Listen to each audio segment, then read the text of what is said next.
All right, what's going on, everybody? This is Wells Only, the homie Axis, and my boy Hexidente. Kareem will probably be joining us later at some point. What's Hope going you on, Errol? guys. Yeah, go ahead, man. Go ahead. My bad. Saying what's up? Hold on, I'm pulling up the chat right now. Hope Yeah, everybody's having a fabulous Sunday. Go ahead, Hexidente. My bad, man. yeah. Saying what's going on to everybody in chat. They're probably fiending already. So Thanks, Yeah, awesome thanks, to see. Bran, for holding out for as long as you did. It was a epic yeah. stream. I heard Brand. I wasn't at my desk for like the last half hour or 45 minutes. So I heard Brand was waiting for me, but I was actually waiting for him. Sorry, man. I was actually waiting for Valiant the whole time, and it turned out he was waiting for me. So thanks, man. We already got Yeah, 88 people watching, man. I don't even know if we're 2 whole minutes in. This shit's crazy. We're wow, not man. even a whole minute in. Dude, they're Oh lined up man. at the door. Yeah. That's good people right there. Hexicans are Right. the best for sure. Yeah, they are, man. They are. Shout out to everybody, man. Yeah, Balaji, check your DMs, fucker. Show up if you dare. Yeah, Oh man, so today's combo is gonna be really good, guys. I said it was gonna be about unit bias, but then I sat there and thought about like, hold on, you got to get through all this stuff before you actually get to unit bias. So it turned into something else, and I think it's better than what I originally intended. So we're gonna go with that, and we're gonna start off by just rounding out what's going on in the world and just having a nice general market conversation. Right now, Hex is weak. The rest of the market is pumping, and as always, there's a reason for that, right? And as always, we find the reasons. So let's get into it, man. Um, yeah. I got the whole crypto market here for you. Actually, in the chat, I just want like to find out a tally of the number of people that can actually see these charts because there's a lot going on the right, screen, right. and I True just kind story. of want to figure out if it's something that you guys can Sensible. even see what's Hmm. going on. But you don't really need to because really, if I just this is Bitcoin on here on the left, upper left, your top row here of these bigger charts are just the majors: Bitcoin, Ethereum, ADA on the left on these left three, and then these right ones are LTC, Doge, and Hex. Funny that Doge is like a top contender these days, but and then all down here is all the shit coinery, of different sorts and kinds. But I just wanted to like zoom these charts out and show you guys. Like we had a nice little bounce on the all overall market recently, so this is like the halfway point to getting above supports that are major. But kind of interesting. Like I wouldn't be necessarily. I'd just be adding to my position at new lows really if I was in this market. But look at the chart. Look at the shape. They're all the same shape. They're all the Yeah, it's same shape crazy. except for this one chart on the far right corner over here. The only chart that does not look like that. It's crazy to me. Huh? Which one is that? That's weird. Yeah, this one. It's yeah, man. That's Hex, man. That's the one that's it's just a different animal, man. It's the whole market structure is different. I would have never guessed. Yeah. Did you hear about Hart's law now? What Richard came up with about why the markets move together, because they're bonded in the liquidity in their pairings, and Hex is the most Yeah, decorrelated, so that's kind of true. But the interesting thing is, it's not all the way true. Because here's the thing: we have to remember that what's going on is a transfer of value from A to B to C to D to E to Z, right? So, in order for any of these coins to have a price, right, greater than zero, that means something has to come from somewhere, typically fiat, has to come into the system, right, in order to be transferred, right, into crypto. It doesn't, you can't just come in here with nothing, right? Like you got to swap something for crypto. So typically that thing is fiat. So what that means is typically you're swapping fiat for crypto, right? So that's step one, right? And this is very, it's kind of nuanced and I get it, but it's important to understand because this is how people get blindsided by not understanding where the waves are going, right? This is the biggest thing. So you got value going from A to B, right? And then once it gets to B, it's a whole nother situation now, because now you're dealing with human psychology at this point. Because then it becomes, okay, well, what coin do I know the most? Bitcoin. There's a reason it has the biggest market cap. There's a reason Ethereum has number 2 market cap. And now there's a reason Hex has number 3 market cap. And so on and so forth, right? It's all about what you know most, because that's what's going to pump the most, right? And that's why the crappy coin market ranking sites, right, like Coin Market Crap, like that's why they're misleading so many people, right? That's why all these regulators coming down on them is a thing, because they're misrepresenting their actual position, right? Because they're claiming to be doing X, but they're doing Y. So they're actually lying, right? They're clearly not doing what this way, and they're not decentralized, right? Like they're not a DAO or anything like that. So the only way you can really attack them, in essence, is through the legal system. Interestingly enough, what's going on, Maddie? Hey, bro, let me know if you want to join, man. We're talking about coin design, crypto, like pure stuff. So I'll send you a invite link. I know you're a pretty busy dude, so feel no pressure to join if you cannot. But yeah, Want me to switch over to just the hex chart for a second? you can, yeah. Go ahead.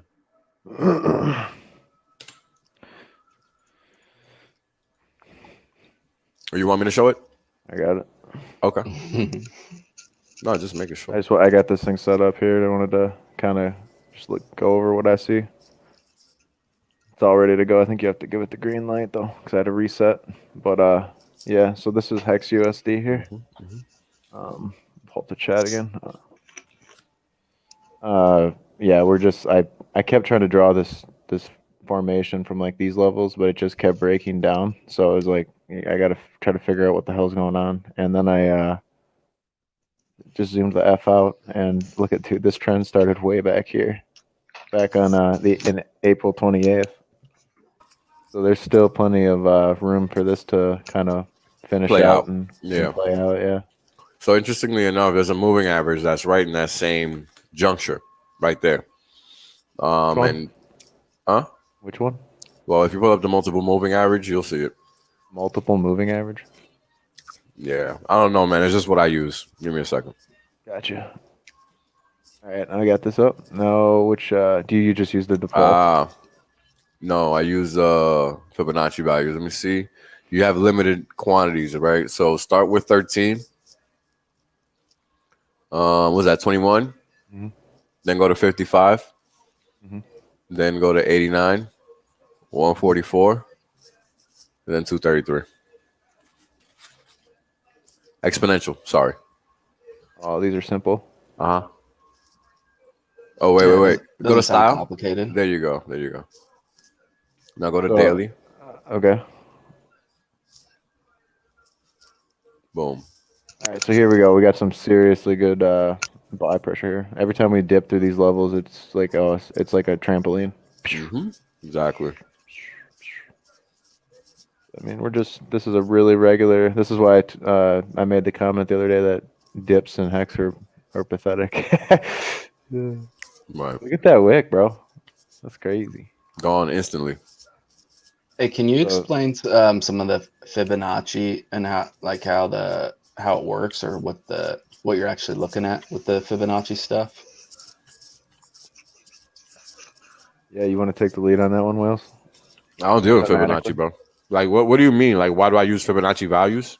Well, I see a lot of guys use it. Yeah, Fibonacci. I see a lot of guys use it. And why they use Fibonacci retracements and stuff? Okay, yeah, it's kind of abstract. It seems like compared to some of the others. So like, I mean, I could just add quickly before I forget. Like, it's basically like right now price is like what I would say in parentheses like now price, right? Is right now the price. It's right. It's what the price is right now. It's now price. So everything is a function of now price in relation to price over time, right? So these patterns that get formed, you can like use a baseline and an extension, and it's all based on a ratio of how many times over it multiplies, right? Is that kind of like a way to, and it always multiplies at, what is it? Can you, Wales, do you remember the numbers, how they go? Because like these patterns are all over in nature.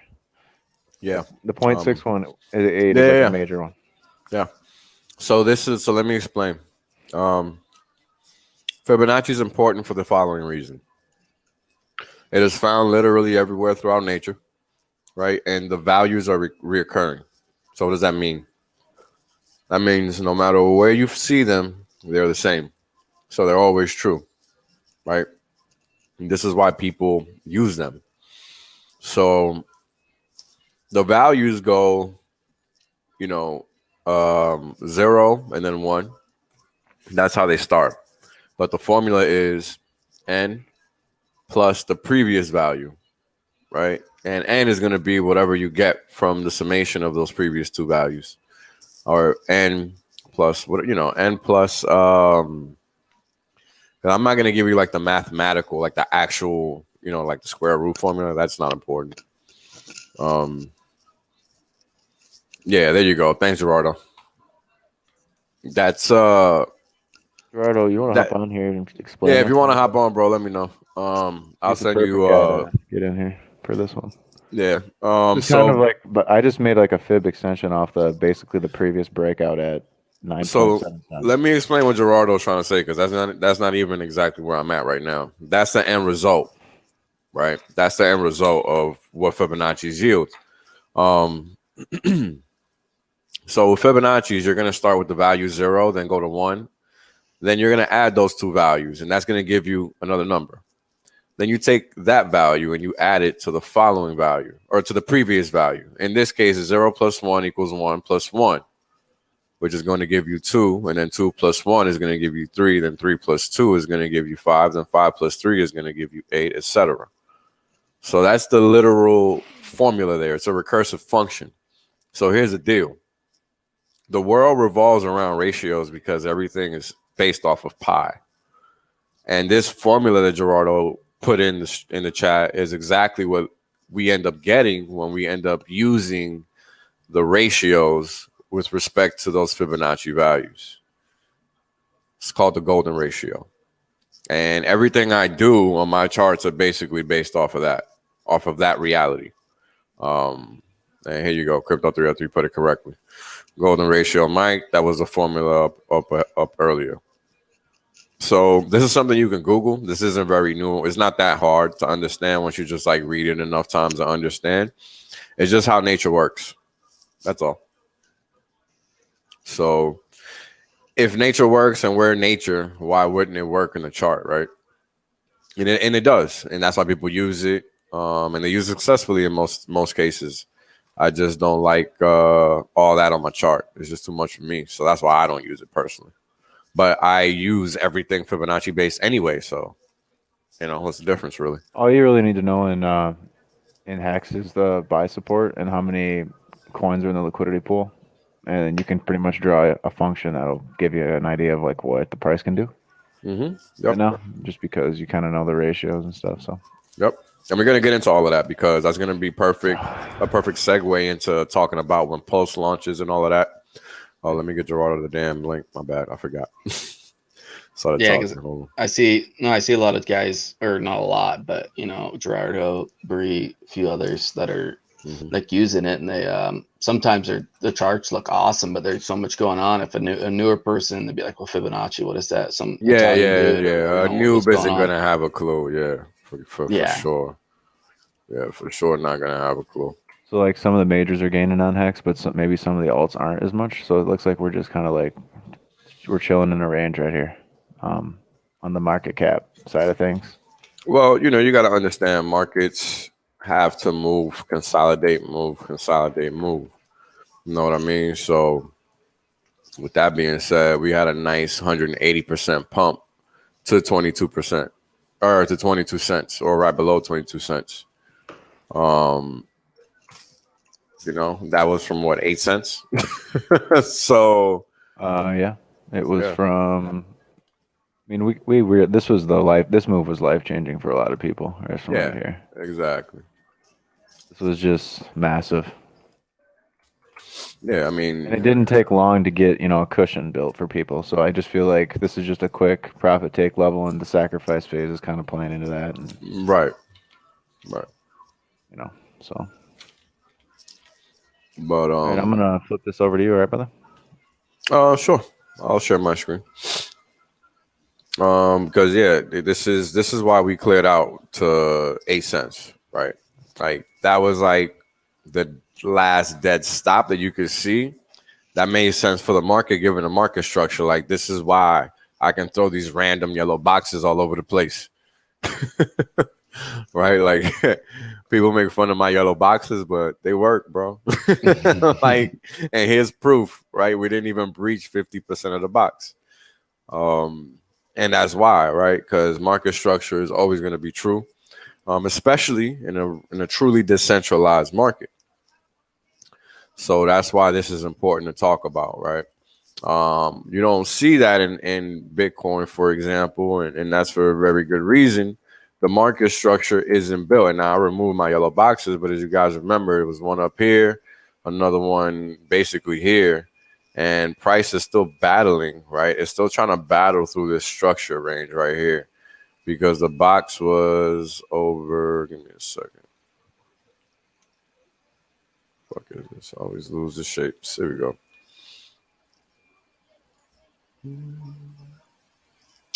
So yeah, I think I pretty much had it all the way out to here, but we've broken it, right? We basically broken it, and now price is still trying to battle to stay inside the box, right? Like that's what we're seeing right here. And there's a very good reason for that, right? Like the market's been trying to stay above 30K for a very long time. So it shouldn't be a surprise that you're seeing a pump because the market kind of died out to a certain extent, right? And when that happens, you're just going to get, momentum subsides to the downside, right? But the interesting thing is that the market momentum is already petering out, right? So when you slice time down,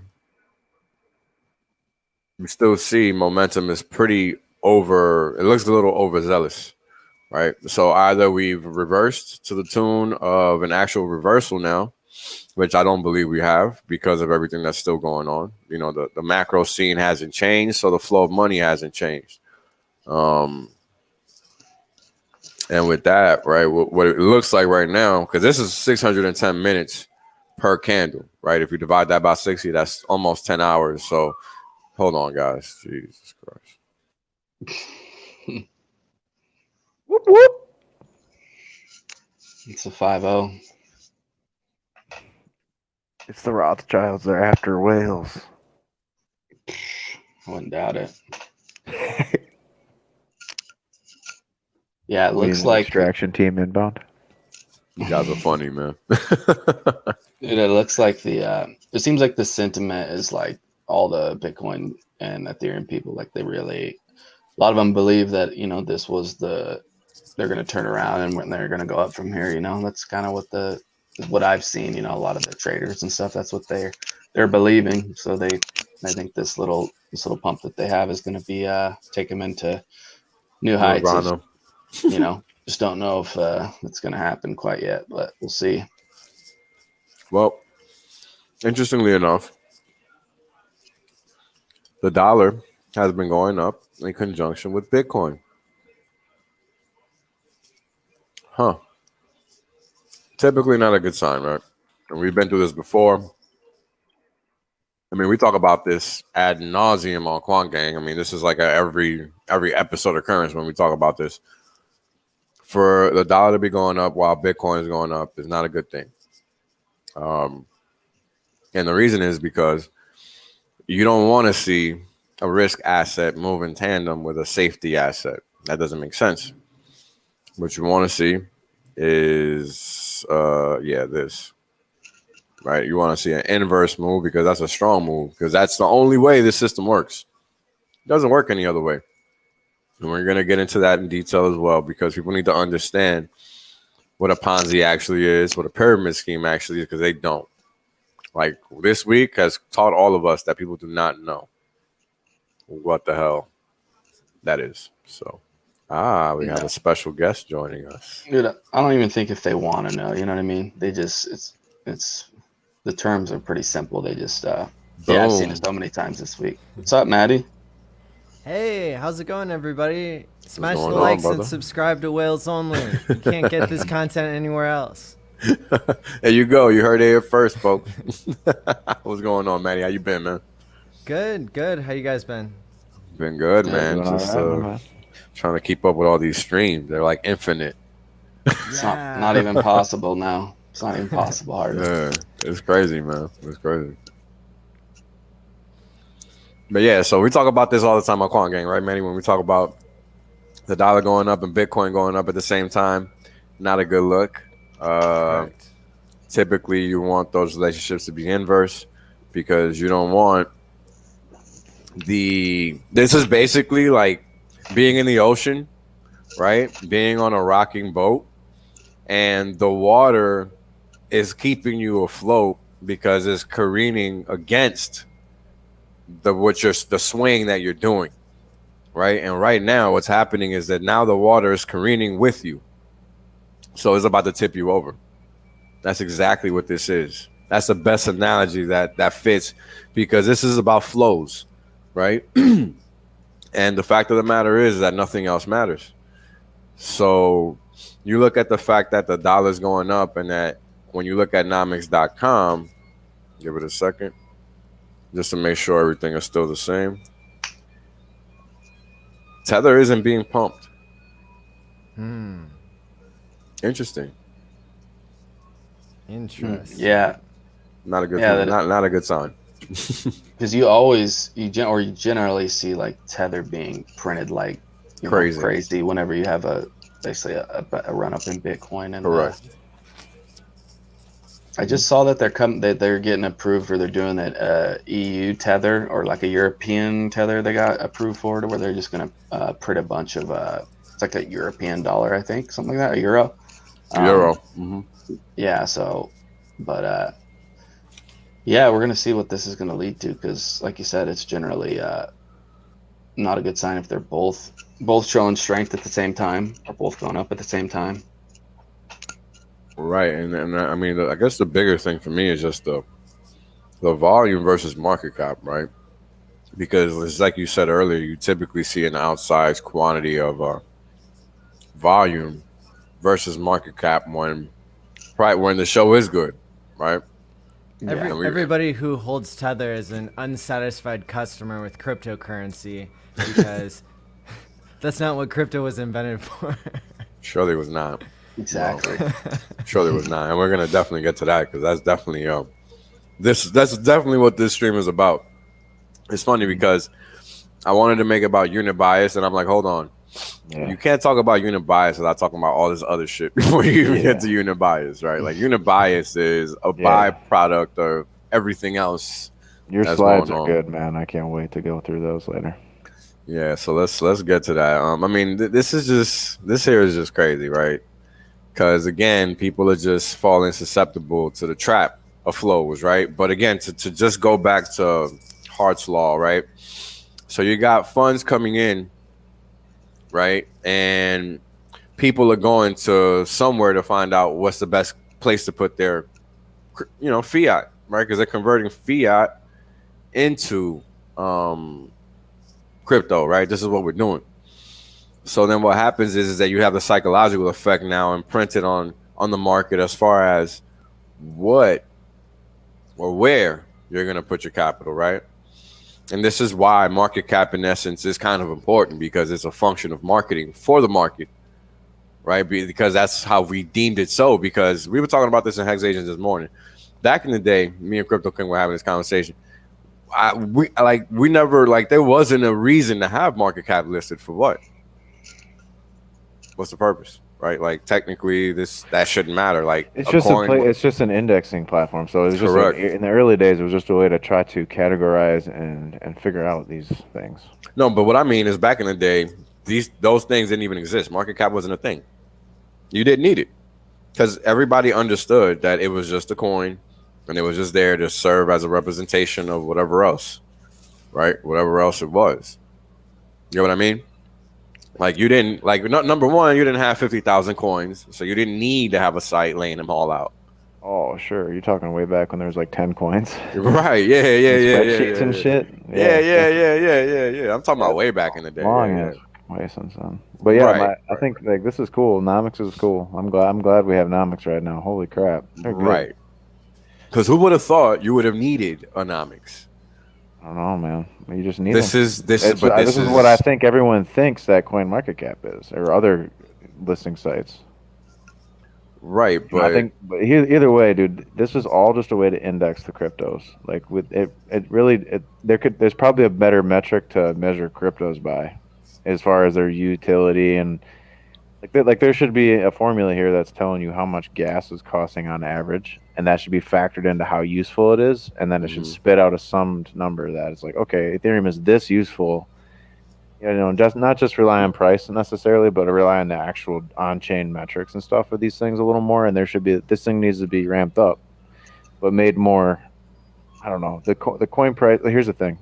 It's funny because there's only really one crypto, and the other things are all just narratives and like speculation and some of like utility coins and. Oh, we're gonna get into all of that, baby. Yeah, I mean it's juicy because that's exactly what we're gonna talk about tonight. Is like tokenomics and stuff. So it's crazy. Yeah, I mean it's serious, right? Because this is a conversation that needs to be had. I didn't think I'd be the person having it, honestly, but here we are. Yeah. So let's get to it. But you know, again, right? I keep trying to get away from the point I'm trying to make before we move on. I'm sorry. Hart's Law, right?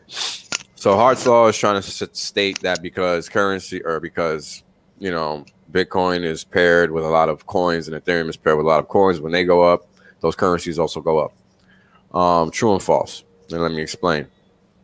Understand ratios are a function of the numerator and the denominator, right?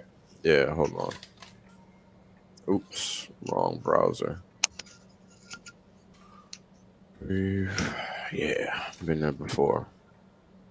And part of it is that the denominator is USD for both, right? Right. So let me get to it, right? So when we're talking about just doing a simple A equals, let me pull up that thing. Where is it? Amp. Hold on, guys. I suck at this. Amp. Nope. Hold on. Yeah, I really like the Unisocks example. You know, about how the Uniswap just took socks and paired them with Ethereum, and that was it. Yeah, and the socks were like $40,000 or $40,000 right now. Oh yeah, and we've talked about that a long time ago, right? And actually, Firebun was somebody who got Unisocks, and he got an airdrop of like 1,000 Uni tokens just for having the Unisocks, and so it's I mean there was great value attached, of course, to that. But people are trading these socks like they're some sort of coin or something, right? I'm glad you brought that up. Yeah, that's awesome. And it kind of I don't get it. It just proved. I think they're just trying to prove, like, hey, this is how this just like the market maker DXY works. going up with Bitcoin at the same time, like so was Unisocks going up with Ethereum at the same time. 52K right now.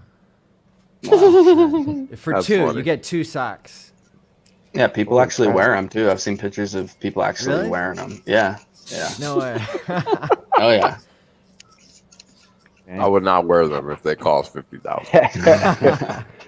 Yeah, it's just a weird flex. Frame them, maybe. Yeah. Yeah. I think Firebun framed his. I'm pretty sure. I don't think he wears it. That's fucking cool, man. Crap. How much is there? Like super rare? There's only like 100 pairs or what? There's 302 pairs. About 6 months ago, there were 314, which makes me think that some people have taken delivery of their socks. The all-time low for Unisocks was $43. Woo! Oh wow. Yeah, I think you can take delivery and then you can't resell them after that or something like that. Isn't that how it works? That sounds That would make sense. Yeah. Yeah, you can actually get That's- the physical socks if you That's like. insane. That's insane. Give me a second, guys. I'll be right back. All right, it's all good. And Yeah, so go ahead. you know, it's weird how many jokes make it into the top 1,000 coins or make it with a market cap of millions or billions or whatever, right? Because Dogecoin was a joke. Unisocks are a joke. Yeah, it's almost like that. I was having a conversation with one of my buddies today about that. It's like the market as a whole. I mean, part of it might be some tech and product market fit and adoption and certain things, but there's like a side of it on the speculation side that's just raw people just buying it, and more people buying it than selling it. You know what I mean? And it's making the price go up, and that's where you see so many of these like pump and dumps and all these things, because people are really feeding off that initial just run up. And yeah, it doesn't always make sense. You know, it's kind of, we've seen this over this last year. Things don't always add up, or you know, you look at it like, dude, why is this doing this? Well, it doesn't always have to completely make sense, but that's just the world. That's the market. That's the way stocks are too. Sometimes the valuation of the stock, you know, might not be based off what the company is actually doing. I would almost say that like the traditional markets don't have to make sense, but I guess the crypto markets don't either. Like you're right, but it seems like Hex and Pulse do make sense, so that makes them very weird, doesn't it? Correct. Oh yeah, yeah, it makes them stand out. It makes them stand out even more because, you know, it would be I think a better world if these things actually did make sense and actually had tech behind them and actually were going to change the landscape of crypto and actually help change the world. But unfortunately, you know, most of these other promise coins and stuff they're not aimed to do that.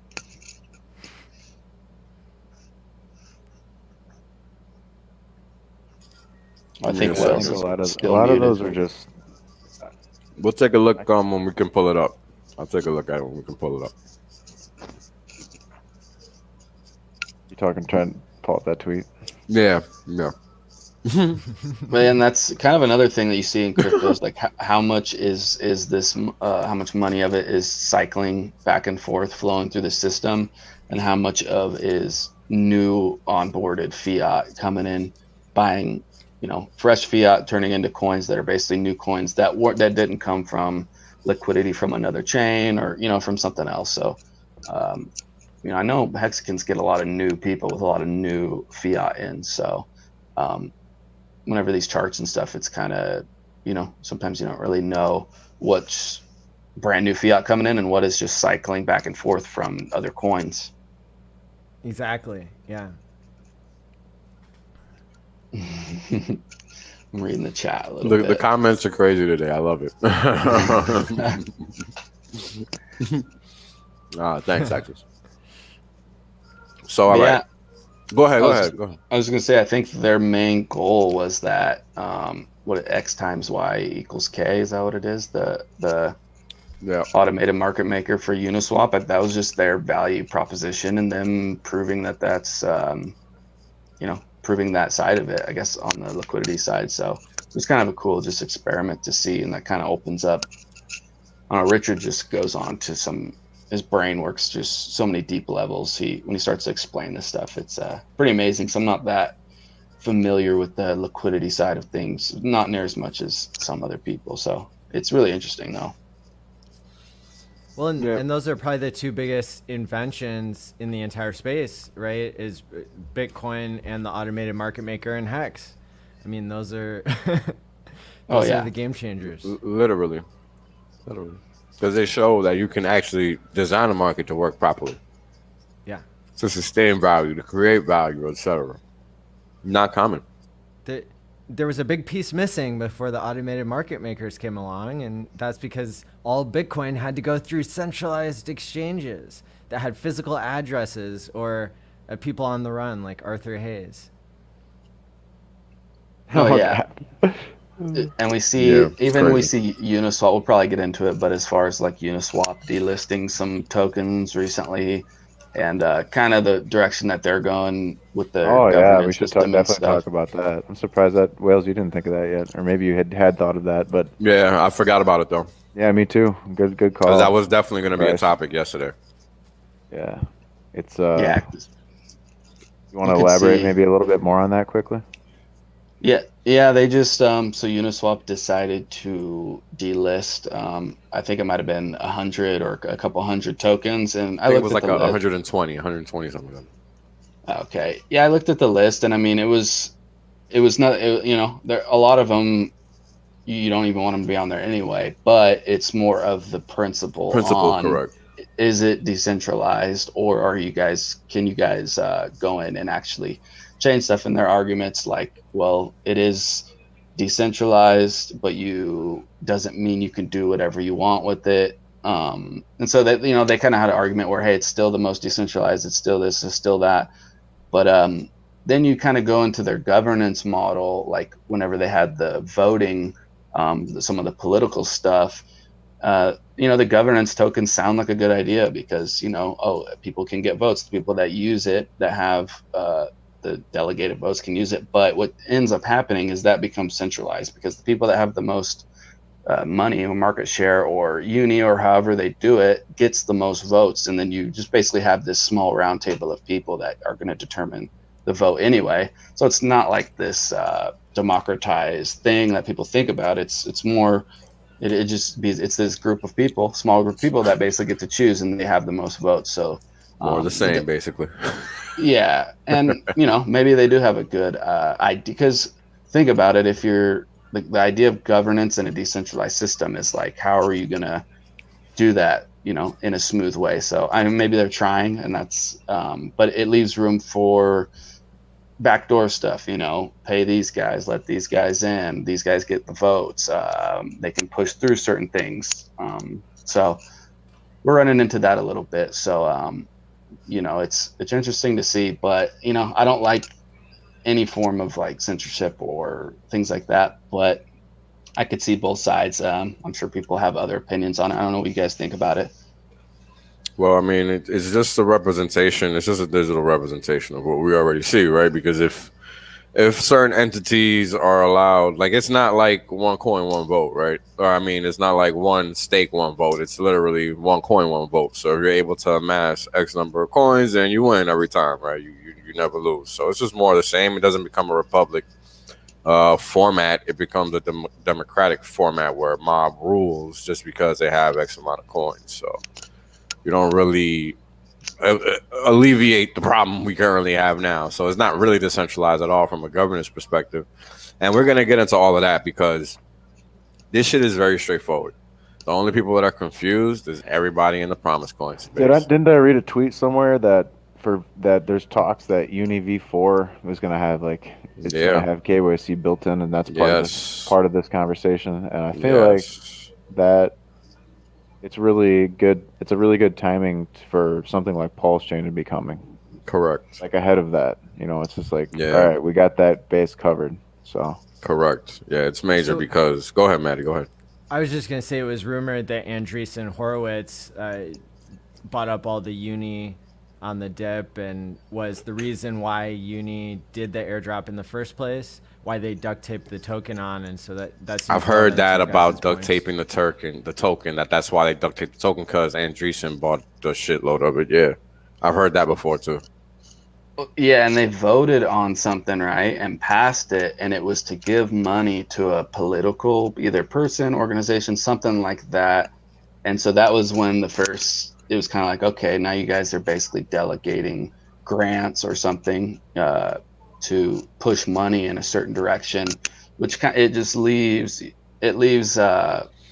know, it's suspect, you know, it leaves. Right. It's like, it's just like what we see today in scientific funding, right?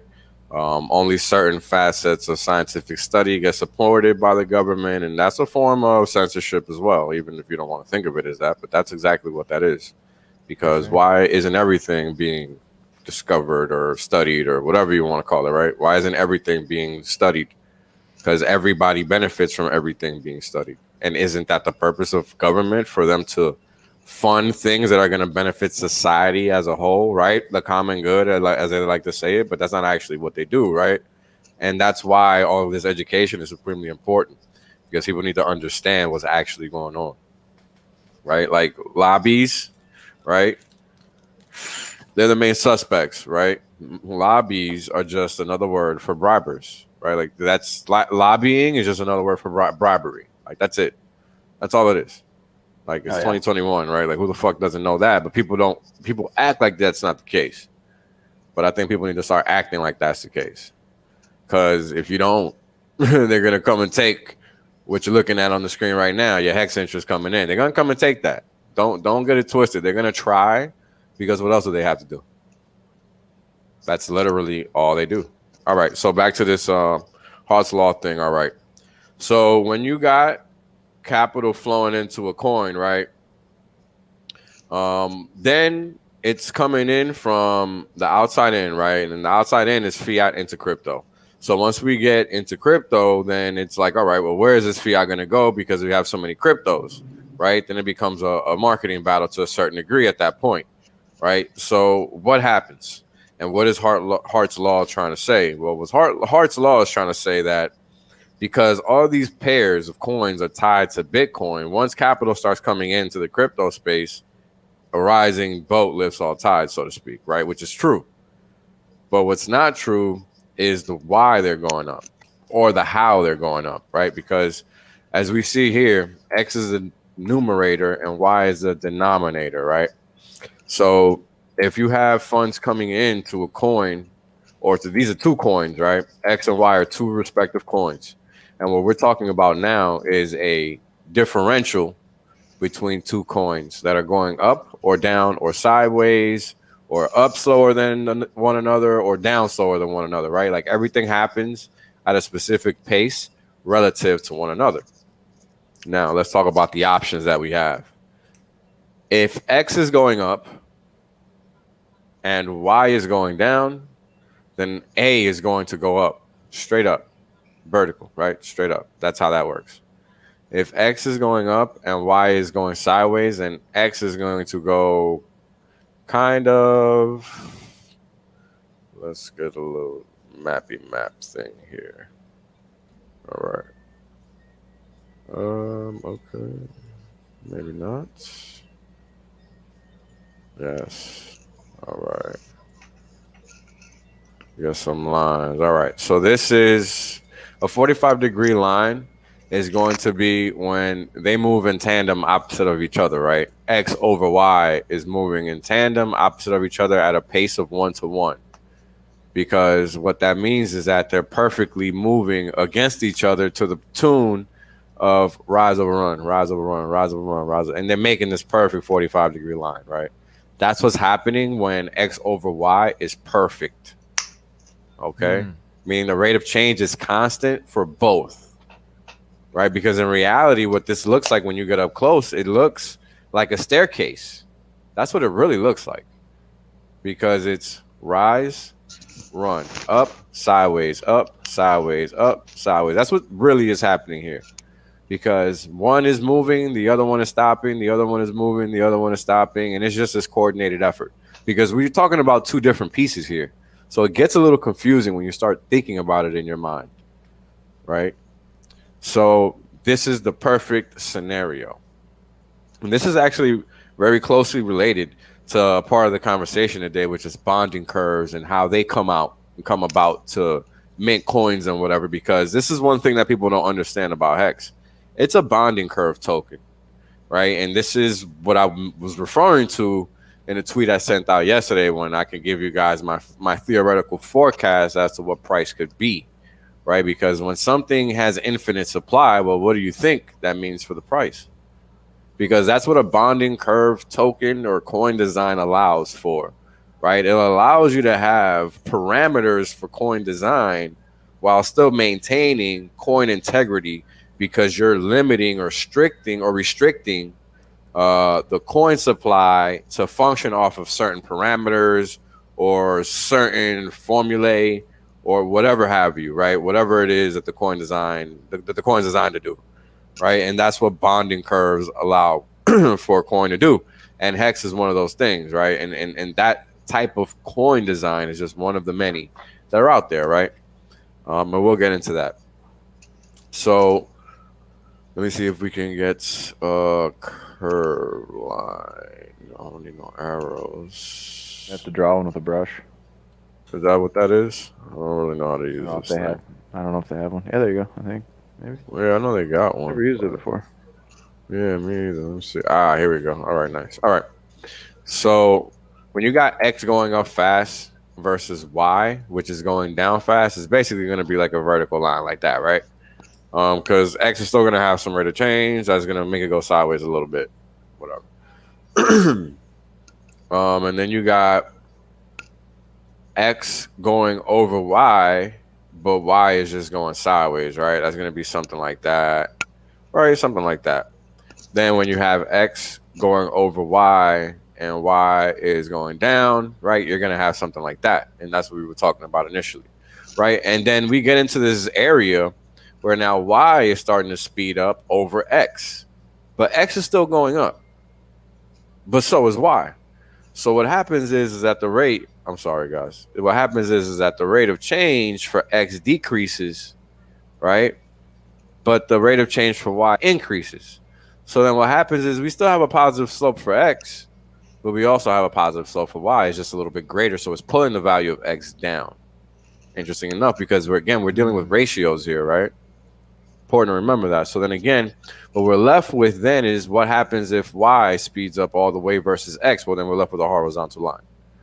And so on and so forth, right? Once we get down here, that means Y is doing this thing and Y is winning, because now Y is leading the charge because Y is at the bottom.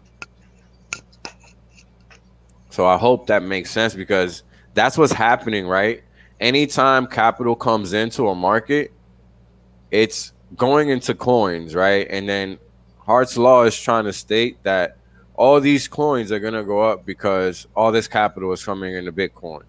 But what's actually happening is that capital is filtering through Bitcoin into all of these other markets at differing rates, right? And this is why we get rates of change of this light, right? Let me get this out of here.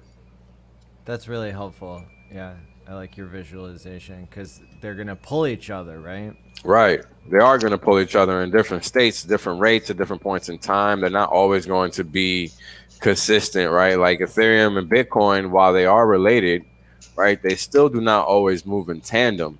And this is why we get directionality, because they're really just spreads, right? And thanks for the super chats, Future Us. I appreciate that, brother. Governance, and many people can't be wrong. Very wrong. Very, very wrong is what governance leads to. I mean, I'm not a uni specialist, but I don't see anything that they're doing over there besides what already exists and the upgrades that they're making software type, right? Like as far as what the Uni Governance token was made to do, like I'm not seeing anything from that as far as anything that's to talk about, right? Like it's again, we were just talking about the coin is just there. It's another speculative instrument. Correct. The same as the rest. So Yeah, pretty much. Well, yeah, and it just kind of depends. Like, you could see it as a form of. It depends what their motive was, but just like it's almost like a form of lobbying. You create a token, you allow certain people to get a majority amount of it, so they can control future decisions. It's all based on money, and then they can allocate that money to wherever they see fit, and that could be politically driven, or it could be done benevolently, but we just don't know. So it's generally not all the time. So just in these systems that are you preach decentralization so much and all these things that self-sovereignty and what crypto was supposed to be about, we just don't like to see them knock those couple steps down a little bit on really important things in crypto. Because that's what crypto is basically supposed to be, right? Like very, very straightforward. And then that's the thing that people miss, but we'll get into that, man. I would love to hear what you guys think could be the application of Hart's law in the real world of crypto when Pulse gets launched, and these different ramps or a single ramp is going to happen. I'm not sure if you guys heard Richard's latest couple streams that he did with other people. But he was revealing kind of his master plan with Ivan on Tech, and another one in the past week where it comes to having the bridge. Really, the bridge is going to, I believe, work one way. But then if everybody has a copy of their PRC20s and ERC20s, then there would be a game theoretical incentive for people to create liquidity pairs between the two chains, right? And since Pulse is going to be operating at a much faster level, if anyone makes a bridge between one coin on, and its counterpart on Pulse, then Pulse could end up sucking all of the value out of the Ethereum system. I think because of Hart's Law, but it could, Maddie, or they could both grow together, like a synergistic system for a time, right? And then as long as Ethereum stays the same, yeah, it would wither away.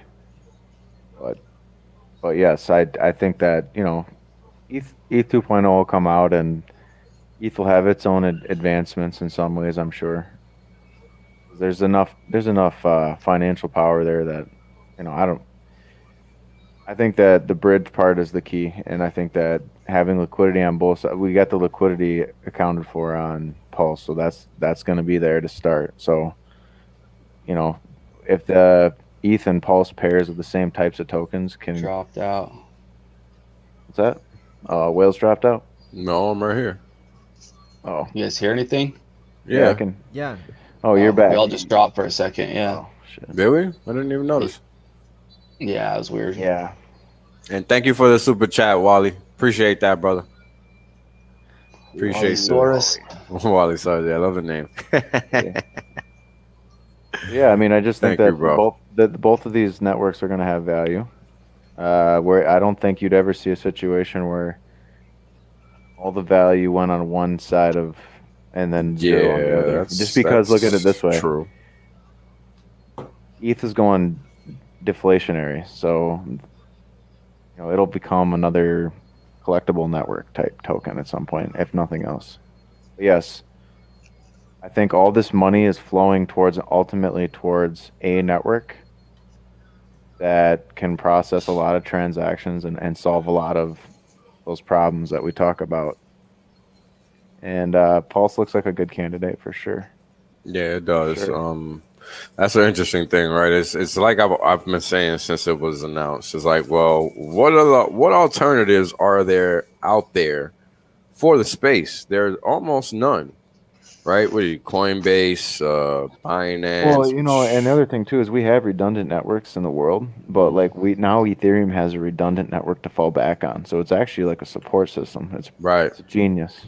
It is, and that's the interesting thing, right? It's like, well, Binance tried, failed epically. So why not somebody else try and do it better?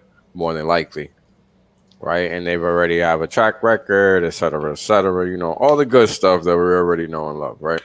So it just makes sense. And the beautiful thing is that we're at the ground floor, right? And what people don't, I mean, we'll get into this. Let's not even talk about that. So this is an interesting comment, and we're gonna talk about this later, dude. So please save this question for later. Because we are going to get to this. Like today is going to be very, very crypto-centric, not macro-centric. So we're going to get to this. So save it in the hip for later and ask it later. You'll know when, because it's going to be topical. So yeah. Yes, exactly. This is pretty much it. Thomas Turner, thank you for your and let's do a little. So hold on, it's just so much. All right, so again, we got the ratios, right? We got the ratios, and this is a representation of the ratios, right? So this is Bitcoin versus everything else, right? Whatever pair you want, right? The reality is that Bitcoin is pretty much where a lot of the liquidity filters through to get to the other side in a lot of coins, and Ethereum is no different. So you could literally think of this as Ethereum or Bitcoin versus any other market, right? Like when you look at most exchanges that are trading against whatever, they're trading BTC, ETH versus whatever, right? Whatever other coin you want to call, right? That's typical. Like we got Hex versus ETH, Hex versus BTC, for example, right? Most markets are built like that. Because those two coins are the foundation of crypto. They're the top two market cap, et cetera, right? So you have all of these things that make it make sense as far as to what Hart's law is saying, right? But Hart's law is missing a whole big chunk of what comes prior to that actually leads to that, because that's not exactly true. What's actually happening is that the dollar is dumping, which means that dollars are coming into crypto, which is then lifting all boats. But it filters through Bitcoin and ETH because those are the first ones that most people know to be most common, right? And markets work in that fashion, right? Especially when there is no way to access. Like, look at us. We have to jump through ETH or now USDC because the liquidity has been set up like that. But otherwise, you had to jump through ETH or to BTC, right? That was it. And that's how it works, right? So this is what's happening. You have value going from A to B to C to D all the way through to whoever is going. And that's ultimately how it ends up working out. And thank you, Marcos, for the $40 super chat, brother. Appreciate it. Let's get to the roll call. We got 244 people watching right now. Thank you guys for tuning in. This is crazy. I don't know if I've ever had this many views on my channel. So shout out to all the new subs. If you're just finding this by mistake, do yourself the favor, subscribe. What up, Marco, brother? Subscribe, hit that notification bell and all of that good stuff. If you're new to Hex, let me help you guys out in case you haven't seen it before. A lot of guys have hold on, this isn't showing. Oh wow, thank you, Cash Plus. Appreciate the super chat, man. You guys are very cool. We're gonna get to these super chats later. We gotta have a conversation about that too. Because if we're gonna try to cause and effect change, we need to do it the right way, right? And that's what it's all about. That's what it's all about. So if you're new to Hex and you don't have the Staker app, type in income.watch in your mobile browser. It'll take you to the app store on your phone, and it'll help you download that Staker app if you're new. That's what you want to use to watch your wealth grow, or however it's maintained, or whatever you want to call it, over time. And this is what you want, right? You want to be able to have somewhere to watch your wealth grow. That's going to work. Right. And so far, the Staker app has worked for everybody that uses it, and it only gets better with time. So you also have Maddie's T-Share.app, which is a web-based app. Right. You have a lot of options, a lot of front-end options here within the Hex community that are made by HEXicans to boot. Right. So it's like you can't get any better. It honestly can't get any better because it's like, well, what more do you want? You have all the tools you need. Oh, right, literally all there. All the tools you need. They're all there, man. They're all there. So that's what I wanted to talk about as far as Hart's law goes. I'll leave this open. We'll probably need this later. But yeah, this is what we had back in the day, right? Simple websites like this. We didn't have coin, and this is Prev.com. We didn't have coin ranking websites and all of that. Like Nomics, which are making it easier for most people, right, to find information with regards to crypto. Because back in the day, what we had was forums, funky, sketchy little sites and stuff. It wasn't anything cohesive or coherent like we have now. Let's see here. And again, right, you got these spreads, and I explain how these spreads move and why things happen, right? Like why these things happen. Because if you let's just overlay Bitcoin to this just for the hell of it real quick, and then we'll move on. I don't want to really beat a dead horse here. Let's just use the Coinbase one. Boom. Right. So if you look at how this spiked and how it dipped, that means that here Ethereum started outpacing Bitcoin, because what you're looking at is Bitcoin versus the ETH to BTC spread, right? Or I'm sorry, ETH was outpacing Bitcoin. I had the spread backwards in my mind. Sorry, guys. So ETH is outpacing Bitcoin here, and then now Bitcoin is outpacing ETH here, right? And that's why the spreads move how they move, right? They're gonna move opposite to each other relative to how the ratio is structured, right? And that's important to understand because as we can see, at one point, the strength in both Ethereum and Bitcoin were pretty much almost 1-to-1. And that's why that you had a lot of this sideways to up action here until finally Ethereum took over into the top, right? Because Ethereum topped a little bit after versus Bitcoin anyway. A little bit after everything else topped out, as you guys can see here on the Bitcoin chart, which topped out about a month before the ETH to BTC spread stopped going up. But enough about that. Let's get back to the topic at hand, which tonight, let me get my screen up and going here. Oh, I already have it up and going. Give me a second, guys. I'm a little slow right now. Where we go. All right. So, the topic of the hour, a little disclaimer. The information displayed in this broadcast and those accounts increased amounts of FOMO. Wells only and his guests are not responsible for any losses you may accrue for having poor staking habits.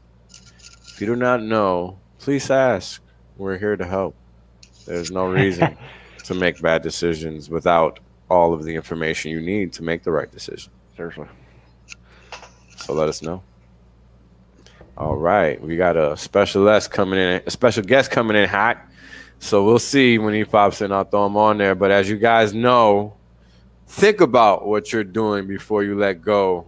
Thank you, Bria. Somebody was making fun of me today about my infinite intros. And yes, this is how we like to get them started over here, similar to Quant King. We'll let take our sweet time. You know, a little foreplay before we get right into it. So as always, guys, like, you know, there's nothing wrong with selling your hex, but understand what you are doing once you do sell it. Because once you let it go, that track record is gone. All that value you created is gone. There's no more, right? And you guys know what happens with price. You see in the chart. So don't be a wrecked hex seller, because that's all they are. When they don't, doesn't pay you much to hold it. Yeah. Oh, we're gonna get to that, because you know this is what this is all about, right? This is all about what is a cryptocurrency, what is a good coin design, all of that good stuff. We're gonna talk about all of that because people have to understand what is and what is not. And what is not is we don't have a lot of cryptos, right? We really don't. We have a lot of promised coinery. A lot of things that feign to want to be crypto. They talk about, you know, what is crypto supposed to be when they don't really even know themselves, right? Like, and I tell people all the time, go read the abstract for the Bitcoin white paper. That tells you. Hell, even Richard tells you. It tells you this is what crypto is supposed to be, and it's the highlighted part. Pretty straightforward. A purely peer-to-peer version of electronic cash would allow online payments to be sent directly from one party to another without going through a financial institution, aka an intermediary. That's all a financial institution is, an intermediary, a third party, right? You can read the rest, but the rest is really just filler, because at the end of the day, if the cryptocurrency does not do that first line, it is not a cryptocurrency. Plain and simple. And when we start thinking about everything that exists in the market today, the promise coin space, because that's the only one, though, that's the only space that comes to mind when I think about what this is not. When I think about the inverse of this first line, right, I think of the promise coin space, because that's all that there is there. A bunch of intermediaries, period. There's nothing else going on there, right? And that's important for people to understand. Because this is what crypto is supposed to be, as dictated by the founder of the space himself, right? Not even Richard Hart, but somebody that essentially lit the fire, right? And we got Kareem the Dream in the house. What's good, homie? What's up, family? How you doing, man? What's up, bro? Good to see you all. Happy payday, always. Likewise. Welcome. Oh, that's right. We Oh, just got yeah. paid. Oh, yeah, we just got paid. Hey, don't forget the most important hour of the day, people. Man, you know what's funny? I don't even got to think about it, baby. It's all good. It's just that dose of gratitude that you get in there. Cream, you did good today. You did good today. Every day is a good day. Take a class, my people. Because you got T-shirts. Because you got T-shirts. Yeah, like Maddie was saying, we're training the brain. That's it, man. What's up, Maddie? Good to see you. Hey, likewise. Please, Satoshi, continue. That's it.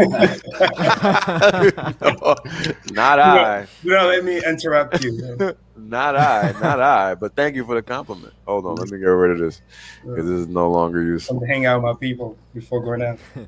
But yeah, so you know, this is what current. Oh, God, hold on, guys, hold on. Jesus, they're saving lives out there. Be careful. Mm-hmm. Yeah, I got to walk lightly around that, especially when you're talking global politics right now. Yeah, don't worry. In about a year, Wells gonna be in an island somewhere. So don't even worry about it. You're not even gonna have a clue. I'm gonna pull a Richard Hart on all of y'all. What poll? Like, wait, you can't use Zoom, bro? You won't worry about sirens anymore. You'll be in a band. Right. A couple hundred acres. You know what I'm saying? Oh man, it's gonna be nice. It's gonna be nice. But back to this baby right here. So, what is a crypto supposed to be? A cryptocurrency. So, when it was first laid out, when the foundation was first laid, you know, in 2009 or 2008, whenever this paper was written, 2008, because the currency came out in 2009. So let's assume this was written a year prior just to be safe, right? Probably written before that. Who knows? A purely peer-to-peer version of electronic cash would allow online payments to be sent directly from one party to another without going through a financial institution. Straightforward. Everything else is just filler for what infrastructure could be, right? The infrastructure, as we now know, can be anything we want it to be. Proof of work, proof of stake, proof of anything, right? Proof of pancake, right? Proof of anything. Richard already schooled us on how it could be proof of your mama's pancakes yesterday, right? So it could literally be, good. Yeah, that was a good one. Better So it than could his underwear right metaphor, right? So it could literally be whatever you want it to be, right? And that's the thing people don't understand. It's not that it's Bitcoin. No, that actually has nothing to do with it. It needs to be peer-to-peer cash, though. It needs to be, if it wants to be money, right? Which Bitcoin was trying to be by having the design type that it had, which was a function of limited supply, right? And we're going to get into coin design in a little bit because that's what this is what's going to lead us to unit bias, right? This is the whole topic because I want people to understand something very important about what's about to happen, because I'm starting to realize that people don't really get what they're doing right now when they sacrifice. Like, no, you can sacrifice $20, you're still gonna fucking win in a crazy way. Yeah, and that's what people don't understand, especially long term. That's the key. You know what's crazy? Even if you're talking about short term, it might not be a big sum of money, but you're still gonna be up. You're gonna win. Absolutely. No, what I mean is like they'll get up. I know what you mean. but it's like, imagine being in a pre-sale, right? Like those stupid guys from Coinbase or whatever, and then you're trying to gamble. Like anybody that watched IPO before, there's always shenanigans in the beginning. But those who really hold long term, right? Ethereum ICO, right? Right. What do you think Godwell's gonna do? He dumped the 20 mil. Do you think he's gonna worry about when is the lunch and this and that? What's gonna happen? No, he's gonna let that shit ride. Because he know when it's time to collect years from now, it's gonna be there for him. That's what I was trying to say. Yeah, no. You're right. Because think about it. If you remember when we talked about the coin IPO, coin for Coinbase stock, right? I think what they got was 15 cents a share. Most of those guys, right? And stupid rate. Do the math on that shit. Fuck. Yeah, well, we're about to, brother. We're about to. Hold all on. the way to 400 at some point. Yeah. No. Higher. Yeah. Higher, bro. Higher is crazy. Hold on. Yeah, I'm pretty sure Tron was a fork. I think it was a fork of Even- Ethereum, even and with it this went up to dip- like 16 cents. Yeah, I mean, just Absolutely. this last run, and it's like, you know, Even with it's this dip whatever. right now, right? Like, well, say if it's 15 cents and you sell it right now, 224, it's still massive.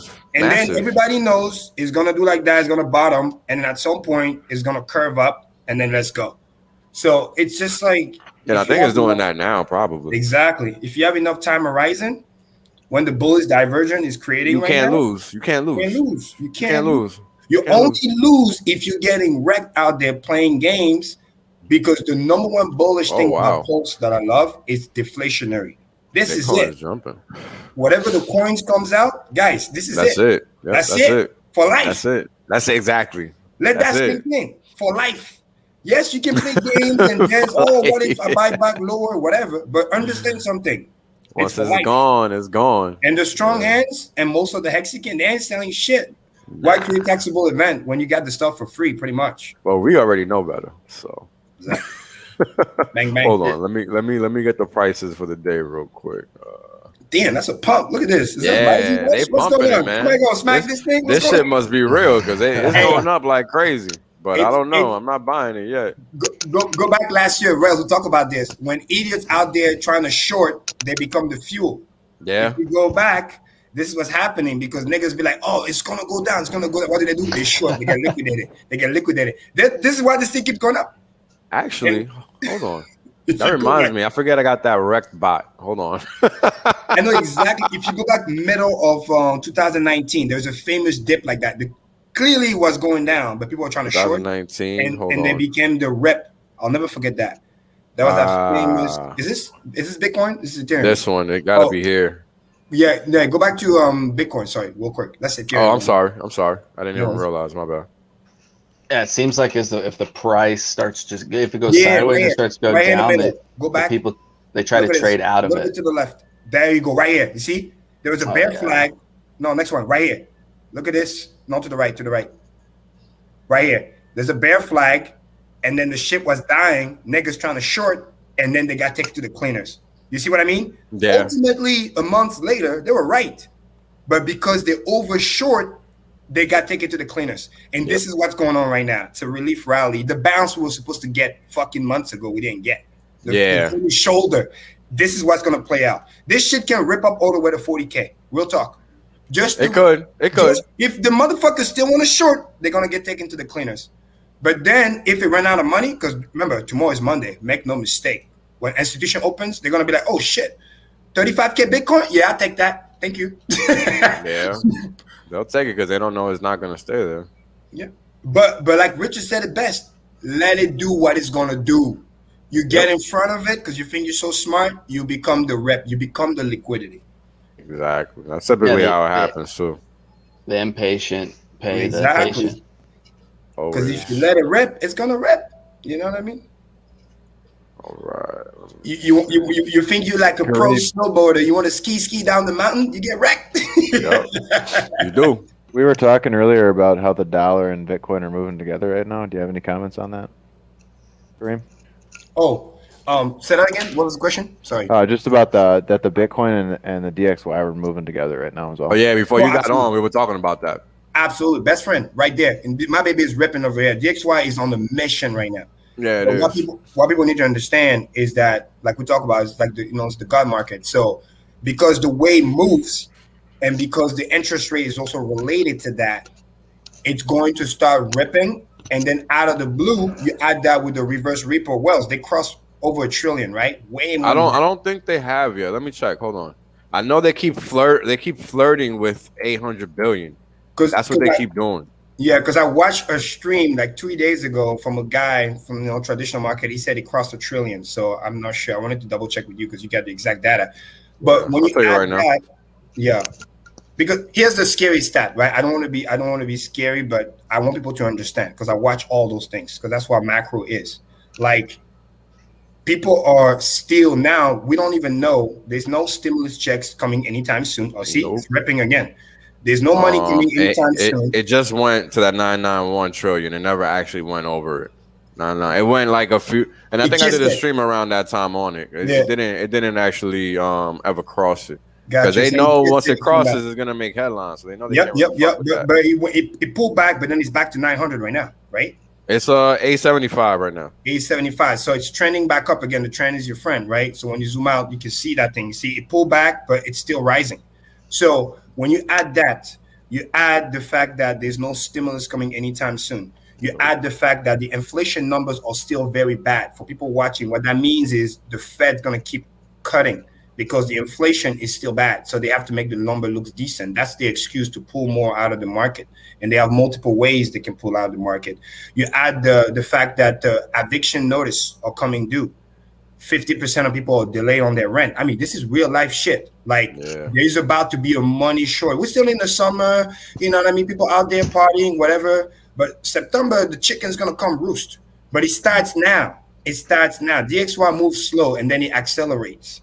And this is what you're starting to see in the chart because those people got to pay the money back. This is what we talked about, the Wells Fargo pulling the credit line, all this other stuff, because they got to get ready for impact. And impact is coming in September, but you gotta be liquid enough because the banks know also that they can't fuck around, because if they fuck around and they get busted, chances are the Federal Reserve is not going to help them. Because guess what? Why would the Federal Reserve help them when they're about to put Fed coin? You know what I mean? Yep. They're about to rug pull their motherfuckers so that they can take them to the cleaners and then say, hey, we're not going to bail them out. So they have to protect themselves. And that's why they do what they do. There's a bigger game being played. It's like whales playing with whales. There's a big fight. Big money is fighting with big money right now. Because they're trying to it's going to be interesting. It's going to be interesting. That's for so sure. you as the little guy, you got to protect yourself because like we said many times in our stream on Coin Game, they don't care about you. They printed the money because they need to bail out the system. They didn't care about you. They didn't care about you. They wanted to bail out the system. Now that they bail out the system, now they're closing the facility. Now they're pulling the money back. Now they want to rug pull this joint. That's what they're doing. Slowly but surely. Literally. Literally. And this is why the trend is your friend. And the DXY is the representation of that. Because when the Fed said, give my money back, Fed say, I don't take no fucking Bitcoin. I don't take none of that shit. I need fiat. Give me back my money I give you. I give you fiat, you give me back fiat. So what do they got to do? They got to buy back the dollar. They got to sell some shares of whatever. And what do? They sell the risky asset first. And then they're going to sell off the stock market and they're going to pay back the loan. Check this out. This is just like what's been happening in Bitcoin, right? You got the dollar going up with the S&P. And then look what happened here randomly. You had a random dump. Got you.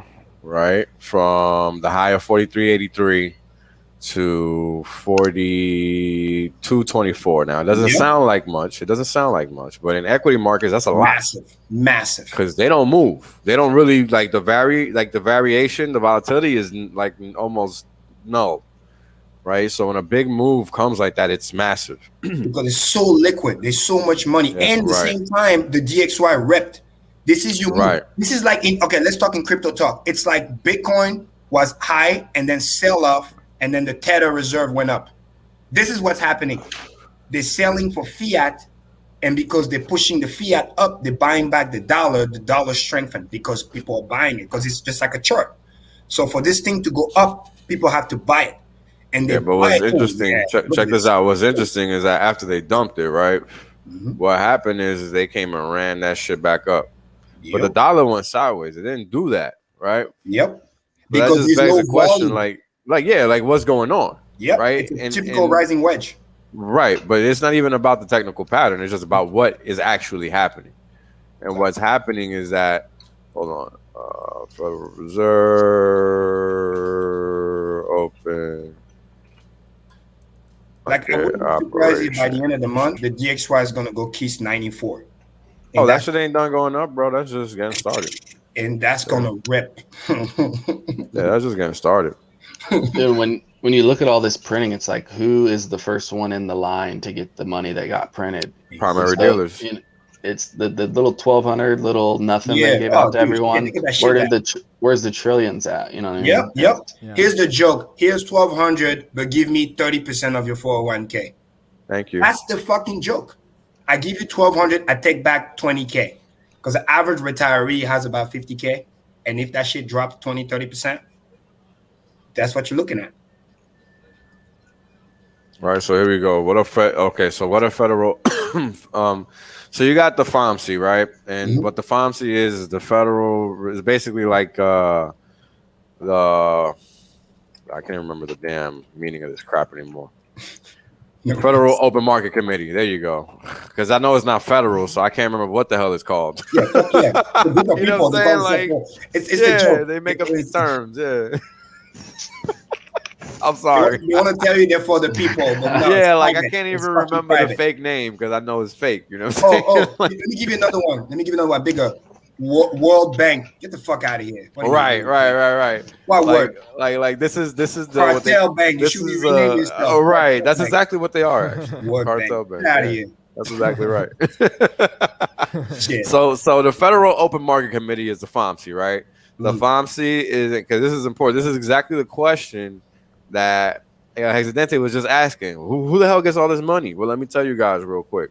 You got the Federal Open Market Committee, right? The Federal Open Market Committee decides what's what, right? And these are the people that are part of the Open Market Committee that were present, right?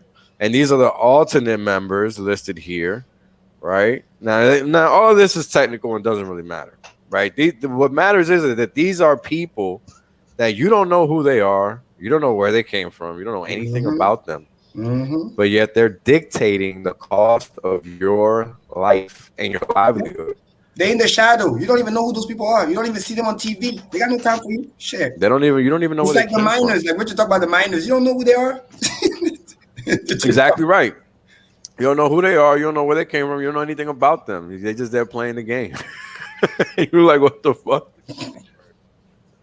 Dude, it's wild. If you really stop and think about how much money they printed, like, and just look at it and how many billions, dude, like $1 billion is 1,000 I mean, million. bro, look it's at this. So much. Like, this is them calling their loans back.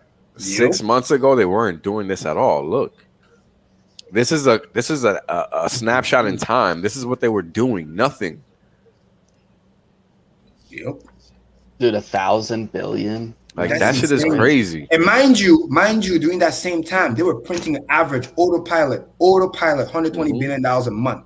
Just to maintain. Oh, easy. You know how something is heavy, you lift it up, you have to just to maintain the mass from collapsing. They were doing $120 billion a month autopilot. And they act like they didn't care. And then all of a sudden, look at this repo. Look at this chart. Yeah. That chart is crazy. If that is not the biggest signal you need to see, I don't know what to tell you. Yo, ain't no helping. There really is no helping, right? Because it's insane. Let's go to December. Yep. Look at that. If you look at the buying power charts from like 1960 to right now, we're in it's like one of the worst ever too in all across. Oh, you mean that one I like to show?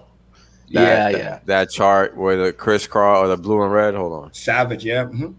It's getting worse. Like it's going into almost a vertical. And you got people out there crazy, be like, oh yeah, let's gamble. Let's wait until September and see what happens. Bitcoin go to 100K. Get the fuck out of here. You need to protect yourself now.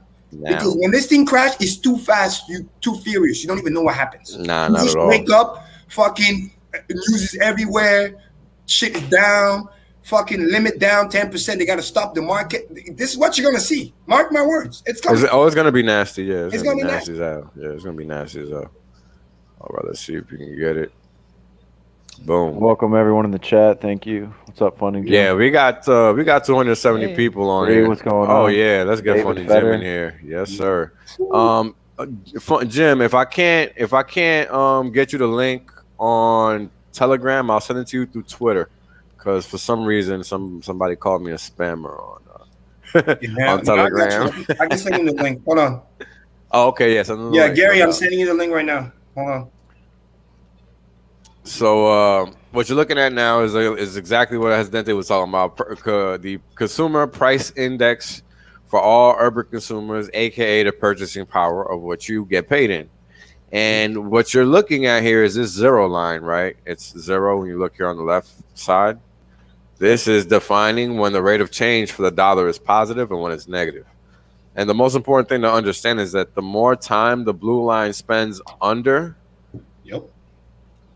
Welcome, Saya. How you doing, Mr. Funding Jim? What's up, guys? I just had an amazing meeting. George Gammon Ken McElroy, Jason Hartman, and about 20 other very successful people in real estate. It's amazing. They're all going to come into crypto, and they're buying tomorrow, so better get your bags now. Wow. You heard it from Nice. Live. Yeah, that's awesome. Well, there you go. Nice. The There dip you has go. been canceled. Team wins. Let's go. The sideways move has been Not canceled. financial advice. I'm just saying. I'm sorry. Pay attention on this channel. Hey, even if you get one in Hex, it's so fast. If you're not ready, trigger ready, dude, an hour later, it's gone. I love Bree's name for you, Fudding Jim. You're not bullish enough, according to Bree. I got that name. I don't know how I got that name. I was always like the be careful of your emotional capital kind of guy. And now I'm like, fucking get in. Yeah, well, go ahead. I got a I question know for that. you. Like, what was the big selling point for them? Like what was your biggest takeaway from that meeting? Like, if you wanted to maybe go a little deeper on that. Are you talking about me? Yeah. Mhm. Yeah, so it's an intro. It's once a month we have a meeting. And then we have in-person stuff that's going on. Basically at Kiyosaki's house and all this other stuff that's coming up pretty soon. And it was basically a round robin for the first hour or so. And it was everybody telling, what portfolio, how many doors they have, like 1,200. One guy has 12,000. These are doors as far as like rental properties. Yep. A lot of these guys are developers and such as far as the real estate market. They're all fearful. They're basically hearing the same narrative in the macro space or the macro influencer space about, gold, that we've been hearing for 10 years, real estate, rental, get out of commercial, getting into a rent nation kind of mentality. So as far as owner, everything's about tax structure, diversification as far as your geography, make sure that you have multiple visa at least, if not multiple passport. So it's that kind of structure of basically people with a net worth of, 20 million and up. That's who I'm talking to. Makes sense. Did Like they- Jesus said best, you got 5 passports, you're never going to jail. That's it. That's it. So it's basically this diversification kind of, it's a little bit of my youth was all preppers and, bullets, gold, property, land rights. It's a lot of that mentality, but it's good because we're synergizing, we're crossing our Rolodexes. I talked to them about HEX specifically. I told them specifically that Pulse, we've raised $652 million in like 6 days. As far as $26 million at the SINS organization, all of them knew what that was. So yeah, it's at least the seeds. And there was like 4 other people that had made money in crypto, and they're rotating out of their conventional crypto, like their Ethereum. Promise coin. The promise coin? Just kidding. They're looking at how do I exit out of a standard crypto into either real estate or something that's more hold of value. So I'm going to end up talking to all these people. I have all their Rolodex contacts now. Good job, Gary. Awesome. Good stuff, And bro. it matters, Good people, work. because what we're talking about is going to affect all markets, because a lot of this stuff is overpriced, not just the stock market. These people, it's literally an everything bubble, literally. And this picture here, right, is a big function of that, because this is 1956. Okay, this is going back to September 1955. Let me be precise here. Now, what I want people to understand is this.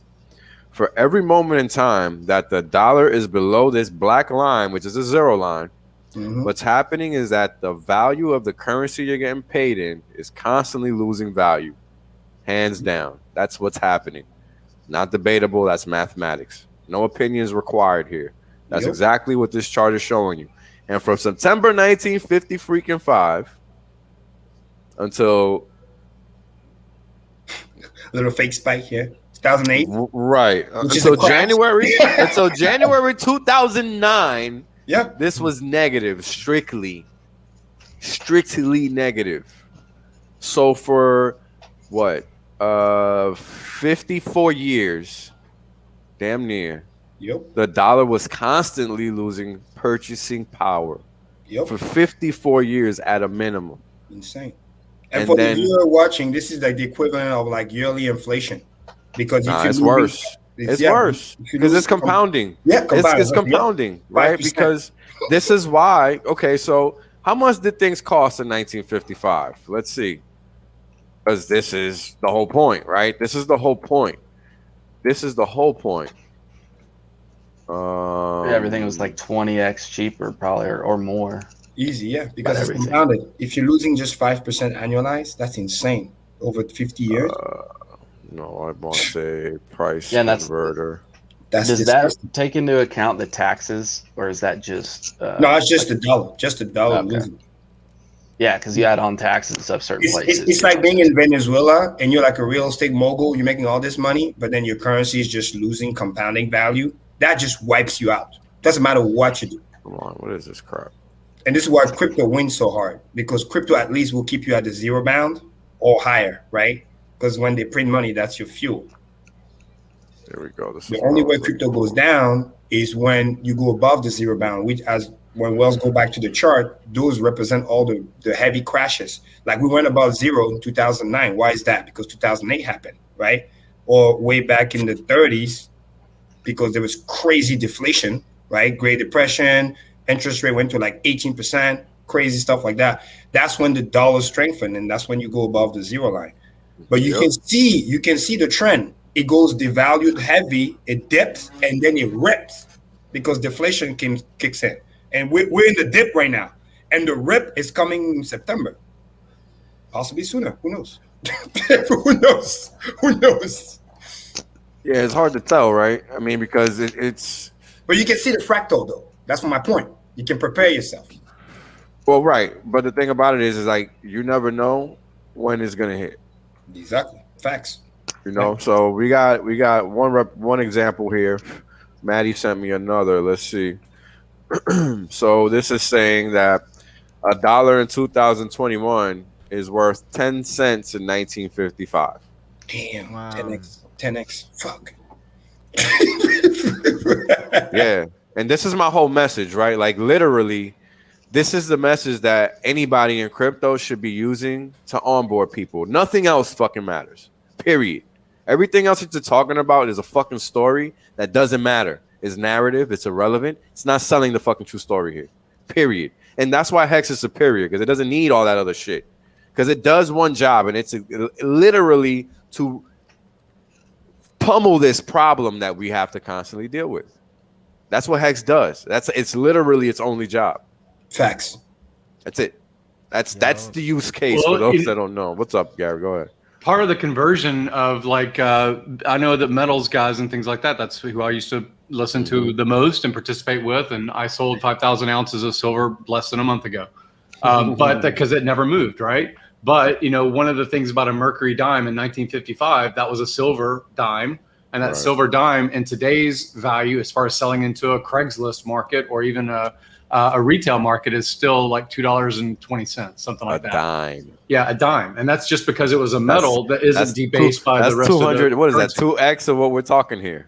Yeah. Because we're talking about $1. You're talking about $2. Yeah. So basically to hold inflation, right, over 50 or 60 or 70 years or whatever.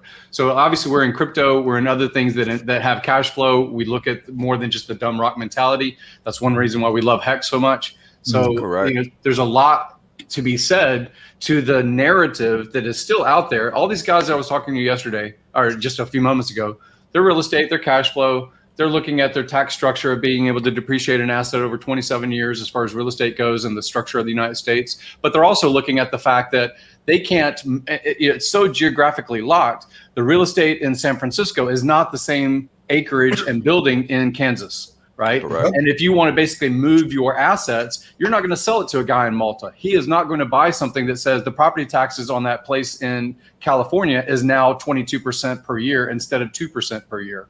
So as you have anchored assets that you cannot put in a backpack, or you can't put in a ledger, or you can't send through email kind of format, you need to be considerate of what the world is basically doing. And if you want to move to a friendly society, perhaps it's Malta, perhaps it's Portugal, perhaps it's Puerto Rico, perhaps it's wherever. You just need to have some percentage. I don't even think of the silver and gold narrative. When I was going to go to and bring some of my physical assets to Puerto Rico or Medellin or other, Kiev or other places that I have basically sites I could lock away physical metals, it's too hard. You cannot go through metal detectors with 10 ounces of gold. They're going to say that that's currency. So I don't like the metals market. And I think that sector, even though they're my generation and older of the basically metals guys, they can be converted. They can be converted. And right now they hear only Bitcoin as that narrative, but they should look at things that have a dividend and an ROI, like and immutable, like Hex. Oh, you don't say. Yeah, right. And also another fun fact to piggyback on what Gary just said, Go which ahead, I'm man. saying is Because this is a beautiful conversation right here. This is absolutely. exactly what this is about, right? Yep. Then you This is add exactly. globalization. You add the fact that now you can kind of work from home or anywhere. Like some of those buildings, what people don't talk about, if you actually visit the location, some of them are beat up. Some of them are just like you be looking at. You be like, wait a minute, this is worth how much? What? Yeah. And when this thing crash and we go to fair value, holy, you better be prepared. It's going to be so disgusting because a lot of this other stuff got the value because you had to be in the city, right? And Gary, I wanted to talk about that because that's part of the real estate game. Location, location, location. But now when shit becomes decentralized, where you can be anywhere, you can be like, wait a minute, $1 million, I can buy a mansion somewhere else and get 200 acres and whatever. It changes the game. So the moment when that paradigm shift and the thing crash, whoo, get ready. It's gonna be like a punch up. It's crazy, Pennies man. on the dollar. It's crazy. This is where also the narrative comes from.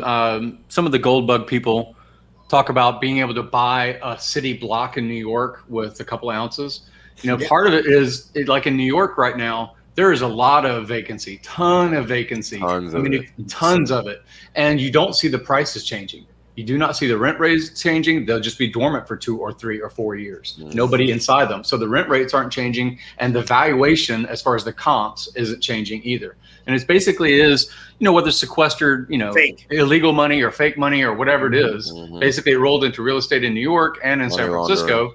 And it's money laundering. Basically, it's money laundering money. So if you're saying, hey, if I'm going to get 20% on my stolen money with a fence, why wouldn't I just lock it into real estate? So it is a lot of money launder valuation that just, whether store value real or not, it doesn't need to exit. It doesn't need to have rent rolls to support its debt load, you know? But Gary, like, you know, also it only takes one. It's just like fake transaction. It only takes one to sell at a major discount. The whole shit fell off. Because everybody has golden handcuff. They shackles. They can't sell lower because one lower valuation messes everybody else. And then all those basically leverage loan shit, they're gonna come due. Oh, the house is worth how much? How much money did you took out of it? How much equity? The domino effect. Yeah, that's where they talk about the great financial reset or whatever. They talk about this Jubilee kind of concept or things. You know, Machiavellian, whatever, lizard people in Belgium or whatever. In 2008, I remember my friend was telling me he knew people, developer. People were buying houses in Detroit by the block for $1. People, $1 fucking dollar. It was so bad, they literally, because they couldn't give it for free, right? It's like a bill or something. When you sell something to a relative and it has to be some monetary amount, low amount is $1. They were buying blocks. And what they were buying with that $1 was liability. It's a crack house. Someone's getting hurt. There's going to be a lawsuit. I mean, you're still buying liability. You're talking about buying the dip? Shit. I mean, that's literally buying the dip in size. You know what I'm saying? Whole dip, man.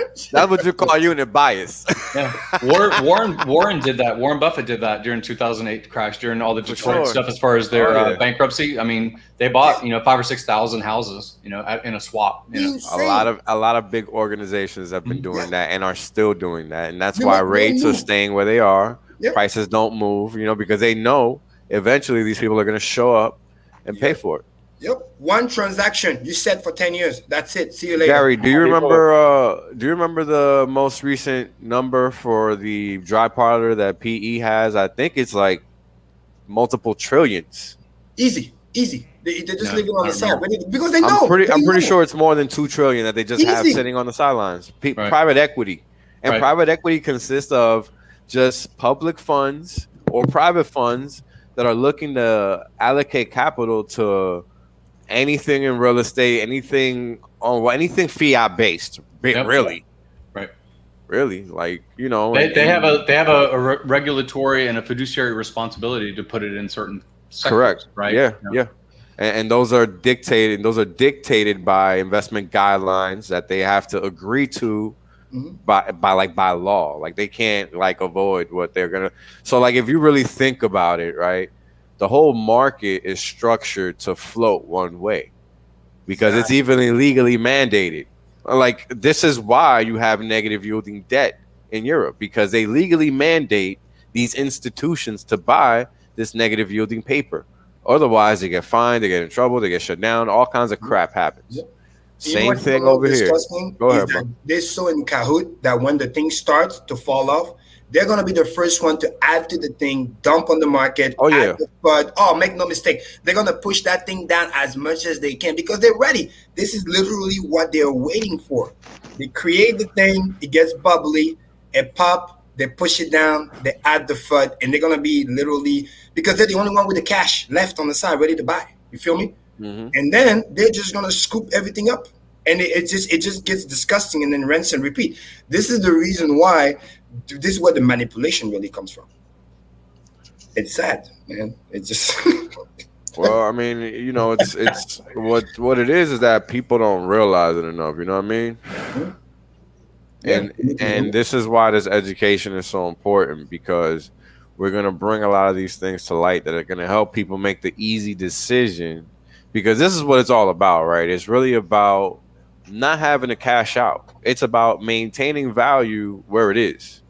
Because if we're here entering, you know, swapping out trash for gold, why are we looking to, you know, sell gold for trash again? Like, yep. You know, I would like it if people, instead of giving super chats, would donate crypto instead, for example, right? Stop using the system because the system is using us.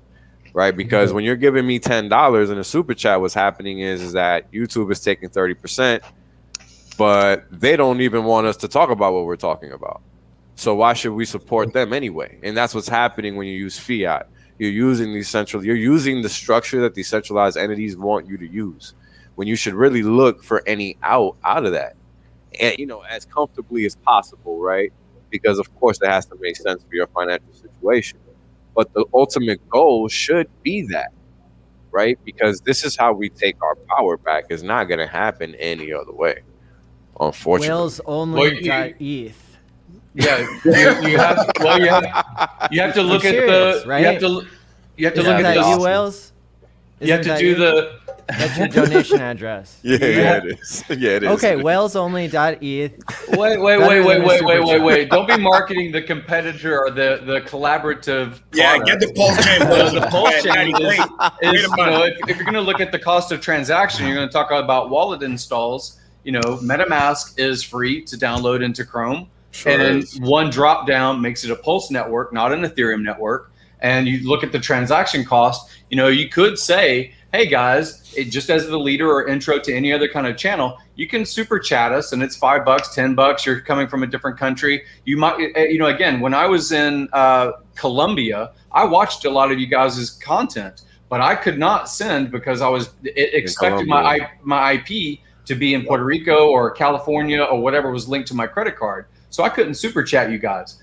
But whether it exists as a third party app or whatever, you know, I think that should be something that, you know, whether it's permitted by YouTube or not, it still should be integrated because you do want to basically be peer-to-peer transactions. And with wallet installs and with Pulse and with that narrative of a low transaction cost, that right now Ethereum still is too expensive to say, I want to send you $5 and I got to spend $5 additional to do the transaction, you know? Right. Yeah. That's kind of crazy. In the comments or whatever, donation address. I've seen Gerardo do that before. It's the easiest way. And then some people also that have like Twitch or whatever. That's the way you kind of bypass, you know, if you have crypto, of course. If you don't, then, you know, you stuck with whatever fiat. Well, if you put like a 0x and then all the address, the algorithm does search for crypto's addresses now. So you should probably put a hyperlink that actually shows that address on click or something like that. You know, we can look at different ways to basically get past the YouTube screening. I know that for a while, some of these channels that were getting banned or whatever temporary banned, like Ivan on Tech and stuff like that, they were getting banned because they had referral links or they had their crypto address. So you got to look at what that surge again might happen. Yeah, because sadly, stupid fucking scammers do the same thing. It's also that. They put their, they made a fake video and then they put the donation address in the end. So that's also why, to be fair. But yeah.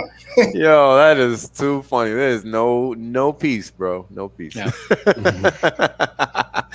they put the WhatsApp address. They give the WhatsApp number to call them, you know. So, even I've seen that. I've seen that in my comments. Yeah. Graham, Stefan, George, they're all talking about the fact that their comment section is getting them banned off of the channel, even though they're not, you know. Right. Yeah, I always go in there and remove whatever I don't want to see in there. It's crazy because there's a lot of funky stuff going on there, like Telegram channels being posted. Just a lot of funky stuff that people don't need to be seeing because it's just gonna get them wrecked if they mess around and click or do any of that. Right. We might supplant a YouTube channel. Again, we need to be building these bridges out. But if Richard can build a DEX or a central exchange or whatever he just hinted at the other day, we can build these things too. It is coming. Makes sense. Yeah, it's funny. I heard it the first time, and then I didn't hear it, and then the second time I heard it, I was like, "Holy shit, hold on!" He said, "What?" Yeah, I was hype. I couldn't. I was like, "Oh damn!" Yes, because that's great. Because we're losing crypto bit by bit because everybody's just bending over. Yeah. Right. And we was talking about this earlier before everybody else jumped on. It's gotten a lot cushier for everybody this year, so they forgot what it was like.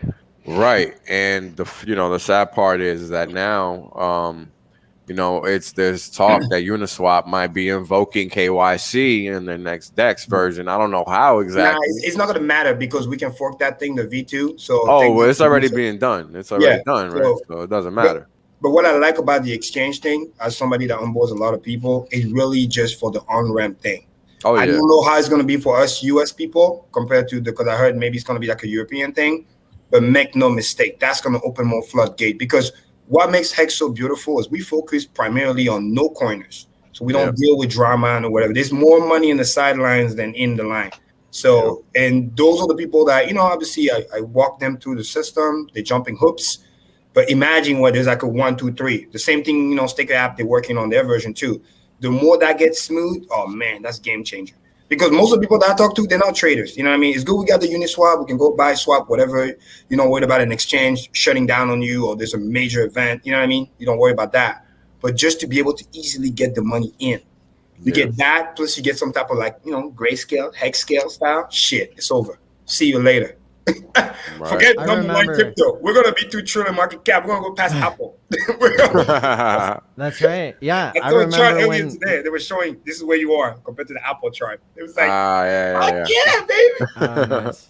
Well, again, libertarians don't want to be criminals. They get labeled as criminals if they're using, black market tools. And they say, hey, my drugs are costing me $1,000 a month, not as far as recreational drugs, but like they're, save your life drugs. Yep. And they say, I need to get that card so that I can get drugs out of Canada, right? And bring, 3 months supply and things like that. There's all kinds of people that they have libertarian mindset.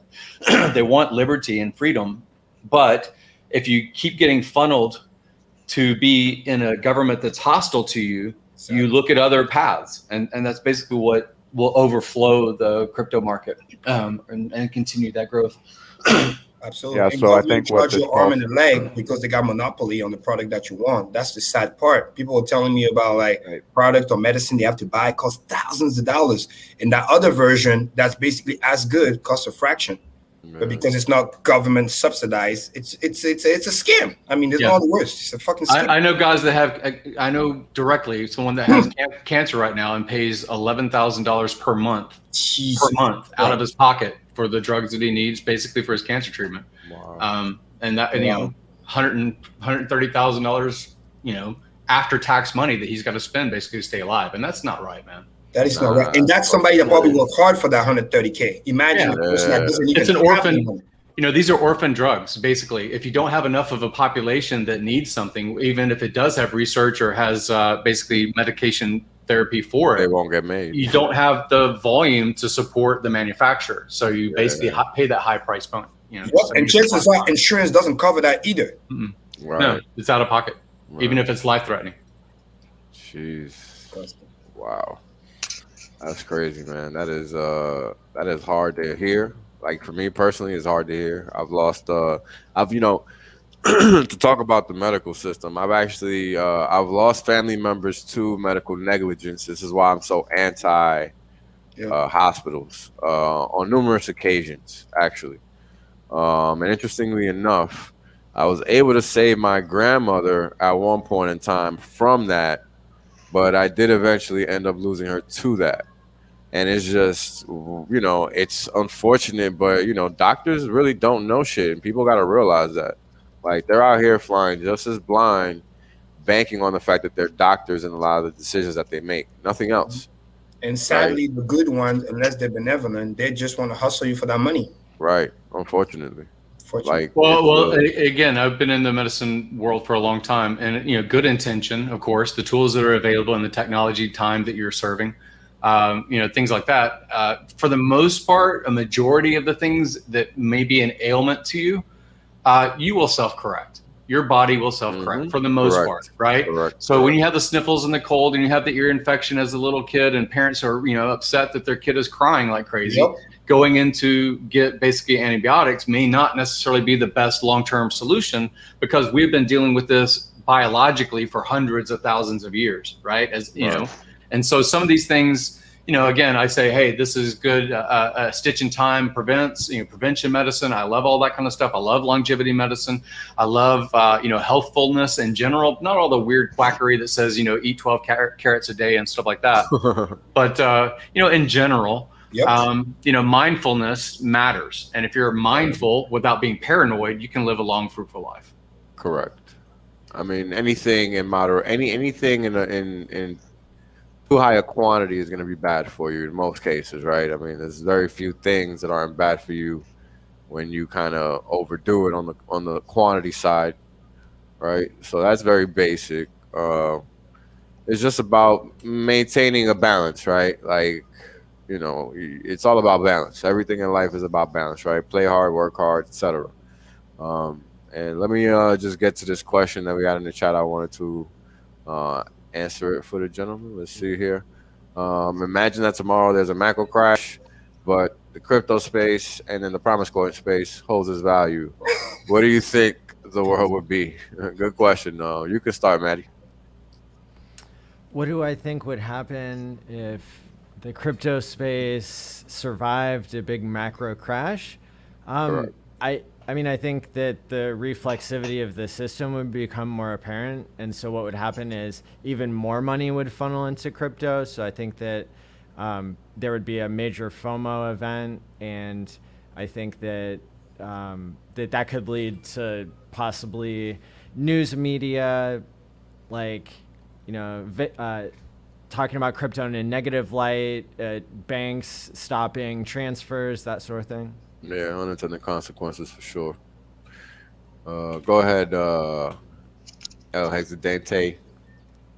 Yeah, it's just so. I mean, it's a good hypothetical, I guess, but it just seems like that would be what we would kind of want. It'd show that we'd have strength that's not so much correlated to everything else, but just seems like the way it is now. That's kind of, I don't know. We're gonna have to see this this battle of can you onboard people quick enough into these things to actually get the value of all these things up to where it can insulate itself, and how dependent it is going to be buying and selling from these other markets. So if it did survive, yeah, that'd be great. Like Maddie said, it would probably it would become its own ecosystem. It would be, but then again, man, I just if you were able to do things with crypto, buy other assets, start things with the crypto, and not have to go into dollars for it, then maybe that would play a role. But yeah, that would be awesome. But just don't see it really happening this early. But we'll see right now. Yeah, hard to see. Go ahead, Kareem. Well, for me, Mohammed, I'm gonna keep it 100. Quan Gang style. It's first of all, it is an illusion. It is not gonna happen in terms of if macro crash happens, crypto as a whole, and I'm gonna explain why I make it like that, is gonna go down.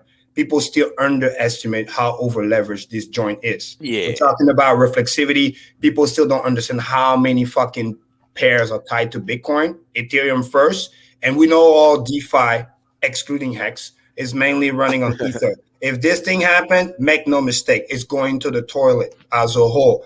Because also human being, when panic hits, they're going to go back to the most primitive thing that they know, which is get cash, fiat, da-da-da-da. And then at that point, this is where the money is going to follow. This is where the big banks, the big money, they're going to fly to safety. This is what's going to happen. They're going to draw that liquidity. They're going to rock pull the shit out of things. Now, if it's Hex, I think Hex will hold its ground. But for the most part, the rest, this situation, I don't see it happen. That'll be wishful thinking. You know what I mean? Now, after the washout and people realize that you're actually not safe into what you think was safe, when you understand that traditional markets, 401k, that everything is a risk, that this is more risky, on the next wave, you're going to realize, oh, wow, this crypto thing is actually better for me because the other thought that I thought was safe is actually not that safe. Right. We're going to dip as much, maybe not. That's wishful thinking still, but it's definitely going to dip. But it's going to open the mind of people to understand that what you thought was safe is actually not safe. So if you're going to take the similar amount of risk, might as well get the other thing that give you the higher reward. Make sense? Because people think, oh, this is less risky when it's actually not. It's as risky, but this other one gives you a higher return if you're obviously not out there over trading and all that stuff and thinking long term and protecting your value. That's where I stand. I cannot entertain that would be wishful thinking. So go ahead, Gary. So I think that there's two economies. Obviously there's a financialized economy that is completely separate. It is all the ledger entries of stock and crypto and everything that's the quadrillions of derivatives and things like that. CDO market, RPO, all these different marketplaces that are intangible and basically not perceived by the general public. What they perceive is my food is expensive, my housing is expensive, my cost of my gasoline to transport me from here to my mom's house is expensive. And until you basically have pain in the middle class and the lower class, as far as the financial class, you don't really have any change. You just have more ledger entries, you just have hyperinflation. That's basically what's going to happen around the world, not one particular country, but we will basically just add more zeros to this effectively.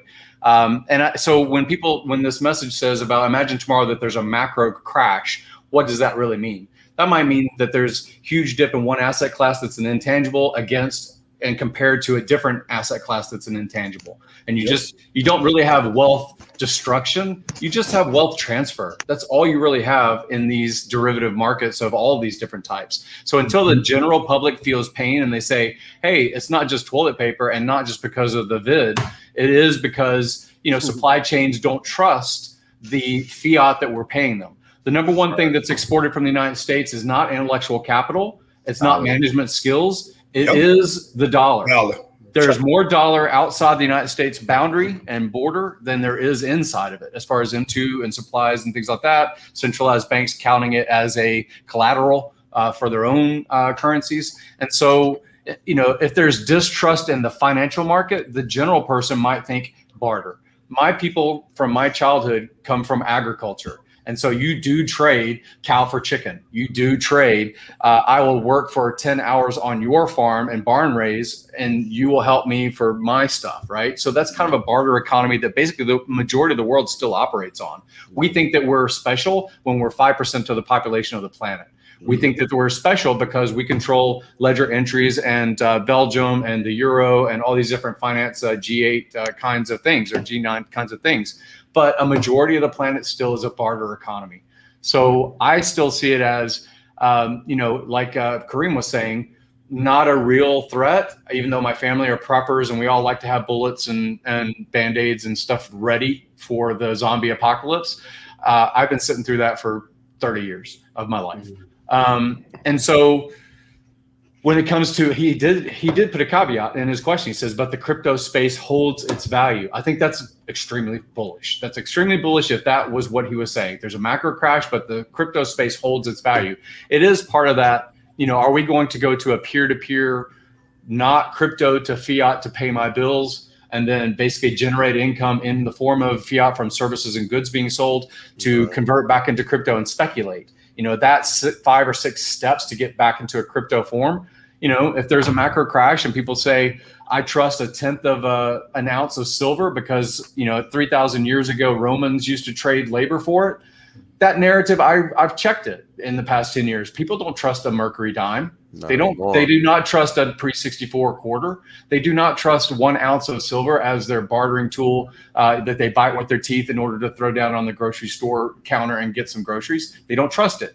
But we live in an internet world. We live in an influence world. We live in a digital token, email value kind of world right now. for most of these people like us that are dealing with derivatives and two economies. Most of the planet still deals in one economy. Barter, what do you have? What good do you have? What trade can I make with you because you're part of my community?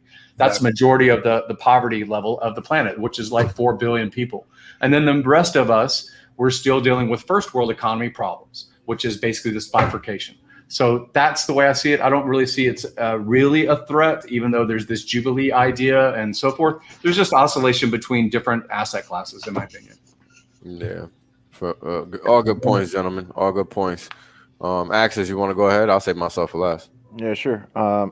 So in this hypothetical situation where crypto held its value, so to speak, and everything, all the other markets went down, what that would look like is in one day you'd see this Bitcoin hyper Bitcoinization narrative playing out live in real time, and Bitcoin would go to like such high valuations overnight or during the day. Like you would just see all of the market, like right now we just pumped to 40K and we were at 34 just a little bit ago. Like, so when I did go and check the S&P and the DXY and stuff, it seems like everything's pumping right now. So like, I just don't really see that, like that all the money, like it's literally physically impossible to get all those money flows onboarded onto crypto and have everyone using it. There's just not the knowledge, education, the devices. There's just not enough exposure to it yet for that to actually play out. So it's like it's almost like a mathematical impossibility for that to happen right now. But what did we just say? Well, 30 minutes ago, right? Yeah, just as we said. The short seller couldn't get themselves wait for the 20K. They had to jump on it like trigger happy little girls, and now they're getting wrecked. Yeah, typically high. And after this pump, it's just gonna roll over. Remember this chart and go back to the 2019 segment that I showed you, and come back a month from now, and you're gonna see the arcing. Mark my word. You heard it here on Wall Street first. I agree with the narrative that was just played out as far as when you say digital ledger on one side of an asset class into a digital asset of whether it's Bitcoin or other cryptos and so forth. Majority of the planet, even first world, will not be able to say, hey, I want to trade my Toyota for some Bitcoin. And that number entry of what is a Toyota worth, how many Bitcoin is that? That's not going to show up on coin market cap or numbers. It's not. You know, so when you have a ledger exchange and you have some kind of pool, whether it's an AMM or otherwise, sure, one ledger entry for the general public that's reviewing and looking at charts, they can say, oh, this is up as an asset or this is down an asset. But if it's barter, people are just going to, if they do trade, they say my bicycle, my motorcycle, my food, my service. And how do you calculate that? You know, so it would be chaos. And I don't know that we would have a hyper Bitcoinization necessarily as a Bitcoin. So yeah, I think it's kind of like what Kareem was saying earlier. Maybe it is my mentality that I've been hearing this doom and gloom story from everybody from Jim Rogers to whatever for 20 years, 30 years, and prepper mentality kind of stuff, and kick it down the road is just what governments do. They do it until empire dies, whether it takes 100 years or 1,000 years. Yeah. Shit, no, I forgot what I was gonna say, but just like you're not gonna see this type of situation play out. You're just not gonna see it. It's like it's an improbable situation to play out. I think we all kind of agree. Yeah. One thing that's interesting though is that I don't know if we've had a global economy that had like the asset class of crypto as it exists now for it to even be an option to go into. Hypothesize, right? Yeah. Yeah. So at least it just doesn't seem like it's developed enough to be able to carry much weight. You know what I mean? If the whole system were to try to come to it, but at least you guys, you know, like the guys Gary was talking to, like at least they have an option of another asset that, you know, they don't have to go into real estate or whatever they're going to do. They can at least have the option to buy this other asset, which, you know, might have better fundamentals, everything. Yeah. Everything. Yeah. Bonds didn't exist until they did. Stocks didn't exist until they did. Every other thing that's an intangible didn't exist until it did. So it just becomes another namesake that you're trading in any other kind of, you know, mind game of what game you're playing. And like the real world infrastructure has already been built. So like I think it's easy to forget that, like, you know, we have the internet now and we have all these deflationary techs that they're in their hands of enough first worlders that change can happen like at a much cheaper cost. So like even though the markets may appear to be inflated in value. The cost to achieve new goals is actually much less on over a longer time horizon. You're actually falling back on the shoulders of everyone that came before us as in our history. So it's kind of nice like that. We're fortunate to be here at this time in history, kind of in the middle of these this old economy, this emerging economy, right? Because you can leverage both sides. Because if everything was all crypto, Bitcoin would already be boring, and everything else would kind of have a flow and an ebb and a flow. The hyper quick gains wouldn't be there as much. Yeah, we'd be late to the party, so to speak, basically. But also in a good way, this is what's fascinating. That's what makes crypto such a powerful potential play, right? Because you got this powerful asymmetry where, not saying all or nothing, but I strongly believe another 1 or 2 cycle when it becomes multi-trillion, you know what I mean? And, Bitcoin is wherever, or the whole thing is like more bigger than what it is now, then the game can change. Because back in the day, right, $1 trillion means something. Oh my God, so much money. Remember 2008, they printed 700 billion. It was like a big deal. But now they're throwing trillion like it's a joke. That's just a day's work. In the next 3 years, 2 years. That's a day's work of 700 billion now, right? That's nothing. Oh, damn, we lost Kareem. But that's nothing. That's nothing. Oh, wait. I think he's coming back. Hold on. Give him a minute. It's me. Well, you're good. It always happens. Go ahead. We waited for you, bro. You see, we get the censorship. It always slows you down, bro. We get it. Like, hold on, pull the reins back on this guy. Go ahead, man. So once you understand what the purchasing value of money used to be, what it is now, we're throwing trillions like it's a joke. So I wouldn't be surprised if we get the next trillionaire very, very soon, the next 2-3 years. So once you see that, you see what's going on, and you look at the facts, you look at what has happened before. Because when we talk about macro crash, it's not like we don't have any data to point to. You know what I mean? Just last year, we had one, 2008, this, that. Look at what the market did. What was the psychology of the people, the muscle memory? What went down first? What are the signs? That's what we do on those streams. That's what we do on Coin Game. We're not trying to predict the future. We just say, hey, look at the sign. When you see X, Y, and Z, this is what typically end up happening. So you can protect yourself. So when you see the signs, you know what it rhymes. And one of the reasons why I like Ray Dalio is because he does those macro cycle, 100-year cycles. Because inside the little cycle, there's the big cycle. And as much as they want to print money, there's going to be a day where the debt level is so high that you can't print your way out. Like right now, they're averaging $120 billion a month. That's insane. In about a year or two, they're going to have to probably ramp it up to like 160 or 200 just to maintain, because the I have to push back a little bit on that phrase. They can't print their way out. Greenspan has said, the America will always settle its debts because we can have endless printing, right? The meme of the Jerome Powell with the printing press or whatever, all those kinds of memes. So even when people say things like Richard commented the other day, probabilistically, even if you count on a crash and you say the stock market's going to crash, the real estate property is going to crash, and you're going to have basically a massive bubble that is too big to fail, but it fails. You still probably are better longing because of muscle memory. Absolutely. Let me rephrase. What I mean by that is that the crash means that you print your way out, but you murder the currency. Make sense? So to me, it's still a crash. Like right now, we have experienced a crash. They just print their way out, but the value of the dollar is murdered. So to me, it's a crash. That's why we are in crypto, because we are protecting our purchasing power, because the crash is happening live. They're just doing like a small, have you guys ever witnessed like demolition? How they do it with the expert? They just make it clean, nice and slow. And it's just like, if you look at this chart that we're looking at right now, look at what it used to be and how they did a small, like a curvy.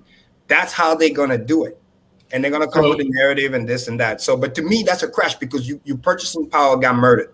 So you just gotta protect yourself so that when it happens, you can see the sign, protect your purchasing power, or ride the wave in such a way that, okay, the inflation is X, but if I get X plus 2, at least I'm beating that inflation, so I'm not getting murdered by it. Make sense? So that's a great point, Gray. You helped me clarify. That's what I meant by that, because they will always print, but as long as you protect your purchasing power, this is how you know you're not getting scammed. And that's why the average guy doesn't understand what's going on, because they do it in a different way. That's why we say inflation is indirect theft, indirect taxation. They don't come with a gun and say, hey, give me your money.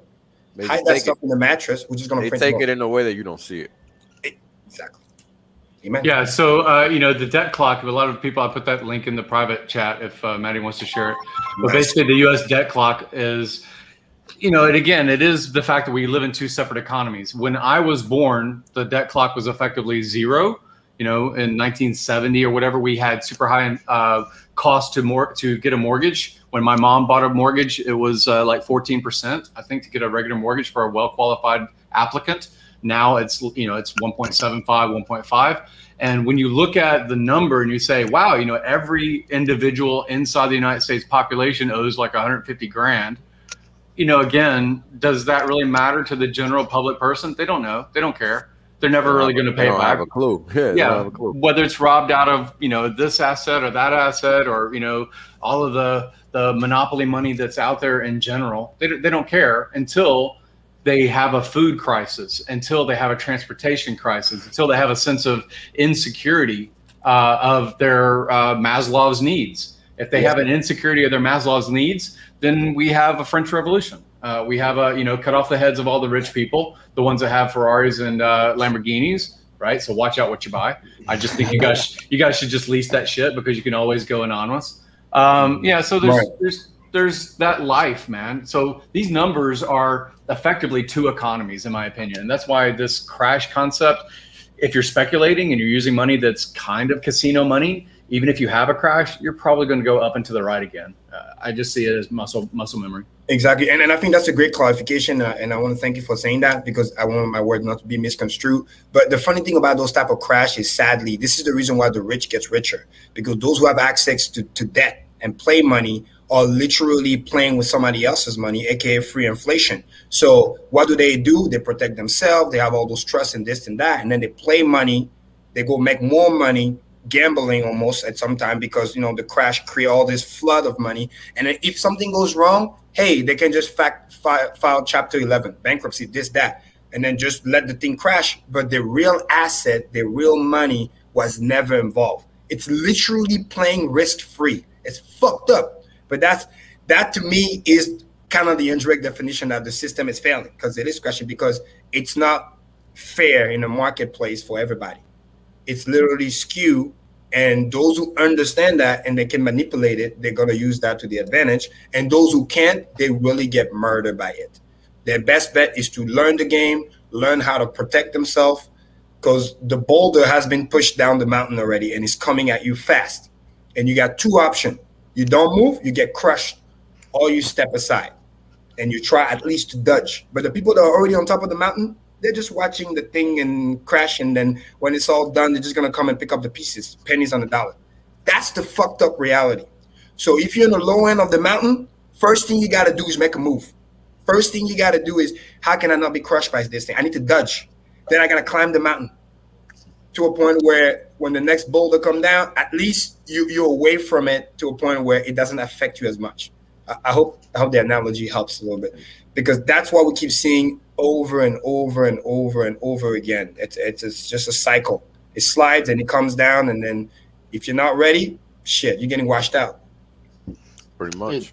That's what I think about. This might be, I talk about this a lot, like as far as the little guy, the average guy front running. This might be a like opportunity in time where you have this opportunity to get in crypto, something like Hex, that's gonna, you might be able to catch up a little bit. You know, if you've 100%. Been hurt with inflation, or you've been hurt with job loss. Everybody's been hurt, bro. From that one, yeah, everybody's been hurt. Well, yeah, and then you see, where does this money goes, like Kareem's saying, and then they're buying assets with it, either with that or with just their debt, which is basically like free money they're getting, which drives the price of these assets up. So the little guy goes, yeah, maybe a couple bucks in eggs and gas and all this stuff is whatever, but go try to buy a house, a land, a Bitcoin, something like that, and it's like in a vertical spike, then you know you're going to notice it. So it might be, we're in this age where it's going to go completely digital. I mean, we kind of know that it's going to do that at some point. So maybe there's like a little space and time right now where the opportunity to get in crypto and insulate yourself a little bit from that is probably it's the best opportunity that many people didn't get afforded these opportunities in the past. It just wasn't an option. So Yeah, it I didn't think this exist. is valuable opportunity. Yeah, it didn't exist, right? And that's like the biggest thing. And I guess I'll go since I hadn't gone. Because literally my whole story has brought me here, and my whole career, like trading and all of that, like everything that's brought me to this point has all been macro. So I'm probably the use case for this scenario, because while I don't expect crypto to basically just survive, just because there's a dump. I kind of agree with what everybody said, because what everybody said again is all about probabilities, right? And markets function off of probabilities. It's just, well, which one do you think is most probable? And for me, what I think is most probable is what we are making a bet on right now, and that's that crypto is going to supersede all, because everything is being vaporized. Like, if there's one thing I agree with Michael Saylor on, is this. Right, this is literally the only thing I agree with this guy on, and it's just a plain fact, because this is what we're allowing to happen, and we clearly aren't deviating from this trend, and that's that everything is being vaporized in the world. That's a fact. What does that mean? What that means is, with everything else being vaporized, right, we have, what we watch on TV is no longer what we watch on TV, is what we watch on YouTube. What we read is no longer in a book. It's in a tablet form or whatever have you, right? Like, everything is vaporized, and that's what I mean. It's not physical. It's now digital. Nothing is really in a physical form anymore, and money is clearly trying to go that route. So, to me, it makes 100% sense to bet on crypto. To me, if you're not betting on crypto, you're betting on the loser, because what else do you really need to see? Where the hell did this chart go? I mean, seriously. Hold on. I agree with that. I agree with the idea of resetting what is intrinsic value, and you're talking about. Yeah, that's what money is different than intrinsic value. Exactly, and look, so the first thing I learned when I came into Wall Street and I started trying to understand macro was that it's just like you said, Gary. The biggest export that the U.S. has is dollars. Right now, Kareem was talking about this earlier, and I just really want to highlight, because I was literally just learning at this time, and when all this was happening, I was overseas in Afghanistan working. Like, I was watching all of this on TV. Like, I wasn't here. I was watching it on TV as it happened. So it was crazy to see what they were saying and watching what the markets were doing, and not understanding that this was a point in time to buy. Right? This literally was what that was.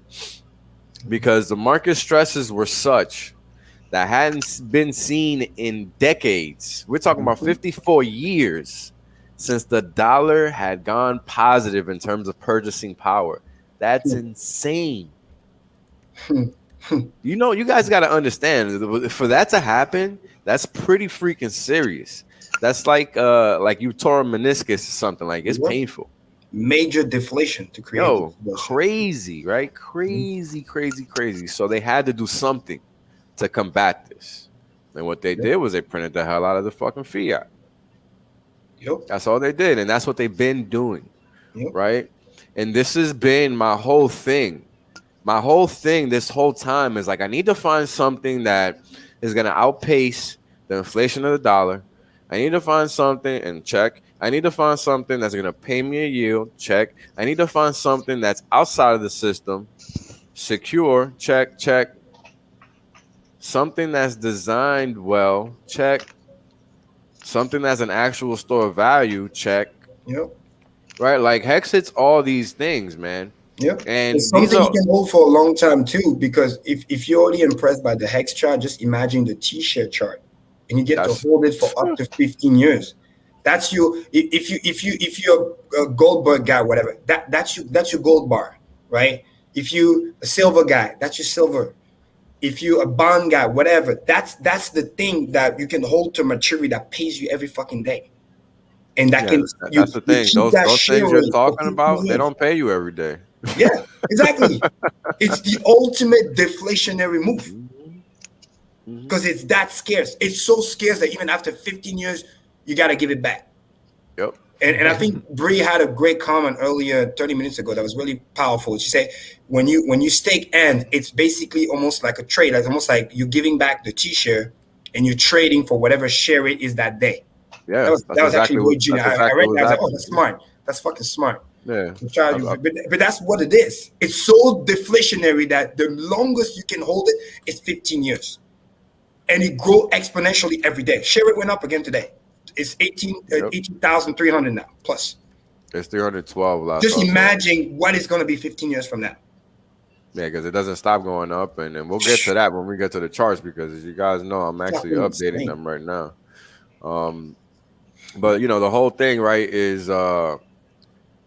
this is like the world as a whole macro trade, no matter how you want to slice it, right? Because in order to survive, we have to find financial security, because we can always have land and real estate, but what happens if that land and that real estate is overrun to the tune that you got to go? This happened to plenty of people throughout history.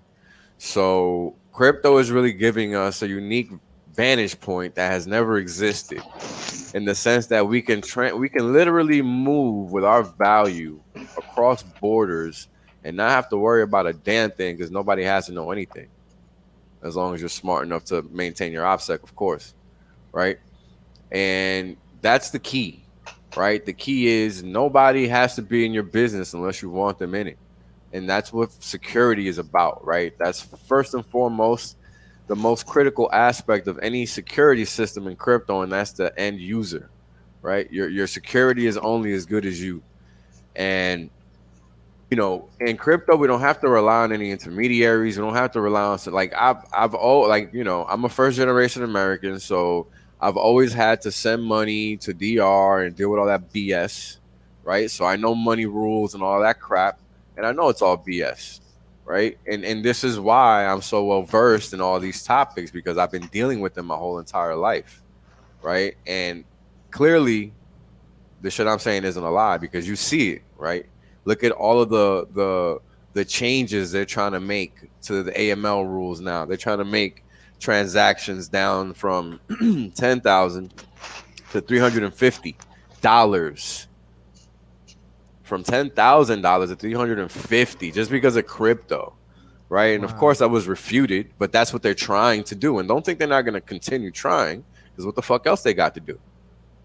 That's a big jump. That's a huge jump. And this is the kind of things that people need to be aware of, right?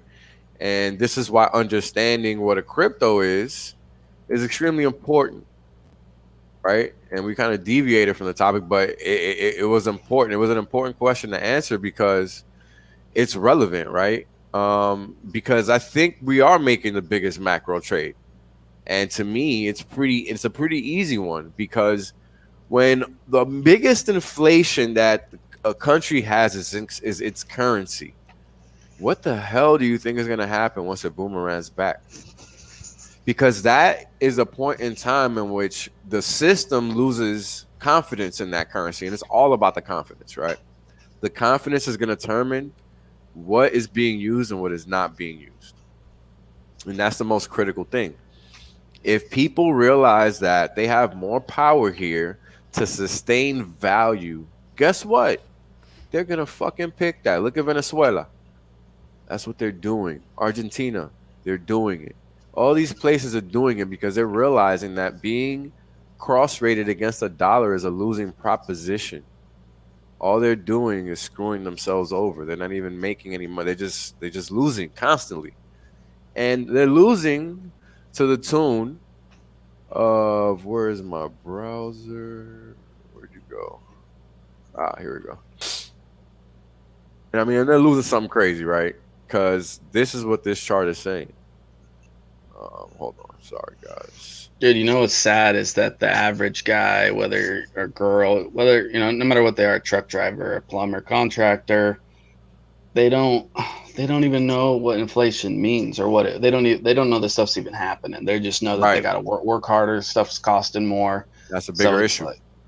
Yeah, so just even to get some education on, oh, these things are actually taking place, can help people make better decisions, you know, in the near future, or, you know, in the long-term future. But I've run into plenty of people, good people that were older, that they know it's bad, but they don't know why or what or what's going to happen. Right. They just, I know it, man. I know it. It's crazy, and this is why talking about this stuff is so important, right? It's like, Absolutely. you know, why is peer-to-peer value mechanism so important? It's important because we don't control this, right? This is literally a function of what they're doing, right? Like, look at this. We're talking about all time. All right, let me alter this chart real quick.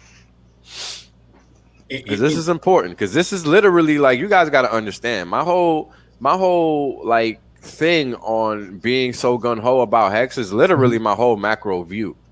Like this is the trade to me. Any other trade is pointless. Like everything else is pointless in my mind because this one trade covers everything. Yeah, it's literally like the analogy. You could be the most successful person in Venezuela. You're buying a crypto and you're getting paid in crypto. What more do you need? You can't beat that. Yeah. And Patriots Way, thank you for the amazing super chat, which is the max for those that don't know. $500. I'm guessing these guys would be blessing us with a monthly salary per stream if they could. We appreciate the value. This is wow. I mean, thank you. That's thank you very much, man. I appreciate it. I mean, at this rate, I might be able to quit working soon. This is insane.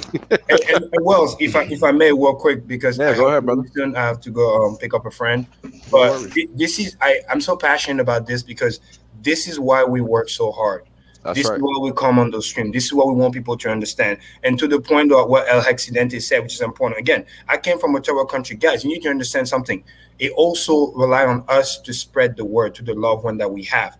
Not knowing is one thing. Starting from the bottom is one thing. Staying at the bottom is unacceptable. I knew nothing. I started from nothing. I grew. Now, does that mean somebody is going to be? No, but you got to learn. The same way where people that used to be in a cold mine, some of them were open-minded. They realized, okay, this business is done. I got to pivot. I got to learn new skills. They spend a lot of time. They use that. Others that didn't, that got wiped out. COVID hit.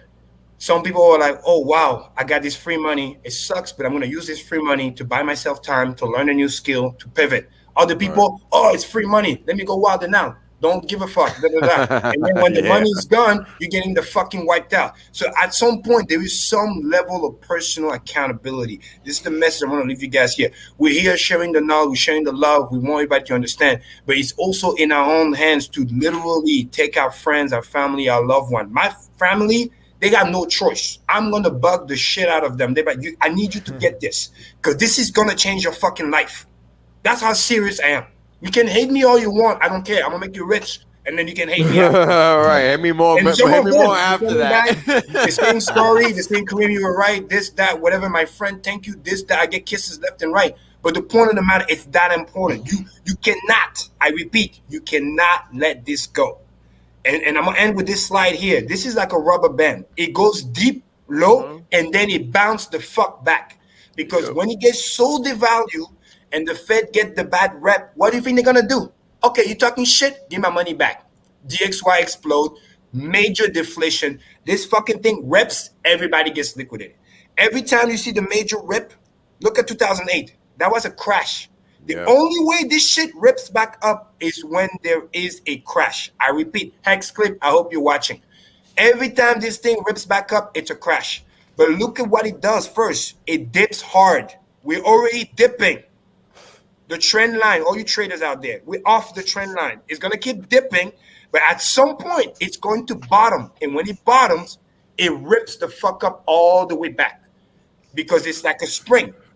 So you need to understand what is happening here.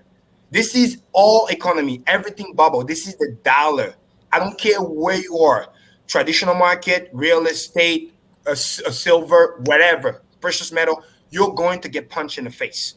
So you need to understand what is happening right now. And if it keeps dipping, lucky you, more free money, more inflation. But at some point, it's going to stop. We already showed you the signs. They close all the facility. No more stimulus. Repo market acceleration. All kinds of shenanigans is happening by default. If you know the storm is coming, why would you want to be like, hey, you know what? Why would you wait? Let's just wait by default and try to time the Yeah, market. You makes no fucking sense. idiot. No, you protect yourself now. And you let everybody know as much as you can.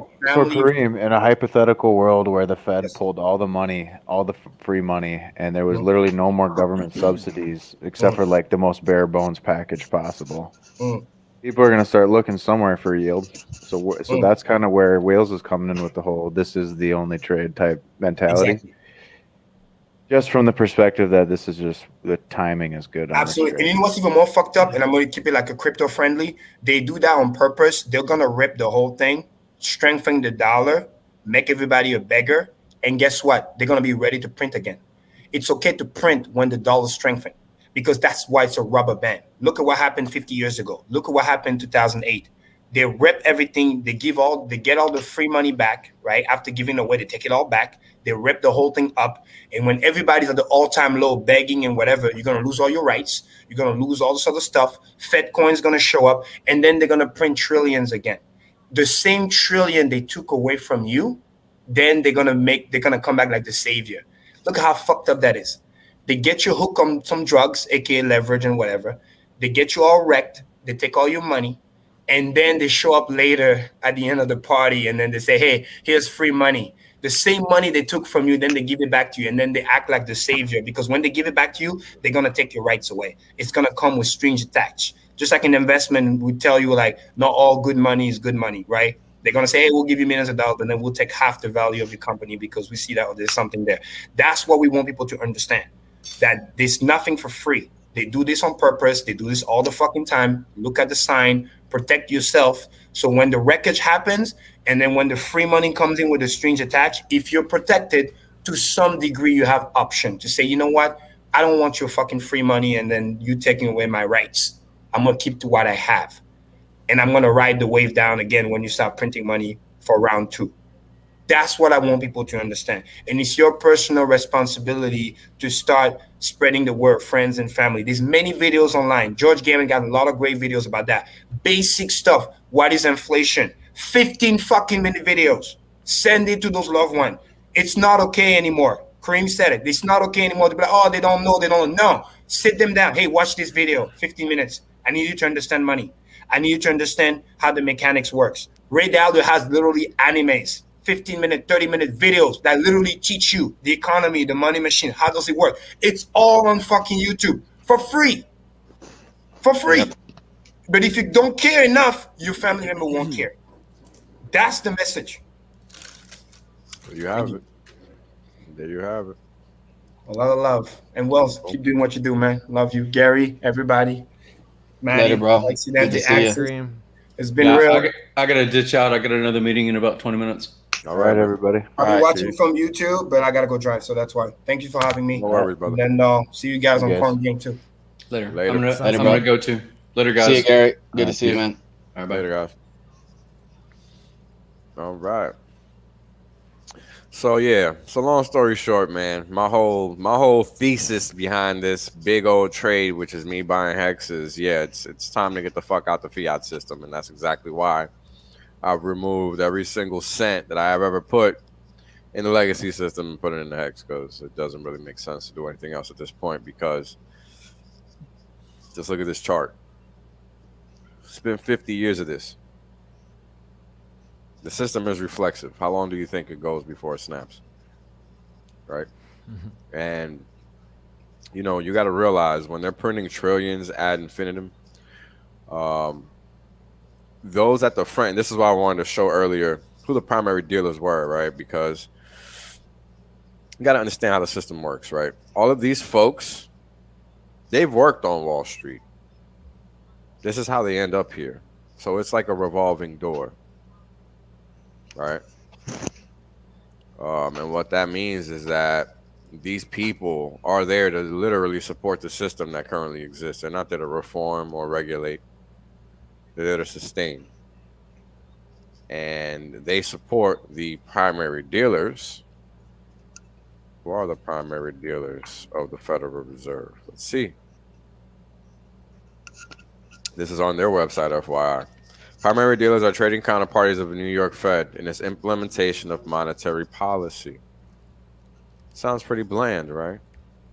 But as we all know, we all know what they do with monetary policy. We've been seeing it for the past 9 years, or 10, 12, whatever it is, right? They literally just ride it up. And these are all the primary dealers, right? Private entities. So these are the first recipients of the inflation, Correct. or of the new money. They're the staker class. Quintillion effect. They're the staker class here. Yeah. Well, when you look at it, they have absolutely made more money in this period probably than they've ever made ever. Like the ones Correct. that the beneficiaries of it, I mean, they just mopped up. Correct. And so yeah, you do have that swell of the rich getting richer and the poor getting poorer. We do see that. Yeah, no, I mean that's how it works, right? And this is why it's important to know how the system is structured. That's why it's about. That's what it's about. Because if you don't know why you're making this trade, then why are you going to make it? Because if you're not, right? If you're not, then what you're doing is you're betting with these guys. And I don't know if you've noticed, but these guys don't always get it right. So you probably want to figure it out yourself. Just saying. Just saying, right? Because that's the whole point, right? These are the bulge bracket banks, right? On the street, right? On Wall Street, whether you're in Canada, right? Switzerland, right? Paris, right? Toronto, wherever the hell these people are, right? Japan, right? I don't even know who these people are, right? New York City, right? Tokyo again, New York City again, right? Midwest somewhere, right? They're covering the whole swath of the earth, right? Germany, right? How are these people even still standing when we know they should be bankrupt, right? And this is why, right? This is what's going on, and this is all related. Like, no matter how you slice it and dice it, this is the trade. Literally, this trade is going to be better than Big Short. Now, what's the trade, right? Well, it's really simple. Let me show you guys. So this is the total crypto market cap, right? And I talk about this frequently. Let's do 5-day chart. Right, and this is where we're at right now. 1.5 trillion, and we've been as high as 2.6 or 7, I think. Yeah, 2.577. That's the highest he's ever been. And the regular legacy financial markets are, I don't know, 600 trillion or some crazy number like that. Right, some astronomical number. Let's just say 60 trillion because that's still retarded. let's say we have 5x left to go. Let's say this is going to 10 trillion. Why wouldn't you want to ride that wave? And that's really a conservative estimate. I'm really honestly thinking that the crypto can at least go to 50 trillion. Why not? It's the easiest way to transfer value on the planet. Right, and we're gonna answer your question, Crypto Goose, because this is actually a part of the presentation today. But the interesting thing is that everything that we're talking about is tied into the presentation. It seems like a big ass tangent, but it's not. Trust me. Everything is related here because money is money, right? And currency is just a unit of account, right? It's just a general term for what we consider money. Because money has a specific connotation to it, right? And that connotation is that it's a store of value, it's divisible, it serves a function, it's received by others, right? It can be used for trade and exchange. All those basic things that money is actually defined as, right? And I have a video on that, so please go back and look for it. I think it's in the Let's Talk Value one. I can't remember exactly, but it's one of those first few videos. But I go into money in fine detail. But that's the whole point, right? It's like this is the growing side of finance because the other side is toast. There's a reason that you have all these VCs trying to enter now. There's a reason, right? It's because this is where the growth is. And this is what it's about, right? It's about them finding the way for capital to grow. So now we know what a cryptocurrency is supposed to be, right? We had this big, long, drawn out conversation of why we think crypto is going to be the place to store value in the future, right? We think that value is going to become vaporized just like everything else has become vaporized, right?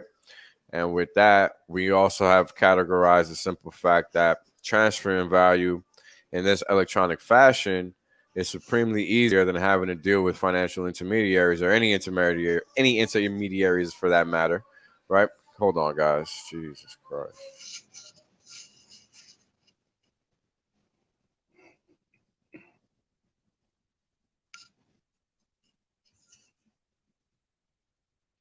Oh, I think all right. you Sorry good? about that. Oh, okay. Yeah. No, it's all good. Sorry about that. But yeah. Sorry, it's all those little things, right? That make this kind of a no-brainer. It's like, why would you send a letter when you can send an email? Think about it. Has the world ever returned back to email? Or from email, I mean? No, it has not. In fact, it gets deeper entrenched in email, right? Anything electronic never reverts back to its analog form. It's important we realize that. Why would money be any different? Why would people be any different? Boom. Good points. You know, if we're just organic Boom. matter on its path to something Can't else. fuck with me, man. No, all joking aside, this is very logical, right? Like, we got to understand that. Like, it's just not going to revert back. And, you know, it's funny and then it's easy to be right in this case, but that's just what it is, right?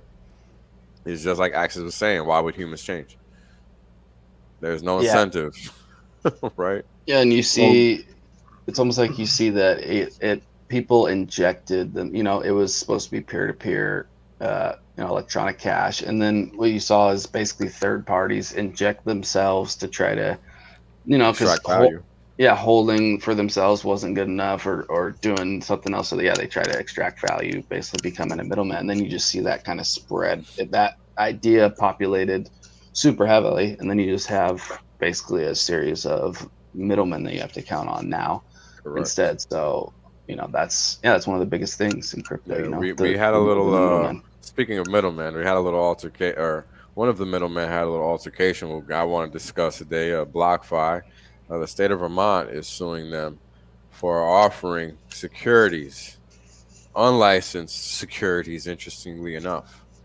And we'll get to that, and maybe we can quail this further baseless accusation that Hex is a security, because people just don't understand how it works. But it's okay.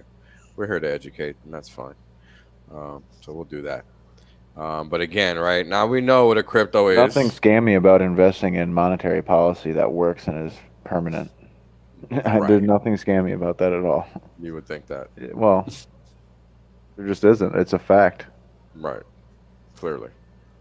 But check the math. It checks out. Many say otherwise. Many say otherwise. Right? And that's why it's super funny. Like, what's wrong with you people? All right. So now we have different types of coins and tokens, right? And this is going to lend credence to the conversation and where it's going to go tonight, right? Like, well, what's a crypto? Why is it a crypto? How is it a crypto? Is it really a crypto or not? And in a lot of cases, the answer is going to be no. No. And this is the whole point of this conversation, right? You just have a new technology that's being used and framed, and we need to make sure that everybody understands that, right? Because it's very easy for things to get lost in the weeds, and we're here to make sure we maintain clarity around what we have going on, because we can't let people just take it and do whatever they want with it, right? Like, we're not here for that.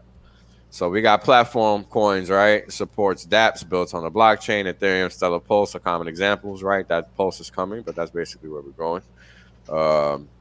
Security tokens serves as direct on-chain representation of real-world securities or tokens that are on-chain, right? And I think FTX is one of those places where they have stocks on their on their chain or whatever it is they have over there, right? And it's a real life, it's an on-chain representation of a real life asset, right? And I'm pretty sure there's other representations of real life assets in digital form. I didn't look into it because I don't really care about that because I'm not here for that. So that's fine. But I'm pretty sure they're out there, right? Like mortgages or whatever have you. It's only a matter of time. If they're not, somebody's going to build it if it isn't being built yet. Because that's just where the world is going, right? It's a matter of convenience. Imagine a real estate transaction easily takes, 90 days. Easily. Why wouldn't you want to digitize that and make it instant? I don't know. Sounds pretty dumb to me. Why wouldn't you? Right? And it's that simple. So again, if the tech is there and it's sensible and it could be used, right, then people are going to use it. And it's really that simple. It's just, again, what Axis just said and what you guys said earlier. Like, why would you go backwards, right? You're not going to. Dude, the smart contracts, they're like, you can basically program them to do anything. Anything you want. Yeah, exactly. You could have a system that's completely, you can't be messed with. It's immutable. So you could apply that to, we haven't seen it successfully really rolled out that much in other places, but it's definitely, that's where it's going, seems like. Well, we got V1 right here. So lucky us, right? V1 in that sense. All right. So then now we have transactional tokens, which serve as a unit of account, stable coins, and coins like XRP are common examples. XLM, right? Stellar is also another one that also serves that function. And then you have utility tokens, which are integrated into existing protocol and used to access services of that protocol, like a Chuck E. Cheese or a basic attention token, right? So nothing really that's important, right? Like you can't really get any real value for it. It's going to be kind of whatever the market decides because everything else is going up, basically. And that's what we see from coins like that. And then you have governance tokens. And we talked about this already. Blockchain-based voting systems, right? And this is what they basically are. And they function in that sense, right? And that's not money. What is that, right? Nobody knows what the hell that is. What is a utility token? Nobody really knows, right? Nobody really knows what a transactional token is, right? They just use it because it's a representation of something that we see in our bank account already, for the most case, right? In most cases, right? Mm-hmm. Yep. And that's the thing to realize. It's not so much of what it is. It's more so what people recognize it as, right? That's why security tokens make sense to a certain extent, right? And platform coins, because they're tied to what the platform is. Like an ERC20 token, everybody understands what that is. Everybody understands what Ethereum is, right? Everybody's going to understand what a Pulse coin is, right? Everybody's going to understand what PRC20 is, right? Everybody understands Binance and BRC20 or whatever, right? Like everybody understands all of that. And that's the whole point. That's why certain things are easier to grasp than others, right? And Richard has been talking about this lately, about how Pulse Chain has so many much more people in there in the chat room and all of that stuff, and that's a function of how it's easier for people to understand what Pulse is going to be versus Hex and all that jazz, right? Because Hex is very unique, and we're going to get to that. But I just wanted to highlight the types of coins that exist currently, right? And how none of them really scream crypto to me, right? Like we just read what a crypto was. None of these scream crypto to me. Do they scream that to you? Nope. No, right? Really. Not from the definition that we stated at the beginning. Interesting, right? This is a lot of infrastructure and right research projects and I don't know, other things. Right. But what it's not is a financial tool. So like I think that's the big thing, the big takeaway. Correct. And this is what I want to highlight. The closest thing here is security tokens, and that's not what we're talking about here. That's not crypto. It's a fictional digital representation of something in real life, right? That's literally all it is. Because then guess what? You can't have two copies of the same thing. Here's a good question for you: Is the tokenized stock more real or less real than the actual stock? I was just gonna say that it's less real. How can it be realer? Well, think about it. If unless you have a clear count of all the stock, right? I mean, that side could be fudged more easily than the on-chain stuff because that actually has to be theoretically backed. Well, it's not. That's the thing. They'll say it is, but it's not. because Well, even Robinhood does that, right? Where they don't. It's Correct. all leverage, right? Correct. They don't actually hold the stock. So let me explain. When you buy a stock on an exchange, you don't actually own it. What's actually happening is that something called the DTCC, and I can't remember what the Google it. I don't remember what you call it is. The abbreviation stands for Depository Trust of something or another. But what's happening is that they're the ones actually holding the stock. The You're not holding it. Depository Trust and Clearing Corporation. There you go. Them One. guys. They're the ones holding, and I'm cleaning my pipe. That's why I'm not searching. So not trying to be rude, just busy. But those are the guys that are actually holding the stock that you think you hold in your brokerage account. It's not you, it's them. So they actually own the stock, not you. You just hold a representation of it in your brokerage account. One of the biggest secrets that people don't know about the legacy side of the markets. You don't actually own anything there either. Not your keys, not your stock. Interestingly enough, it works the same way there too. But most people just are clueless to that fact, right? Yeah, it's the Go same way ahead. with Doge. It's the same way with Doge on Robinhood. Like people don't even know if you have Doge on Robinhood, you cannot send those coins to your own wallet. Like the only thing you can do is sell them on their platform, and like people don't. that's They're like, it. "Oh, yeah, I Sometimes, got-" right? Yeah. Sometimes you can sell them. Sometimes they shut So, the sell yeah. button off. If they allow you, yeah, don't ever use Oh it. wow! So you can't even sell it to them.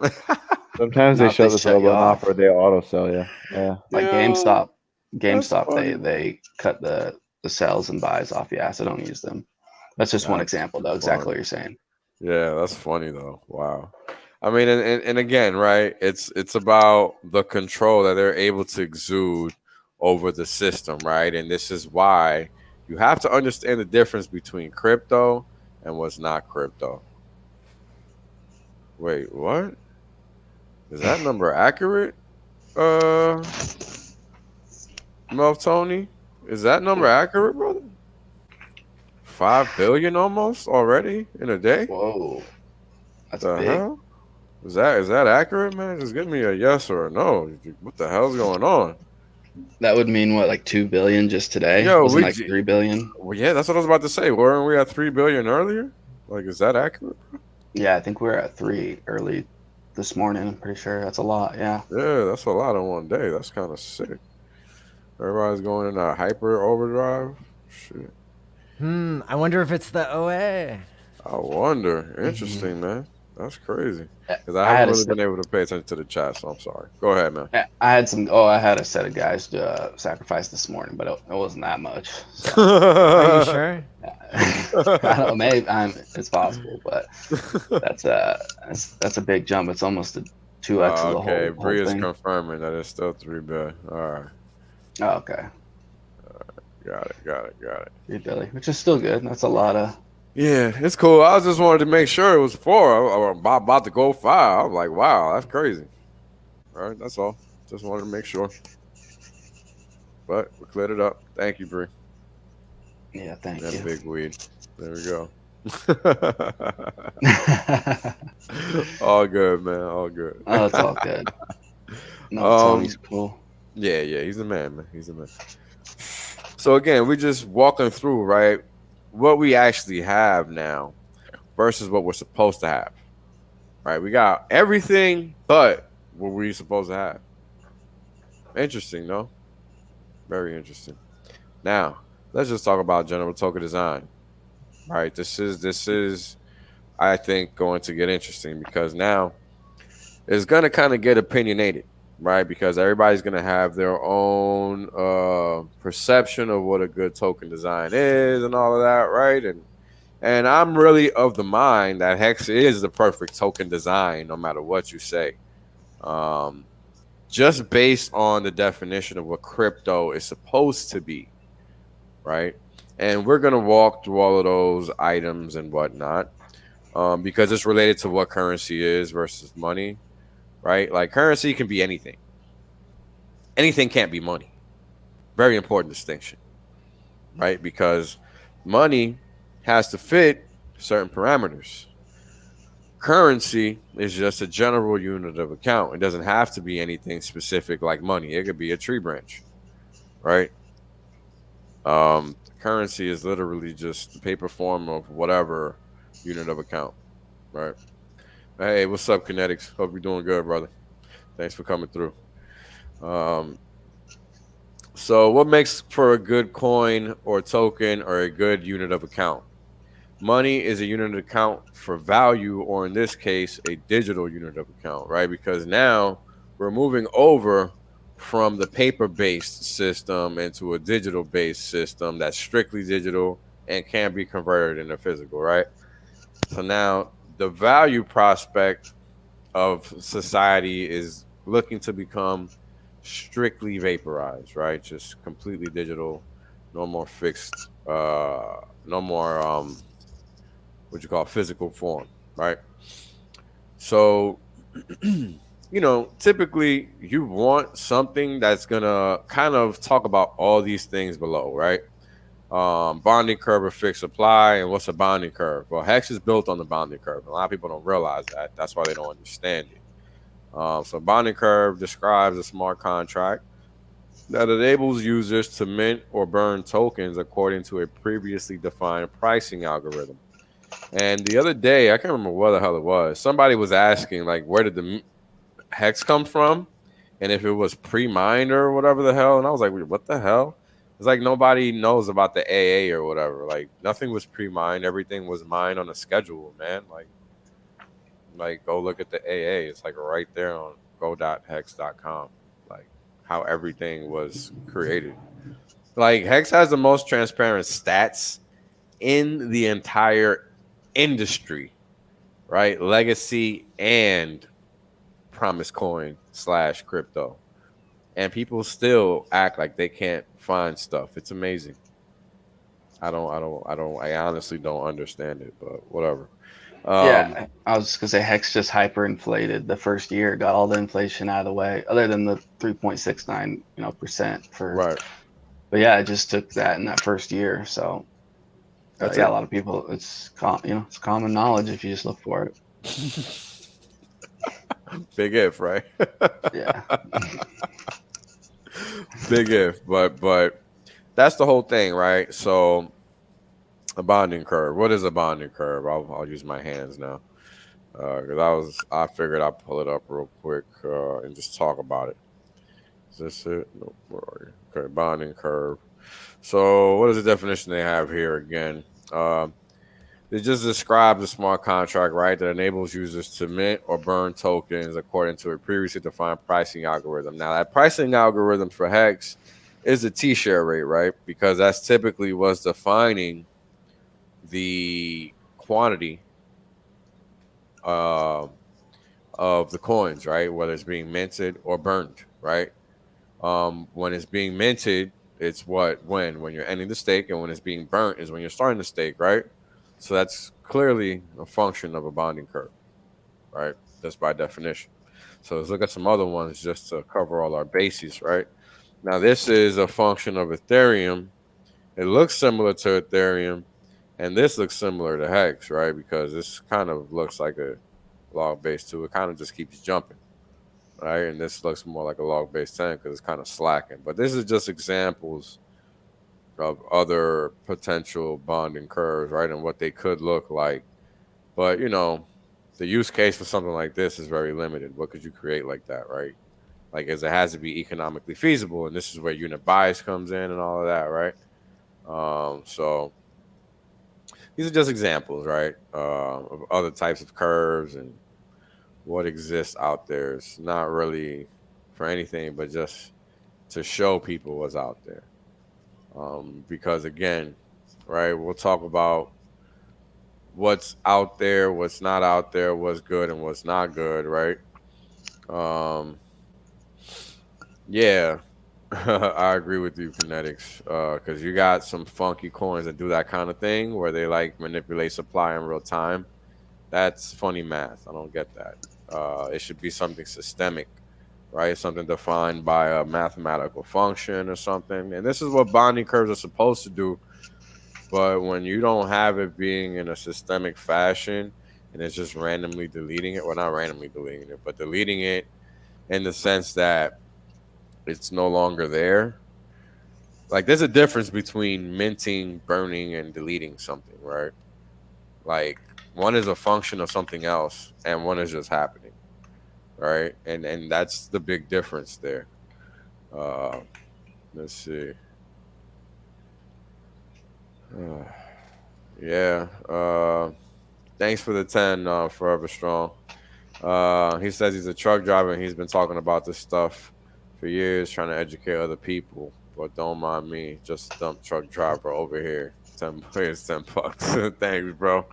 And yeah, man, I know it's hard. And look, I work on Wall Street. Nobody gives a shit, bro. Doesn't matter. You can be a truck driver, a mechanic. You know, I've known this stuff since before I worked on Wall Street, right? Like, I didn't learn this on Wall Street. I've always known this stuff.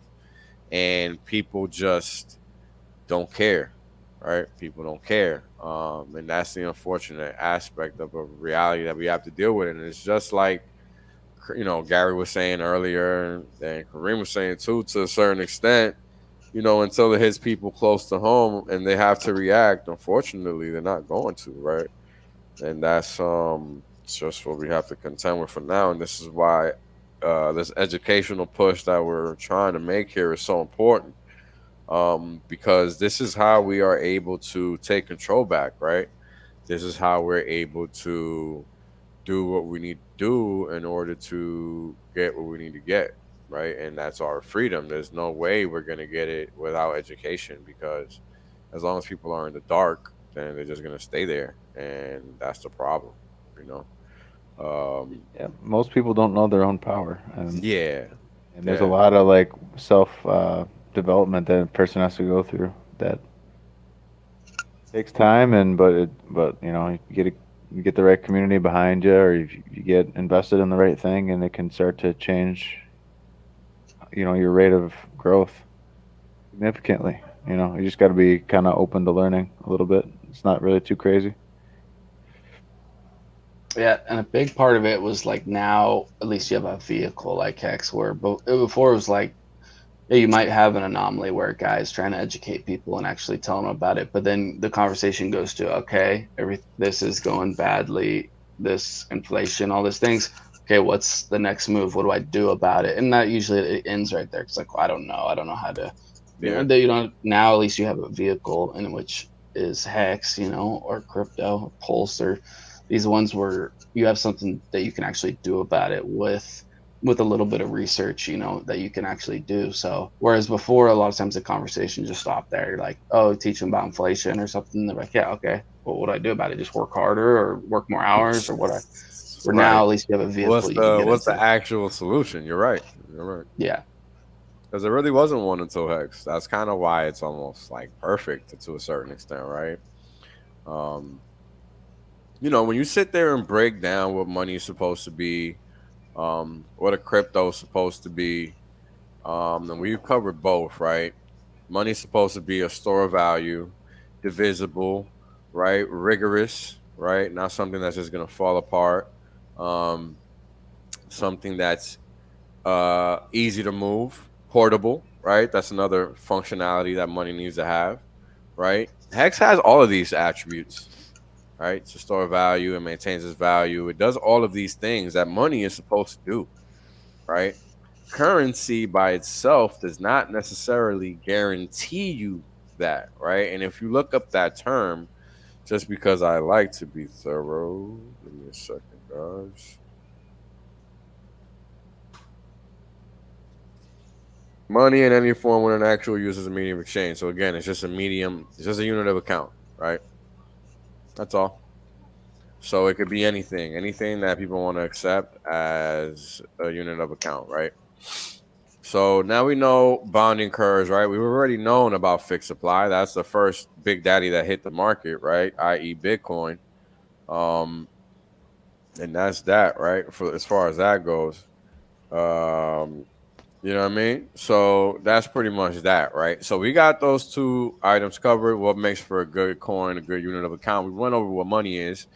We went over what bonding curves or fixed supply is, right? We already know that if something is fixed, right, deflate and fixed to the tune of it actually being deflationary, not like fake deflationary, right, where it's getting deflationary over time, then that changes things a little bit, right?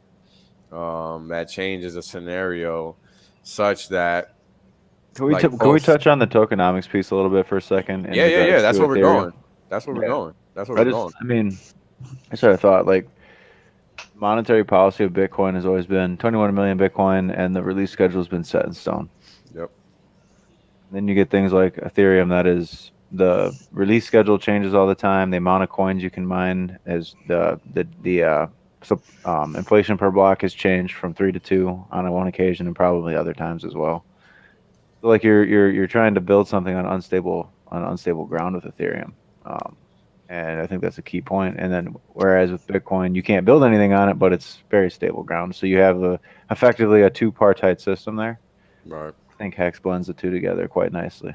It does. It does. So there you go. There's a whole financial product in Hex that you're just not getting with this composite, weird, multi-coin trading kind of like little portfolio thing that you got to do versus just holding or staking Hex. So it just simplifies everything. Yeah, no, it does, because when you think about it, right, what is Hex doing? It's not only maintaining value, it's allowing you to create value with time if you're willing to time lock your coins, right? There's that functionality doesn't really exist in a lot of other systems, right? And that's why Hex is so unique. Like, you can't really time lock anywhere else. You can just, keep it staked and that's it. And then you can unstake it as soon as you want. Like, there's no contractual obligation excuse me, to having to keep something staked for a certain period of time. It's just, do you want to keep it staked or not? Yeah, you get to leverage both the liquid coin side of the equation and then like the high interest side. So I mean, you're getting the benefit of the exposure to inflation with Hex that you would otherwise could only get through mining with Bitcoin, which is a huge cost and a lot of extra learning. Whereas this kind of simplifies that whole process. Right. It gives you the flexibility and leverage with relative ease and low cost. So it's just a better tokenomics model. It's better. It's a more base. If you wanted to make a universal model for what would make a good cryptocurrency, you would use like a model similar to what Hex has done. You wouldn't necessarily want to use a Bitcoin type model because Bitcoin already does Bitcoin well, and then that's kind of already good enough for what it does. Yeah, it's done. So, what's unique about something on a bonding curve, right? And this is kind of what I was alluding to in the tweet that I sent yesterday, because this is about now the tokenomics conversation side of things, right? It's like, well, what's the price limit here, right?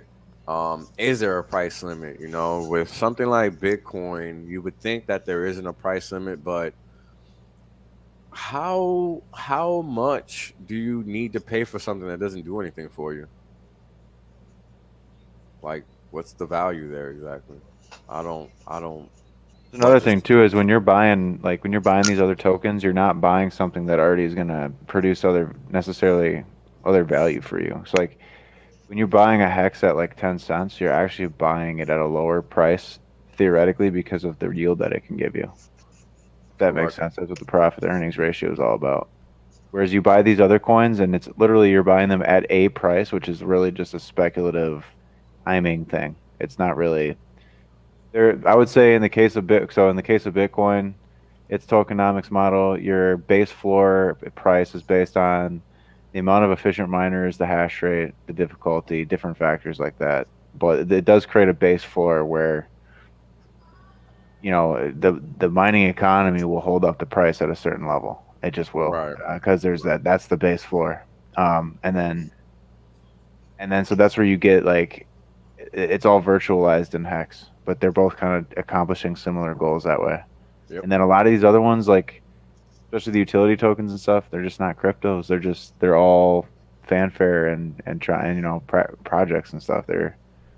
I talk about that all the time. It's there's no reason why you should come into the promise coin space looking to invest, quote unquote, invest money, unless you're trying to do a trade. Like there's trading and there's investing. So I think that's the distinction here is like if you're trading, You're looking for those like huge downturns like we're just going through, and you're looking for the types of pops like That we come had after today that. to either, you know, to like, but to trade the market, but it's a little different. And I think a lot of people's goals in getting into crypto is to get rich quick. And so with Hex, you can kind of accomplish that goal, but also not have like downside exposure. So Right.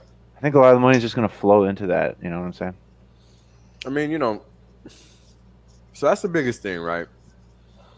That's why deflationary tokenomics are so important, because in people's minds and from the psychological aspect of it, they think it removes the downside potential to holding an asset or a speculative asset, because that's really what it is.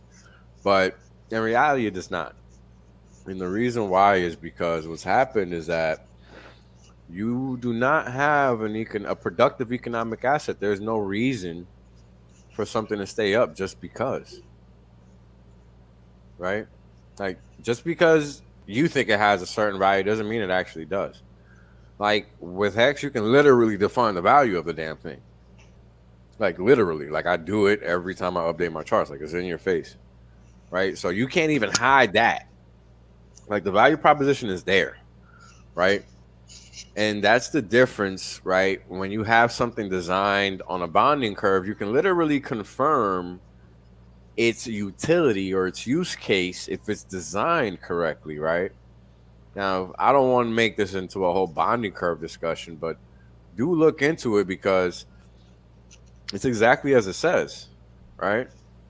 It's literally like you design a coin to work a certain way, right? Like this is why you can use a little game theory in a bonding curve design scenario, right? Because you can design the functionality around the coin to mint infinite supply, literally based on the utility of the coin. So Hex could keep going up forever, literally, because it's designed to be infinite. It's designed to function off the value of a T-share rate, right? Both in dollar terms and in Hex terms, right? That's why the system pays out in Hex, but we still have to deal in fiat until further notice. And that's all it is. And that's why we have to understand what it is that we have to do as a society in order to get our power back, because we're not going to, you know, it's not going to be given. We got to take it. There's no other way. And step one is taking the money back, because that's the only way to have real control over yourself, your future, right? The future of your family. Because if you're just relying on that one unit of account that's constantly losing value, well, you're never going to make it. Doesn't matter what you do. I mean, even if you're, you know, rich because you're making movies, how long do you think that 20 million is going to last if you make it to the top per movie? And what if you only make one movie? Then what? Right? Like you're stuck. You're stuck, right? Like that's just what it is. You're just stuck.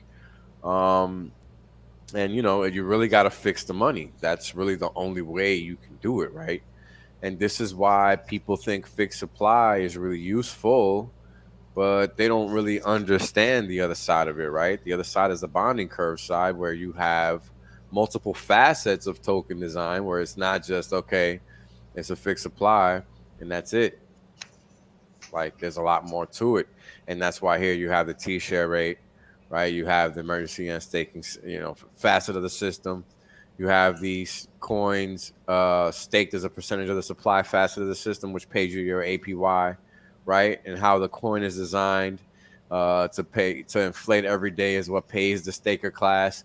Like all of those little facets of Hex, right, are kind of what make it the perfect peer-to-peer value mechanism, value storing mechanism, value transfer mechanism, right? There's a reason, like you guys got to understand, man, like it's not to brag about myself at all, but I've spent over a decade like just studying this specific topic. So to me, it's very near and dear to my heart that I can actually sit here and talk about the freaking creme de la creme, right? Because it does everything. Like Purple asked me earlier, like, when is whale coin? And there's no need for whale coin. Like until I can figure out something better than what Hex is doing right now, there is no need for nothing else. What more do you need? The purpose. So utility, right? Let's move on. We talked about tokenomics, right? We now understand the difference between the bonding curve and how it can print infinite supply based on utility, right? As long as people see value in Hex and what it does, right, it's gonna always. No worries, Maddie. Thanks for coming, brother. Yeah, thanks for having me. As usual, this has been extremely educational and very well done. So thank you, Wills. Only El Hexidente, Access Live. You guys rock. Take Thank care. you, Great to brother. see you, Maddie. Thanks for coming Thank through, you. man. Thanks for everything. Thanks. Peace. So yeah, right. So we have all of these facets, right, that make Hex like the top for a reason, right? It has all of these things, right? And then now we talk about chain location, right? Where does a coin sit? Now we talk about a lot of vapor chains. I don't know a lot of them, but we know they're out there, right? We know Ethereum is like the main one, right? Then you got the blockchain where Bitcoin sits, right? Then you have other coins that you guys were talking about earlier, like Tron, where it forked its own Ethereum version, but people don't really use it, I'm guessing. And you got other versions like Binance, right? People were using that one because they really didn't have any other choice in terms of a centralized exchange because that's the easiest way to on ramp for fiat, right?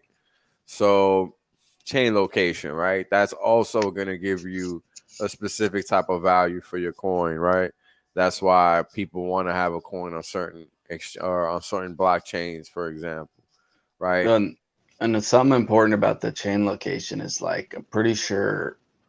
I think it was Tether that was run on the Omni protocol. I think that's what it was earlier. And so, but it was worth, the amount of volume and the amount of worth that Tether had was like massive compared to what it was running on. So it's what Richard talks about a lot is whoever controls the endpoints, that's like Hex could be more valuable than Ethereum, even though it lives on Ethereum. Yep.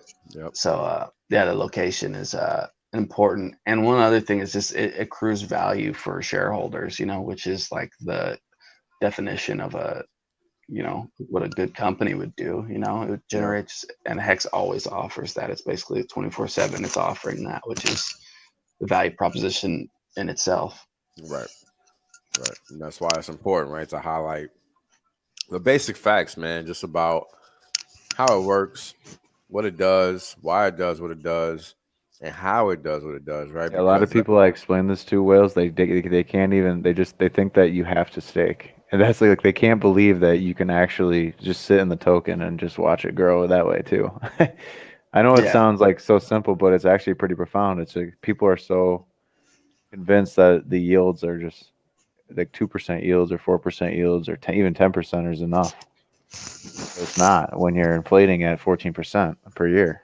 Yeah, it's crazy, so man. It's crazy. I mean, people just like literally like what like that's always like this breakthrough moment with no coiners and Hex. It was like, oh, the point when they realize they can hold the liquid asset and be staked for different time lengths. Yeah, it's like, options. Yeah, it's got all kinds of options.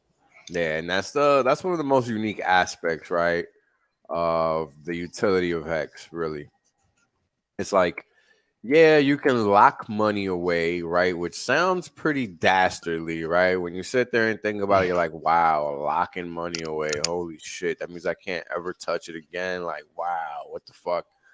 To a lot of people, it's scary, right? It's scary to a lot of people. It really, really is. And I get it. But it's literally no different than a CD. It already exists. I'm sorry. You have no reason to be scared. You know what I mean? Like, it already exists. So, and a 401k Roth, they're all, you know what I mean? So all those, people are used to that. That's right. Like Legacy already has all those similar products where you're locking funds away, right?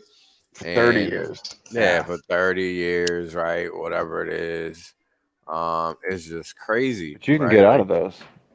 You can't get out of a Hex stake, so that's for that's a what fee. Makes this, a penalty, I guess. There's penalties there too. Nothing's free, baby. I'm sure that they're real severe, right? Because people run into the door to use people's pocket CDs at banks. Okay. Well, Yeah, you It's see not my as point. severe. It's not as Yeah, severe, yeah. of course, but there's still penalties, right? And then that's the whole point. Like, it's bad enough when you're getting your retirement money, they're gonna, in most cases, it's still gonna tax you. Yeah. Right, and they're gonna tax you. It's just gonna be a variation of whether you pay 10 or 30%. What do you want to pay? You want it earlier, well, you're gonna pay a lot. You want it later, well, then you're gonna pay a little, but you're still gonna pay, right? And that's all money that's already been taxed that they took from you. That they're taking some more of. Like, thanks, we're just gonna keep a little bit more of what you thought you were getting. Thanks for being such a good sport. Because while they give you X amount, right, what they're giving you is what they're allowing you to take. They're keeping the difference. Exactly. So you don't Yeah. even really see it. You know, they think they're being slick, but they're not. Hear that? It's cute. It's cute. But, you know, they'll try it with somebody that where it works. I don't know. But this is why crypto gives you that, that second opportunity, right? This is why understanding this whole system and how it's all new, and it's important, right? It's important because it's going to allow you to make the right decision, help you understand that this is the right trade. There is nowhere else to put your capital. Like, even if you put it in land, what if a freaking army comes and takes over that land? You just wasted all your money. You just lost title. You just lost everything. Because unless you're coming with an army, you ain't taking shit back. Simple as that. Right? And that's a true to life scenario that could happen because my family, a big portion of it is from Cuba, and we can't go back and claim our land out there. Guess what? Too late, too great. Good shit. Ain't nothing you can do about it, and that's just what it is. So what? What now? Right? Am I supposed to cry about it? Like, let's be honest. It's not how it works. Nobody gives a shit. The world moves on, and you got to figure it out, and that's what it is, right? So, and it's not like it's a couple blocks either. It's a big swath of land. Like, you can see the shit on the map. So, that's real life, right? So there is no placebo for investing capital, and that's something that people need to understand, right? Nothing is linear, nothing is a guarantee, right? And that includes crypto, right? But you got to understand that this is the best shot that's ever existed in the history of humanity in terms of being able to transfer value and wealth from A to B. It's never been this easy before. And that's major, right? That's so major because it changes the name of the game. Now it puts the power back where it should have always been.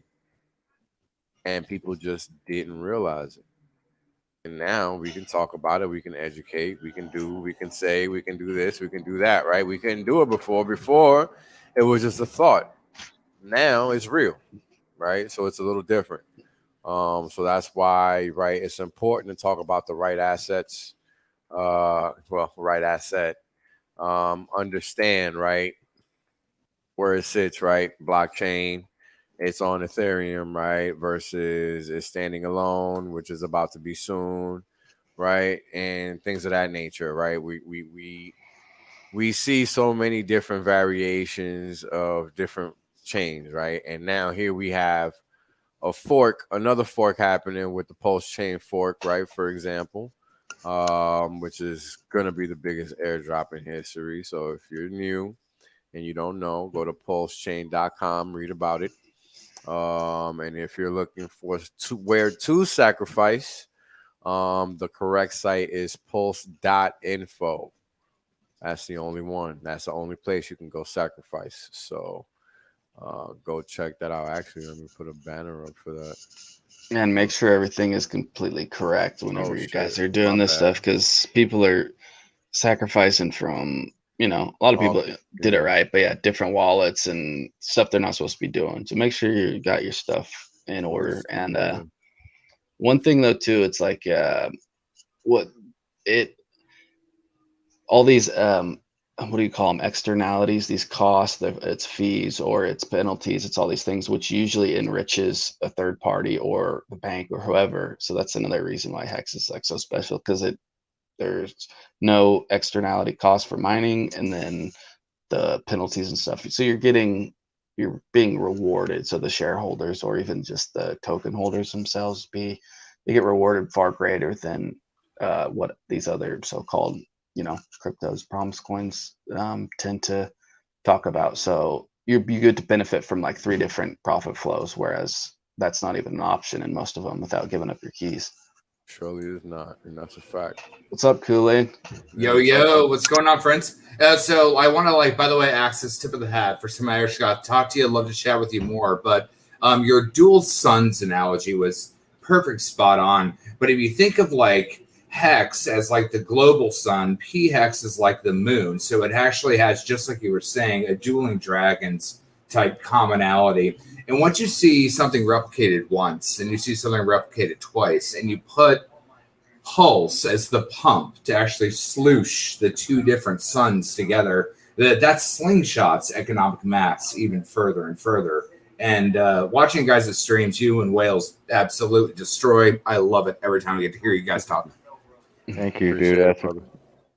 Same to you. I appreciate you, and I really enjoyed your bit during the conference in January. That was awesome. Sure. And just remember, always treat your wallet as a character. Every person has a different way on how they understand the term game theory. Like for me, it's mechanics. Mechanics are levers. From Maddie, it's personality decisions. And those personality decisions make you decide on what levers you pull. From the math guys or the stock guys or all the rest of that, it's the number crunch, which decides the levers, which then decides the personality. Like the tip of the top, we have all the cuts of cloth here. And if you watch the videos and the content, you learn more than you'll ever learn in your life. Yeah, thanks, man. And just for anybody who doesn't know what he's referring to, I was speaking on the topic of Hex and the Pulse version of Hex, and how that Hex and particularly the T-share rate / T-share system, the Truth Engine, is really a monumentous achievement, and it's got its own weight and gravity to it that trends in one direction only.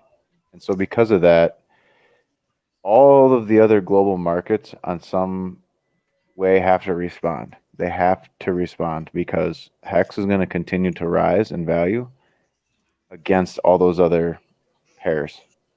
Gold, lumber, stocks, commodities, other cryptos, real estate.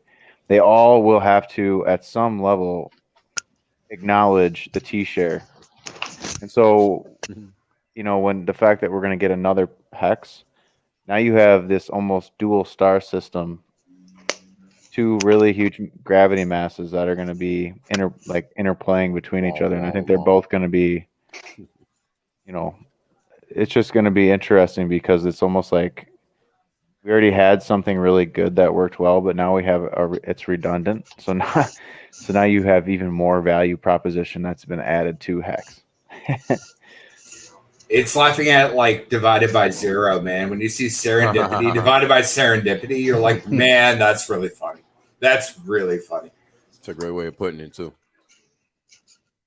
Because it's really like that, right? It's like, wow, here you are, one version of a life-saving product or a life-altering product. And you know what? Here's another version. Go fuck yourself. Have a nice life. It's it's a protection. It's an insurance policy. P-Hex is an insurance policy against any kind of tomfoolery we're going to see. 100%.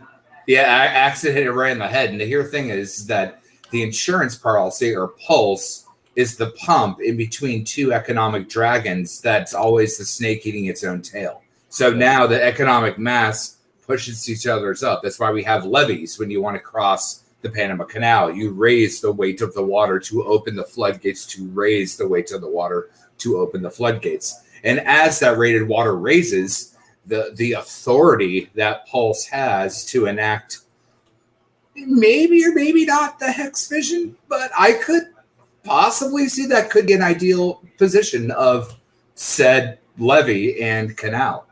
It's game changing. Yeah, those are some good analogies.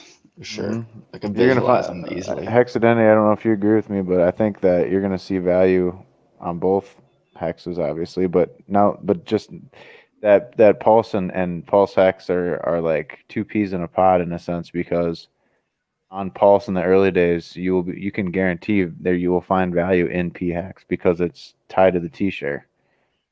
So it really, again, they're all points are all signs are pointing in the direction of that it'll be almost like its own holy trinity. Like you won't need Bitcoin and Ethereum anymore because you'll have enough leverage across the other three products that you. I mean, I'm not saying that stuff's going to necessarily go away or that it won't have relevance because those are the mainstream narratives right now, but just that the money will flow to where the value is going to accrue. Get a front seat now.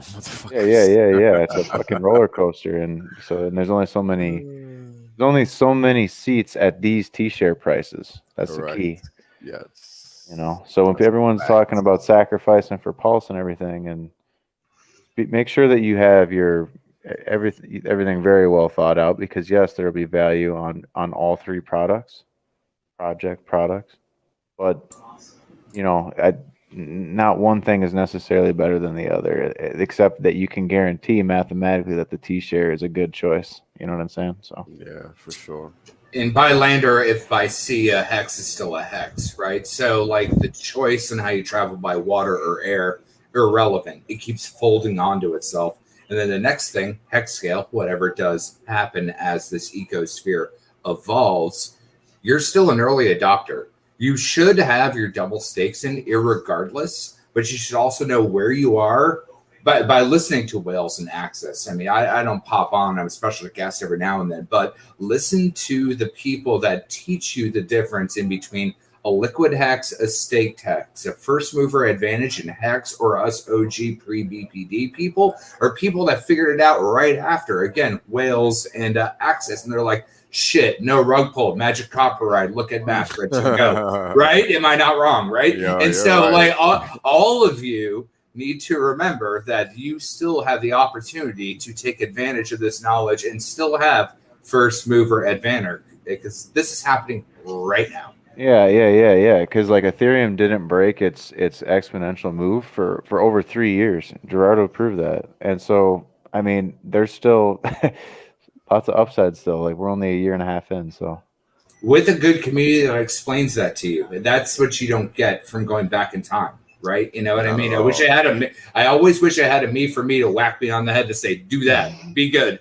Unfortunately, no karmic cupids ever came, but we can make that happen for others, right? Listen to the people that went before you to learn and grab that lightning. It's here.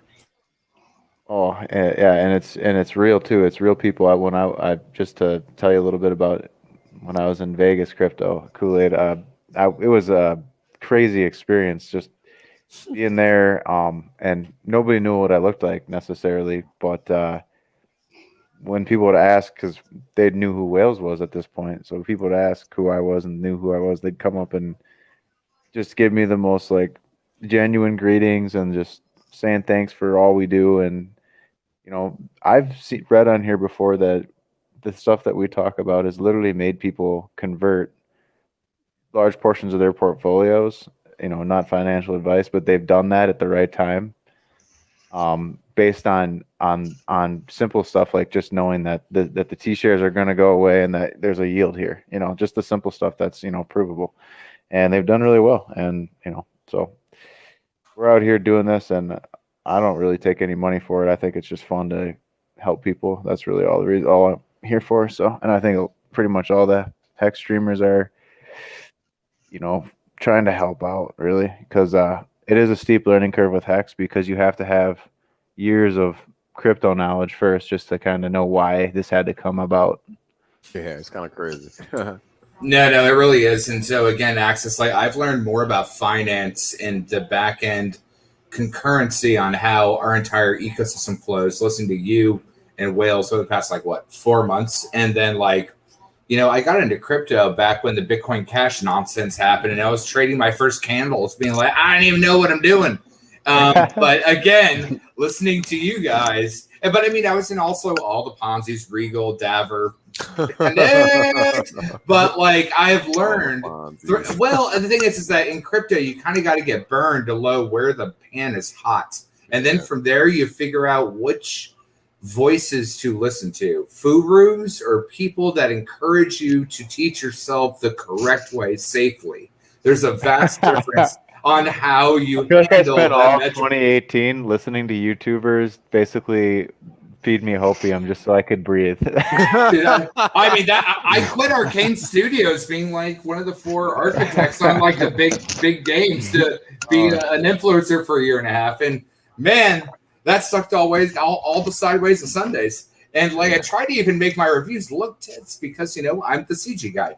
Why not make it look better than most Foover people? But still, Jesus. Once you find real momentous economic prowess that actually moves all the things that you thought forward, further, faster, we're really lucky we're still gatekept and we're here at the foreruns. Yep. Because the second that life insurance policies realize this, because they only need what 10% fucking return to manage the books? Game over, man.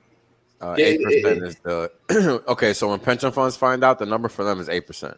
Yeah, that's what I'm saying. Like, and then at that point, it just all gets it grayscales on top of itself. And then we've already maybe talked about how that could be a possibility before the possibility happens. It's all about time traveling yourself, right? You know what I mean? Yeah. Like Marty McFly should be like, well, that was a good idea. What if you do that good idea as a better idea? And they do that as a better idea. Then have community push to prove that idea is better than a better idea. And then it's an interesting place to be alive, because I know I kicked myself in 2012 that I didn't realize that Bitcoin was a fractionalized asset and I couldn't own it because I was poor. Oh shit, I could put $100 a fucking week into. A T-share is a fractionalized asset. That is the exact same thing that you could have told yourself in 2012. It is the exact same thing. So if you realize no matter how much of a T-share seems far, it's not far enough if you never did it. And it's the same thing that all of us OGs look back and be like, I wish I had someone to explain that to me. It's the same thing. Just build up your war chest. I'm a cautionary tale, man. I used to own Bitcoin back in the day, and I was one of those people that sold it because I didn't understand the internet. I really thought that they would be able to shut Bitcoin down, and they just cannot. Simple. They cannot shut it down, and that's the way it's always going to be. And there's nothing that anybody's going to be able to do about that. So, it took me a little time to figure that out.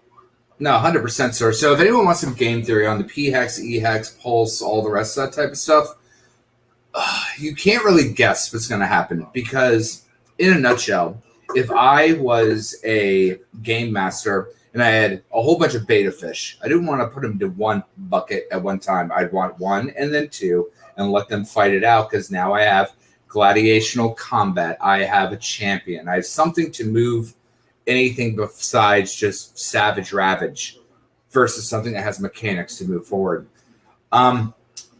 If you just hold Pulse, you have first mover advantage of possibly the next Ethereum, if not a load offset of Ethereum. And if you just want to have some rough maths, just look at what Matic or Polygon did, right? You know what I mean? And just rough maths, push it out 3 years. That's stupid fucking conservative. But if you understand, stupid fucking conservative. but that's easy. We're actually going to talk about that stuff. Oh, I know. But here's the thing. What is it? Moore's Law on how everything ratchets up? You wouldn't understand it if you weren't in from the beginning. For me, it's building computer. Metcalf, yeah. Thank you, gentlemen.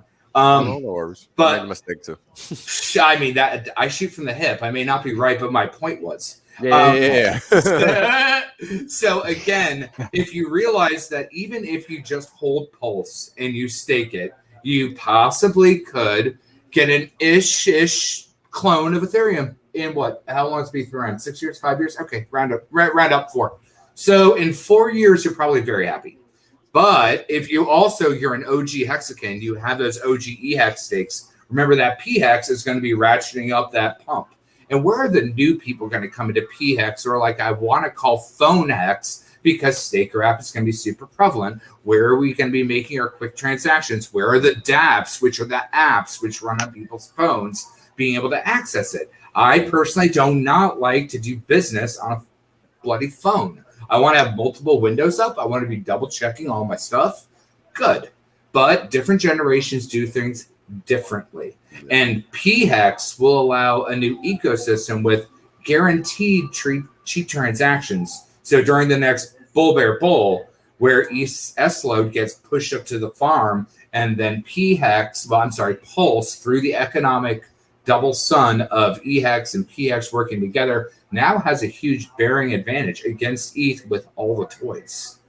Interesting, right? Yeah, and that's what 100%. a lot of people don't think about is that like we're reaching kind of a critical mass in the adoption for the EHEX right now. But before we ran into adoption got hurt pretty bad whenever the gas went up crazy. Like it basically priced out a ton of people. Like you couldn't onboard very many people unless they had a good amount of chunk of change to deal with. So with PHEX isn't gonna I don't think it's gonna run into that same issue. So I think the new guy, the onboarding, the flexibility, and the ladders, there's so much opportunity where I think the PHEX, like I agree with what all you guys are saying. They're going to be like these dueling dragons, with Pulse being like the main center of it. So but they're all going to be powerful. I don't know which we're going to have to see which EHEX or PHEX, but I think PHEX is going to do amazing because both hexes have a yield, and that's kind of like a consistent thing that's being copied over with the system state.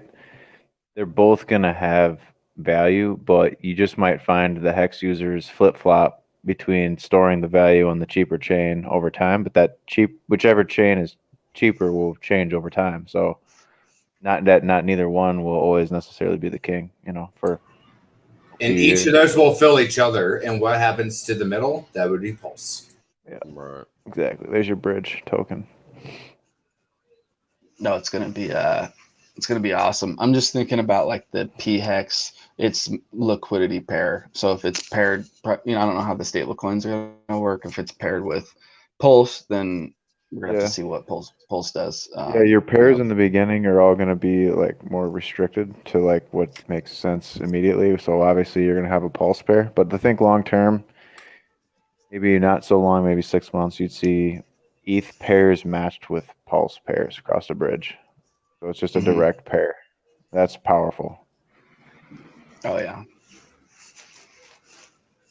So a lot of hypotheticals, but just having exposure to all three of those there's a lot of upside there. The risk is not having any. Correct. Yeah, it'll be interesting to see like the USDC on Pulse, I guess, like how that works with the liquidity pairing. If I don't know how that is actually going to play out. Yeah, I wonder if we could just do a direct pairing of PHEX and Pulse directly to USDC on ETH across the bridge, because that would be the quickest way. Just route orders across the bridge and back. And see, that's really the interesting thing, Axis, is that our community has, again, so many cuts of cloth. We'll figure out the ways to get the bridges out to, again, Hart's Law, bring liquidity in, liquidity out. And it just builds validity the more that you do liquidity in and liquidity out. Point. Liquidity is definitely on demand, right? Always on demand. With Hex, I feel like it is for sure. Yeah, I feel like that's the case also. I don't feel look at the wicks, man. The liquidity shows up when it needs to. Yeah. Look at the V3 liquidity, how it went up $10 million in overnight one day. Like the liquidity shows up where it needs to when it needs to with this one. Yep. Also, people like good deals on something that's already a deal. So Hex at any price is already a deal because it has such a high yield.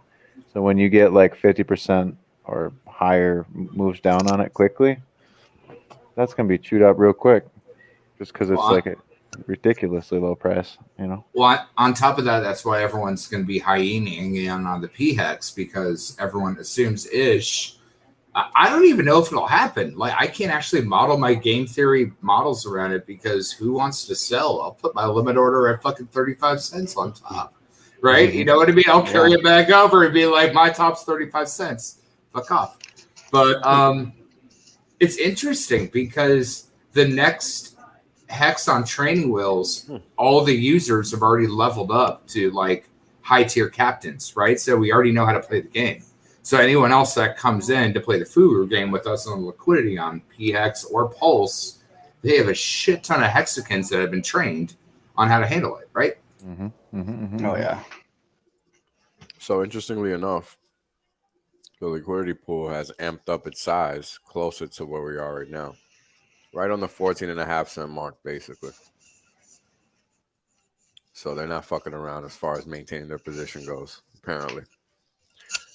We'll see how long this lasts. I don't see it being a permanent factor. So good luck to them on that one. Because that's very, very dangerous. Yeah. So this is just kind of something that came in today. I was at work and somebody told me they've been scouting around on Reddit, on the Hex Reddit, and there's a lot of new users over there talking about quick flipping and trading Hex for quick money. So that might be part of what's going on there with that V3 liquidity. Is you got, some whales keeping their position for the pulse sacrifice. You got traders that are just trading this range. So when the move happens, bye-bye. Yeah. We're going fast and far. Yeah, I mean, this is we're repeating similar patterns again. Now we have momentum in the rest of the market, so that should play nicely into this as well.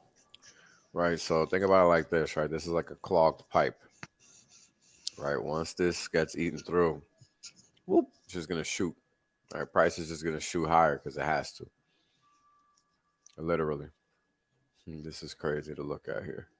So this is on V3, so they're just adding liquidity to one side. Is it that the Yeah? Or the okay. So the way it works is that this is a one-sided limit order, right? So no ratio here, unlike what we're used to on V2, right? So here they can literally just put a sell side order. They wouldn't have to cover a range like they had to on V2. So it's a little distinct here for V3 because they can just literally do the one side and that's it. And that's what we're seeing there. So all right. So we already talked about chain location, right? Ad hominem or ad nauseum. So we went through that. We are currently forking Pulse, right? We went through that. Or forking Ethereum for Pulse, right? And we talked about utility, right? And utility is a very big thing, right? It's not just about tech or whatever. It's a little bit deeper than that, right? It's about what is the purpose of this thing. All right. And we already went over what crypto is supposed to be, right? It's very straightforward, very simple, not more complicated than that. Everybody now is trying to complicate it and make it more than what it's supposed to be. And nah, right? We already went over what it's supposed to be. And this is very straightforward, right? So, that's it. And this is actually a good stat for those that don't know. 6,500 hex at max staking length gets you 1 T-share, right? Otherwise, you need 3x that because that's how expensive the rate is getting pretty much nowadays. Round about there. Yeah, that's what I think what Axis was trying to point out was that the T-shares are just going to run away so quick that having 2 hexes versus sacrificing for Pulse, it's kind of like you want to make sure if you don't have the amount of T-shares you want to maybe get them while you can, because they're not going to get cheaper, you know what I mean? They're just going to get more expensive. So kind of got to weigh out that if you have a certain amount that you need to allocate to these 2 things, Yeah, for sure. Let's see. Streaming platform. I don't know anything about decentralized streaming platforms, brother. Sorry. I specialize in this shit, not that shit. Sorry, man. But I mean, censorship is everywhere, right? And this is why I'm saying we got to take money out of their pockets. Use crypto instead of fiat if possible, right? That's what we should honestly be doing in order to make a point. Oh, you're talking about Theta. I think Theta is backed by Google or some shit like that. Like they're backed by Amazon or something. So more of the same, man. More centralized overlords. So nice try. Try again. But yeah, so back to utility, right? Like you got all these different coins trying to do all these different things. And they tie those things that they do, like Theta, right? They try to use that fuel, T fuel, for a certain reason or whatever. You know, it's not really a pumpamental, right? Like that's just like a token, right? It's like riding the train, like whatever. You know what I'm saying? Like it isn't really causing any effect. It doesn't really matter. It's like irrelevant. Like you're more than likely wasting capital allocating to something like that, knowing something like Hex exists. It's like buying Uni. Why would you do that? Right? Like honestly, why would you do that? It literally serves no purpose because unless you're holding millions of that coin, you're not benefiting from owning it. So, you know, that's pretty much what's going on there. Hold on, I think I'm almost done with these charts. Just gotta do the market cap. Yep. So yeah, it's right. like, Go ahead, man. I was gonna say, I mean, Theta kind of had a cool idea where it's like we're gonna use people's extra bandwidth or their smart TV or whatever, use it and basically run it in the background as a miner basically, and then Right. use the T fuel and stuff. So I mean, it was kind of I don't know a whole lot about it, but it was kind of like they were trying to use normal devices to mine with more, and just have tons of them over to where you could benefit. But then you might have a distributed network and stuff, but I don't know all the ins and outs of it, the tokenomics and all that stuff. But that was Well, the their tokenomics, I think it has a goal. fixed supply, but it's like a big fixed supply or whatever. But it doesn't really matter what the tokenomics are, right? It has no fundamentals. There's no, the utility isn't there, right? It's just mostly transactional more than anything else, or utilitarian. Like if you're not using it for that, you're not using it, right? And that's the whole point. There's no real use case for it, right? Outside of what the system is allowing you to do with it, right? And that's pretty limited when you sit there and think about it. It's not unlimited. So, what's the purpose, right? And again, what's the purpose of investing money in the first place, right? And that is clearly to make more money. So I hope it doesn't get confusing for people because that's literally what the point of investing is for. Well, yeah, dude, a lot of these times they take these coins and they wrap them with these nice packages and this marketing, and it's literally just a speculation play the whole time on trying to make the number go up. And it's just, there's stories and narratives and all this stuff, but at the end of the day, that's a great way of putting it. Great way of putting it. Great way of putting it. Because that's really a lot of what it is, right? This is why ICOs were a problem in 2017, right? That's why regulators cracked down hard on a lot of that nonsense going on back then, because that's what you had going on, right? And that's why it's important to understand all these factors. It's very easy to get dissuaded with misinformation if you don't actually know what the right information is, right? And this is why we go through all of these steps and all of these conversations so that we're all on the same page and nobody's like, amiss, right? Give me a second, guys. Close some browsers here. All right. So yeah. That's what it's all about, right? It's about sharing the right information, having the right information, and talking about it.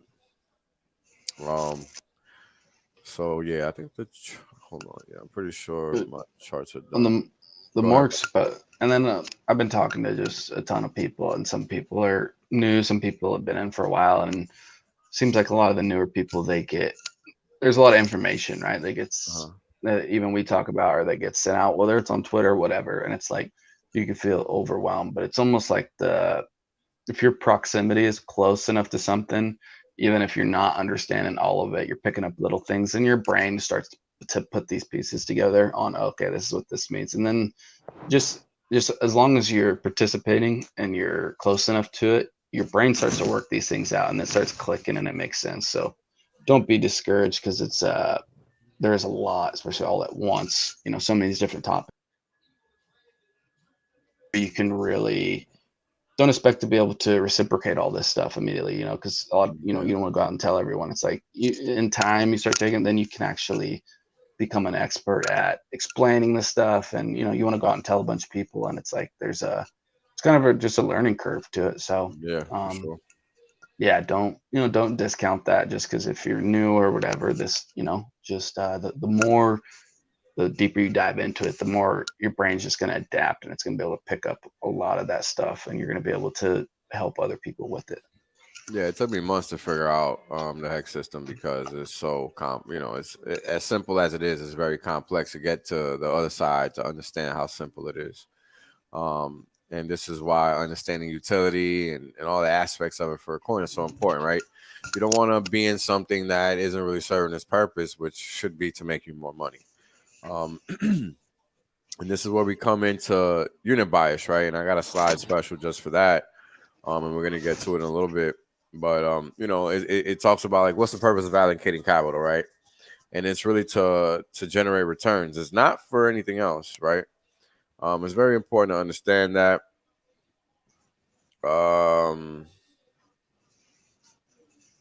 And, you know, that's what it's always for, right? Like when you allocate capital, it's to compound it. It's not for anything else. So very straightforward, right? But a lot of people like to make it something that it's not nowadays. But that's what it is, right? So are coin launches similar to IPOs? Interesting question. Let's get to the unit bias because this is all related to that. Now, on the left, we have Bitcoin's unit bias. On the right, we have Hex's unit bias. Both similar. Not surprising. That's what they should be because that's the whole point. You know, Hex is supposed to be a model of Bitcoin, but better, and it is. So here you have 9 Bitcoin, right? Just like you have 9 Hex, right? 9,000 millihex or however. I can't remember. I should have looked this shit up. I can't remember how you pronounce these anymore. Okay, milli Bitcoins, whatever. There you go. And bits, right? And then Satoshis, right? And then, you know, the further down the scale you move, right? All the way from the left side of the decimal, all the way down to the, what is this? 8th digit, right? On the right side of the decimal, right? You're left with all these different values, right? And the thing about it is when you're going in pre-launch on something, right? Because this is pre-launch. This isn't even launch, right? Like this is sacrifice phase. This is before the launch. The launch happens once the chain goes live. This is sacrifice phase. So what that means is once you get out on the other side, right? Let's say the price is at 5 zeros and a 1, right? So you got 100 bits, right? For a price. I mean, Hex went from 5 zeros, or was it 4 zeros? Let me see. Because now it escapes me.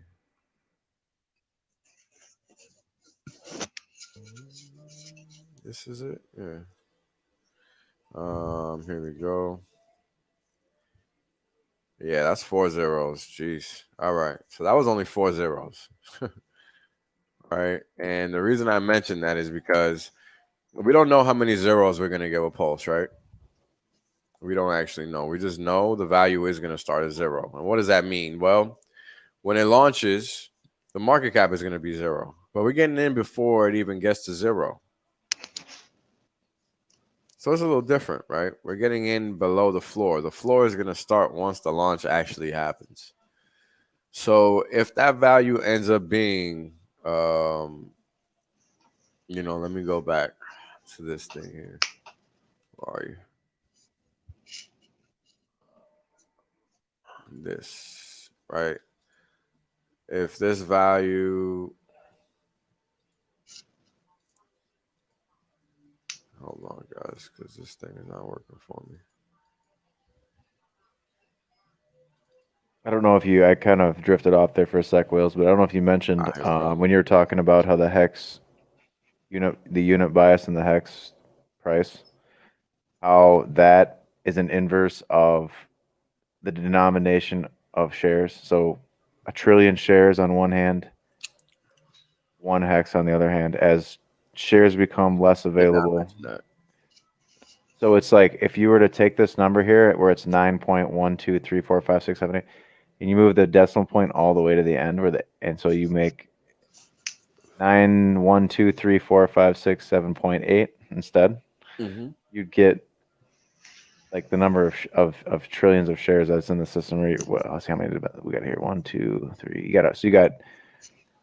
You got 912 billion right here is the number. If you go if you put the decimal place at the end. So that's not even 1 T-share. But the point is that as the decimal place moves in T-share terms, one direction to the right, on hex price, the decimal place is moving to the left. The left. That's a function in of the USD terms. design, by the way. Yeah. So it's deliberately designed that way to make so that the relationship so that the unit bias is built into both T-shares and also Hex USD. It would be hard to buy, 1 share if 1 hex if to buy 1 share was 1 hex, because then you'd get it to ridiculously high. You'd have eventually you'd hit quadrillions or even higher numbers of shares. Right. So this is an interesting question because we're so early, right? And people have been talking about Satoshis for a long time. And I know when I first learned about it, I thought to myself, why the hell does anybody care what a Satoshi is? And here we are 12 years later talking about exactly. Here's the thing with that question is you can't try to sit here and claim that you can see how far Hex is going to reach out into the economy. You can't know that. So you'd rather, before you invent the product or invent the system, have that in mind that it is a possibility and have that baked in, and that's kind of what we have here.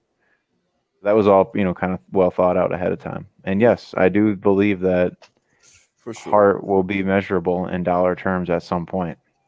100%. Just like a Satoshi is right now. Yeah, even if it's just a penny or like even a fraction of a penny, that's still... Well, we have to remember, man, we have to remember something very important.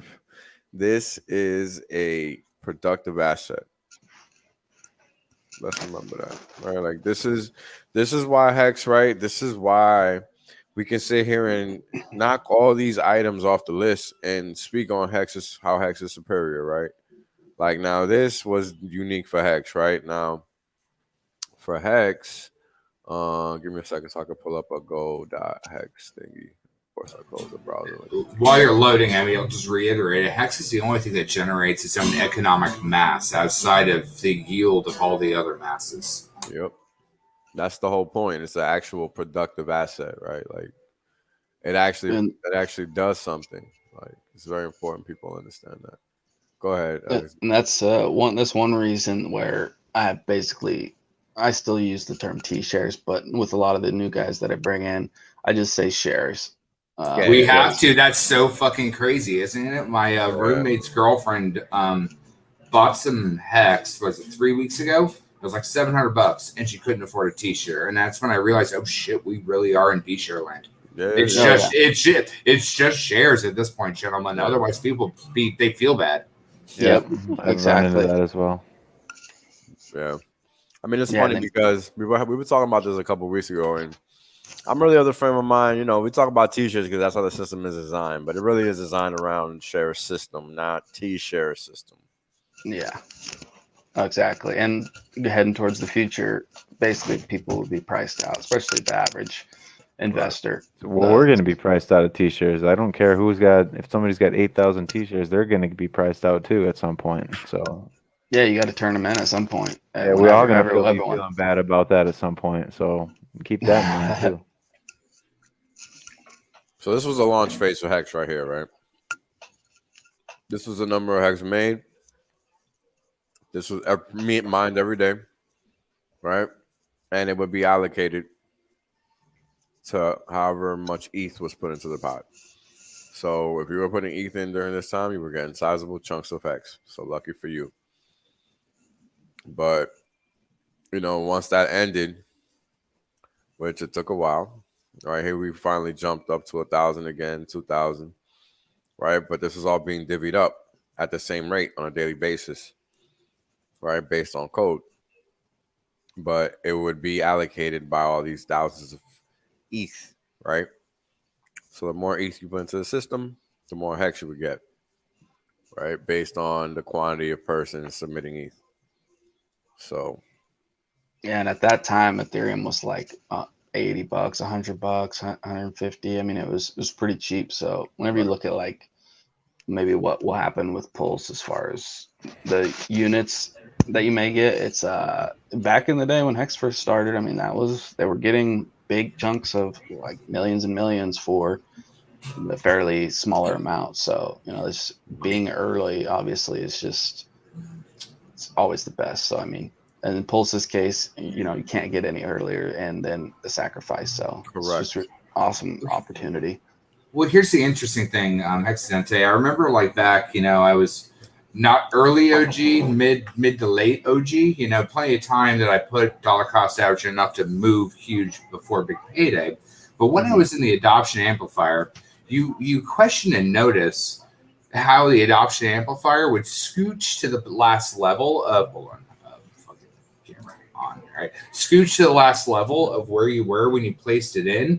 And realistically, it's the first time of using this parabola mechanic that the sell buy wall just stair steps itself forward. So as more people put in or down, the buy wall on the DEX stepped itself up and the adoption amplifier matched. And that's if we look at that giant, buy wall at like 5 cents, it's an iron curtain. And as that thing moves forward, it flushes everything else, which lets the dueling dragons play, find liquidity, price discovery, all that fun stuff. But then the Legion marches behind it. But we had that in the adoption amplifier. And then when I saw it originally, I was kind of confused. But after a year and a half, you know, looking at whales do that, I can totally see the parabolic nature on how that entire system happened, how it benefited everyone. And you could play either hand of the horse in between the DEX or the adoption amplifier, because they would still match themselves in parity for the day to build the skeleton of what was to come in the future. Yeah, that's kind of like whales Oh, with that's bond true. curve, right? yeah. Yeah, that's awesome. I Yeah, I mean, this wasn't. is- I like I said, I bought day 1 and day 2 Kool-Aid, but I just walked away after that. I was like, "This is my." I know that this could work, has a good chance of working, but this is my. My buddy Joseph, Sculpting and ZBrush. If y'all want to go check out with some of the best digital asset people, Sculpting and ZBrush. He told me about it early, and I had been in every bloody scam of 2017. I diamond hands everything almost down to zero. I restarted with the whoosh. Once you go bull bear bull, you actually have tendencies to like know how to level up as a character, right? You can't you can't mildly walk on soft fucking ice or a soft lake of ice. But he did the same thing, and then he showed it to me. It took me like 6 months to get around Richard's character. Now I fucking love him. I love him to death. But like, because you deserve what you get. It's not my fault. He's not wrong, and you're just being the fool. He's a really nice guy if you treat him with respect and give him credence to what he does, right? You know what I mean? No, nobody wants to like throw a hamburger at Gandhi. You know what I mean? Like, what? Your tenement is wrong, sir. I'm sorry. But Richard's Richard, and I love the fuck out of him now. But what's important is separating the product from the person. Nobody else does that stuff. What is it? Who's the fucking founder of not Ford, Walmart? One of those rich old billionaires from back in like the 1960s drove an extremely poor car because he didn't care. And you can choose where to show off. You can choose where to not show off, but you can't choose where your character is. That is always open due to what you've done before, right? You know what I mean? So having so many watches, not watches, plebs, not plebs, your character and your choices and what you push as the ideals, what you should evolve to, that is your true merit of who you are as a person. If that makes sense. Yeah. Oh yeah. That's why I've been talking about that a lot on Twitter and everything. Just, you know, I get caught up in all this stuff too, but at the end of the day, that who you are as a person, your character, what you can do for your fellow man, all that is much more valuable than what you're wearing, how much you have in your account. All the, you know, and it sounds cliche, but it's actually true in the real world. It's not cliche. It's actually reality. But think about it just like in Axis's dual sun reality. When you have a slingshot or two different gravitational poles that ratchet themselves upon each other, as your clarity and character evolution evolves and your financial institution evolves, each one teach one, we grow as an economic mass of people that learn, better, evolve, and invest correctly versus bad decisions, right? Agreed. Correct. Yeah, great. Well said. Yeah, the Hex contract makes incentivizes you to do good behaviors. So I always think that the first year of Hex, people that found it were already on a path of personal development in a lot of cases. Like you wouldn't have found Hex just willy-nilly. You probably it was hard. Right? You had to dig because it was deliberately marketed as a scam. Like that's what and not only dig to learn, right? You know what I mean? It wasn't until Steph launched STAKER.APP that I fully aped in with my first 401k. And I was just like, well, how about that? Well, the thing is that I knew Roy, enough, right? Right. Well, I mean, like I built the captain's background long before that, but when I saw the STAKER.APP come online, it's like, man, this community is going places. And I'm gonna help build because again, I love the way you like rhyme it. Each one teach one. It's so good, but it's the community that builds life, right? And knowledge, existence, all the rest of that. Yeah, we have our own little microeconomy right now, and we have a well that produces funds for us to go forward. So it's a unique situation, right? And that's the whole thing about the PHEX. The PHEX is a secondary well. It's like your extra rocket on top, with Pulse being the bridge that straws it, sleuths it from one to the other. It's dangerous. Like the CBDC countries, they're gonna have to have even more now to catch up. Like because this was a huge move back in the direction of DeFi when you know Hex was launched and now Pulse. So like we were gaining exponentially more ground on the future of these systems, and every time that the nation states think that they're working toward a solution, we've already went past what they're even thinking about. So it seems like the deck is stacked in the favor of sovereigns, and especially after 2020, I think that we got through 2020 and things are kind of opening back up in America, and we're headed to I'm super bullish on the next like 10 or so years globally. Hard not to be with crypto in the fold, actually. Yeah, I agree. Because I mean, you gotta realize, right? Like a lot of the things that we don't see publicized are happening, right? And that's critical because that's how you really make the right decisions, right? Because it's again the unit bias. You want to get in at the ground floor. The more zeros, the better, because the more zeros equates to the more quantity, which in turn equates to the more P&L you're able to rack up sooner, right? So it's almost convexity in a number without you having to do anything, right? Because all that's happening is that you're seeing a lot of zeros, right? You're trying to find value before value is priced in, right? Is what you're saying. Yeah, 100%. Because that's what exactly it's about. How many zeros do you like, right? I like as many zeros as possible.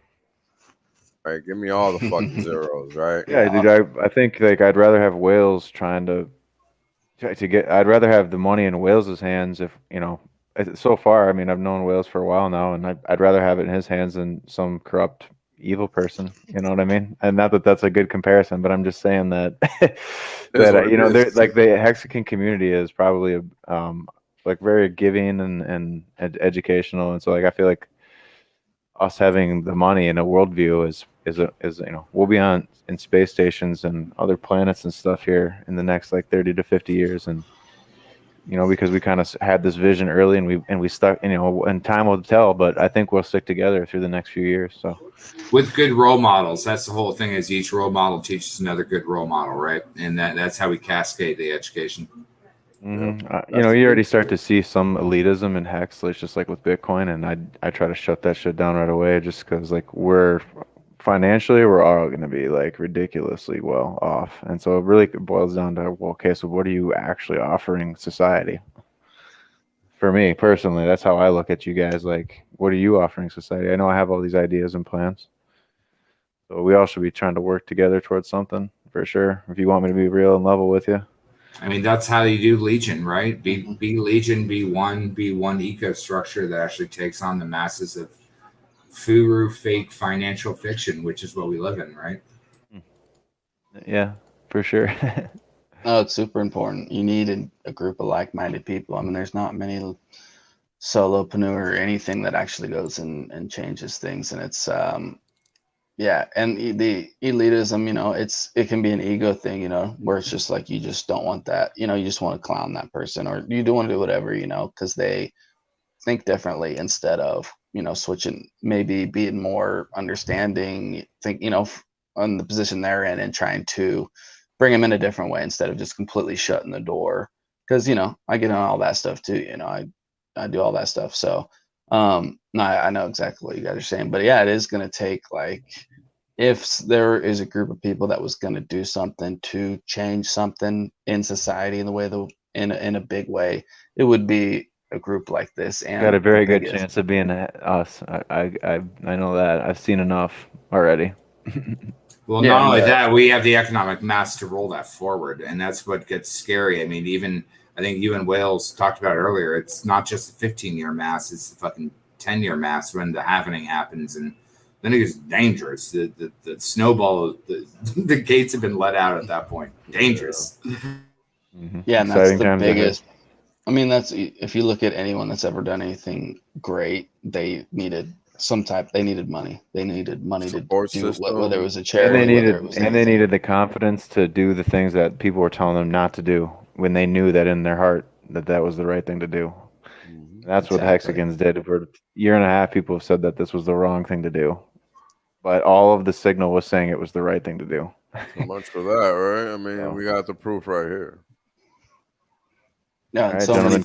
I'm gonna hop out. I gotta get up early for work tomorrow, but I want you guys to get these charts going, and I'll no worries. Probably tune in from bed, but if I doze off, I don't want to look like the idiot that starts snoring on stream. So. Thanks for busting my chop there, Axis. Always a pleasure, Axis. Looking forward to talking soon. Yeah, nice to meet you. I'll see you later, guys. Thank you. Later, bro. Thanks, bro. Great to be on with you. Peace. Talk to you soon. Yeah, but the whole thing, Wales, is even you being a little tired on stream still educates more people than most people listen to. So I tell you what, friend, it's all true.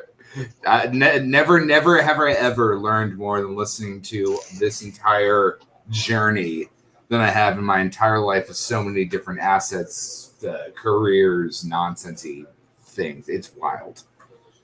Appreciate that, man. I was listening to Wales on Twitch way back in the day, and I'm just like, dude, who is this guy? What's he? And I just kept listening. I'm like, dude, this guy's got, there's a lot of awesome streamers and stuff, but he just had a different angle, different take, different everything. So yeah, just some. Well, also the fervor's real now. I was telling him last night, he's getting more and more fierce. But listen up, I am gonna whack you on the face with my math and my facts, and you're gonna say, yes, sir. I will take another. I want to learn how to get rich, yes, sir. But I mean, it's the story of the guru in the water, right? When you want to succeed as much as you want to breathe, then you'll be successful. But damn, well, it's like your fervor's coming up. God, yes, sir. That's it, man. I mean, we gotta take care of business, right? And that's what it's about. I mean, all of these streams, right? All of this stuff that we're doing is just about that. And in fact, you know what?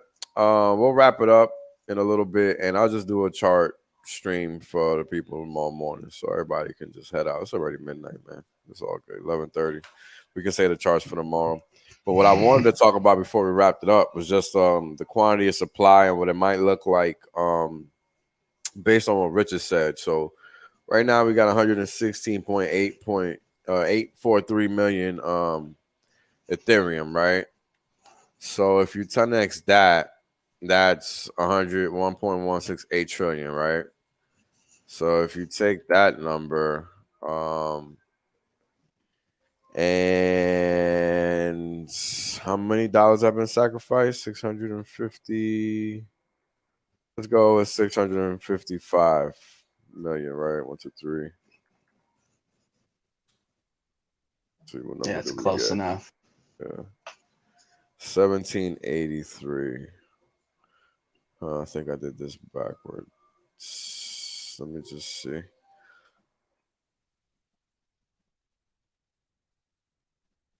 There we go. So this is the dollar amount that's been sacrificed, right? This is the number of coins that should be in existence. So this is the money in the pot versus the size of the pot. So this should be technically, right, theoretically, the launch price, right? 0.0056. There are 3 zeros and a 56, which is approximately the low for Hex all time, or a little bit lower than that. Theoretical. This is what zero could be, right? Something like that. Let's see what Pulse Lead is currently saying. It's also where that buy wall is. Oh, well, that's 5 cents. That's a little different for Hex. 655. Okay, well, randomly, I was on point with that. How about that? Well, I hadn't looked at that all day, so I didn't know it was there. But there you go, right? So the more dollars that end up in that pot, let's say it goes up to 695, guessing the higher the value that value is going to be. Yeah, so 50 to 59, right? So there you go. So that's just a hypothetical, right? It could work completely differently, but it's just what makes mathematical sense up until now, right? So just an idea for people to keep in mind. But interestingly enough, I don't know if I'm not understanding how this is supposed to work or whatever. Let me see. Like Richard said something about the supply being like 7x the 10,000x. Well, no, it's the supply keeps going up per USD dollar sacrifice. So don't worry about those gains. Just go off the OG ETH one, and then try to eventually figure out what scale could be on that, whether it's 2x, 4x, 10x, whatever the hell it is, right? Because the funds just keep pushing the circulating supply. So just go 10,000 to 1 and do your math based on that, and then the scaled log based on how much we've gone above ETH on USD price. But I don't math, so that's all you, buddy. Yeah. I'm just trying to think about that because that's interesting. It's a lot of steps just to get to a value. Yeah, that's why I like building my fake reality. I just kind of like model in my head, and I build fake load bearing structures. I don't have to like really build something. Like it just has to look pretty. Done. Yeah, and that's the interesting thing, right? Go ahead, Alex, and then take. I was going to Crypto Jenkins came up with I think it was almost exactly. It's very close to that same decimal number as far as what could be a possible launch price, and then he was speculating in a year it could be a penny, if that, because I think it would be 100x or something or close to it. So we'll see. But I think it was pretty close to the decimal number you came up with. I mean, I really, really, really think if you just take, without even comparing us to Matic, you take Matic's price, because Matic got to $2 in 8 months, and you fast forward it 4 years, which is insanely conservative. And you take that price and you cut it in half. And then you take that price and you cut it in half again. And that would give you a 25-cent pulse in 4 years, which is insanely stupid conservative. Yeah. Like, I can't even break it down any more simply than that. Yeah. I'm crazy because it's true, right? Yeah, that'd be just wild, but it's not out of the question. You know? I just gave you an insanely stupid conservative statement by a game developer. That's I did nothing more, nothing less. I just said that assessment. If I was looking at mechanics, but let's think development, about this, right? Let's think about this because this is going to be the launch. Let's assume this is going to be the launch price, right? This is market cap at 0. That's what that means. So everybody getting in now, whatever they get is automatically in the green as soon as that market value increases. Yeah, well, it's not taxable as far as like increase on right. No, yeah, you're the boss on that stuff. I just do theoretical models on that. No, but yeah. You're right. You're right. So that's the whole point here, right?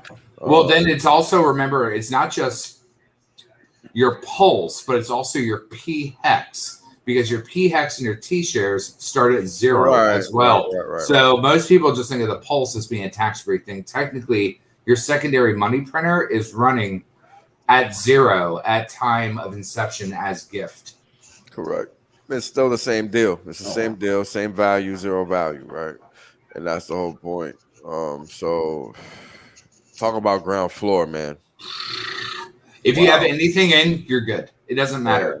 And because if you have anything in, you'll learn, right? It's that same thing. Correct. I mean, this is beautiful. Seriously. And this is why I wanted to take time to just do this little bit of math, because this is important for people to understand. I mean, 3 zeros, guys. 3 zeros. Crucial. I mean, It's almost like, you know, the opportunity to get in Hex was kind of like getting in Bitcoin when it first started, and then Pulse is kind of like getting in Ethereum when it first started. You know, like it's Hex on training wheels. I already said that like a billion times. Like Pulse gives you P-hex on training wheels, and Pulse inherently is a beneficial road or pathway throughput in between both hexes. Hexhound, this is a fair point, but you want to know something? This is my retort. They better learn. They better learn. They're gonna get left behind, baby. They're gonna get left behind. So, how many people know what a Dewey Decimal System is versus how many people know what a BCC versus a CC on an email is? Right. So, like learning those constitutional throughputs will vastly benefit you in the forward embleming of life. Right. Right. Oh man, Limon Ortega, this is for Pulse, not for P-hex. This is for Pulse, bro. For Pulse. So I want to like remind you one thing. If you go degen on dexes early, be very, very, very careful. I haven't screwed around as much as I used to back when I was influencer, but like you could accidentally on like Ether Delta put a market or a limit buy and completely screw yourself. Right now, I know, right? You know, you put the 0 in the wrong place. You're like, whoopsie, liquidated by rug pull. So be very, very careful on how you play. What Whales is positioning, what you can actually do, which is great. Just remember, be very careful that you understand where your bid stuff lies. Right? Yep. Very. Because you don't want to get you don't want the tech to get you, because the tech will get you if you're not careful. So, but yeah, I'll just do a chart video separate. This is already going 4.5, so we can cut it right here, man. But I hope that all of these topics made sense. If you guys got any questions, definitely kick them right now, because I'm looking to wrap this up. So I'll give you guys a few minutes to get those questions in there. But if no questions, then we'll just wrap it up. But I just want to talk about, you know, just all the most critical aspects of a coin, you know, pumpermentals, right? All the design factors. And we didn't even go into Hex pumpermentals, but I did a whole stream on that, so you can go catch that. And that's why I didn't talk about it here, because we already know what they are. If you're not new, please go catch that stream. If you're new, please go catch that stream. Because it's very specific to Hex and its pumpermentals. Let's see here. From my man's UFO. What's going on, Uve? How you doing, brother? Playing that supply. Fair with the sack. Now we'll be about to, doesn't make much of a difference, though. It just adds another 10,000 next. Yeah. I mean, the important thing to understand is that no matter what the supply is, we already have learned from battling with Hex that it's irrelevant, because the price is going to trade based on the actual quantity readily available for sale on the market, right? On the DEX. So on the liquidity pool, like the liquidity pools are going to affect how price actually trades. And that's what's actually going to matter here. So, you know, that's the important thing to keep in mind when it comes to the supply factor, because we know that a lot of people are going to sell this coin, no doubt about it. A lot of people aren't going to want to hold it. That's fine, you know, whatever. They're going to sell, and when they sell, we're going to be there to buy, and that's fine. You know, it's no biggie. Because people know, you know, the people in this chat know better, right? And that's the whole point. We're not here to play games. Thank you guys for tuning in. Yeah, it won't stay there, but guess what? If you're not there to attack, you're gonna be missing it. Yeah, for sure. Shout out to Axis, man. And yes, just like we hit a cent in Hex before you knew it, we're gonna hit a cent and Pulse before you know it. It's gonna be the same party all over again. People, I already got a question talking about Pulse, like if it was Hex. I couldn't believe it. I was like, come on, man, again with this crap. Like, we just went through this. What's wrong with you guys? Like, yeah, we're gonna freaking go to the moon again. Get all your coins now. Like, come on. Yeah, I mean, it's fine, man. I don't know what it's gonna be. You know, I don't know. Whatever it is. You know, long story short, whatever it is, it started at 0. Wales, you don't have to answer anything after that. Yeah, boom. It doesn't matter. 0 up and to the right. Bye, bitches. Yeah, like, all right. That's right. It starts at 10 0. trillion. Bye. Let's add a 0. That's all you're doing here is adding a 0. So all you get is one more 0. So you got 1, 2, 3, 4. Looks like you got 5 there. How many you got there, bro? I can't count. 1. As a game dev, everyone wants to bet. Just keep adding zeros. Eventually, they need to be like told, be like, stop asking questions, get another 0. Yeah, that's what you get. Yeah, this should be more accurate. I think you got 4 zeros there too. I can't really count, but it looks like 4 zeros too. So yeah, there you go. All I had to do was add another 0, 11.6 trillion coins, whatever, because it's 116 trillion right now, or 116 million. Sorry. For ETH, and it's supposed to be 10,000 X of whatever ETH has. So thank you. Heck, but at least you know you can't stake ETH 2.0 on Coinbase versus you get actually right. This you could actually stake, and oh yeah, it works versus yeah. Right. All right. For sure. What do you mean, Peter Lamb? Unit for PLS? I don't understand what you mean. Am I too slow right now? No, I think it's asking units for PLS. So 10,000 to 1 in the beginning, 5,000 to 1 at the end. But based on price volume USD, you counter that. That's it in a nutshell. Yeah. There you go. Let's see. Thank you for the math, brother. 17,500. Times 695 million, 12 trillion, 0.162 shares, which is 0.005 hex per pulse. There you go. It's a little math. Thank you, Stewie. Hope you're doing well, brother. Or Uwe. Sorry, I don't know why I keep calling you Stewie, man. I don't know why I keep calling him Stewie. I don't know. Yeah. I can't wait. I can't wait for this launch. It's gonna be so amazing to be a part of something on the ground floor, right? Thank you, Meltoni, for providing the stats, bro. Appreciate you. Appreciate everybody in the chat, man. You guys are phenomenal for sitting there and listening to me ramble on for hours on end. And thank you guys for all the super chats. We appreciate it. And of course, let's try to deviate from using fiat where we can. If you're so inclined to contribute to this effort, we do appreciate all contributions. Thank you very much. Fleet of Lambos is coming, right? You guys are too funny with that shit. Let's see. Whatever it is, we will make mad gains, not financial advice. Only whales advice, not financial advice. Right. Yeah, that's right. And if you're gonna spout it, not my problem if you're listening. Mathematical advice. Yeah. That's right. Oh man, respect to everybody, man. Which wallets in the sack list are in good positions? I have no idea, man. I don't really pay attention to that because I know I'm not gonna be a whale, so I'm not really concerned. But let's see, since you asked. I think the top guy has like 30, maybe 30 million sacrifice, and then 20, then 10. 29.65. So that's C5 or no, that's C. Yeah, no. C5 is 19. Right? Yeah, it's not. Yeah, it's a 6F. Whoever that the is. thing is that like all of them are sister whales to all sorts of kerfuffery. So if you don't probably have, no. The thing is like Lawrence's software costs $1,400 a month to run. Most people don't understand like what I do for a living costs hundreds of hours and thousands of dollars of software. So like to use silver stuff to backtrace, that's $1,400 a month. That's a lot of chunk of change to do some research, right?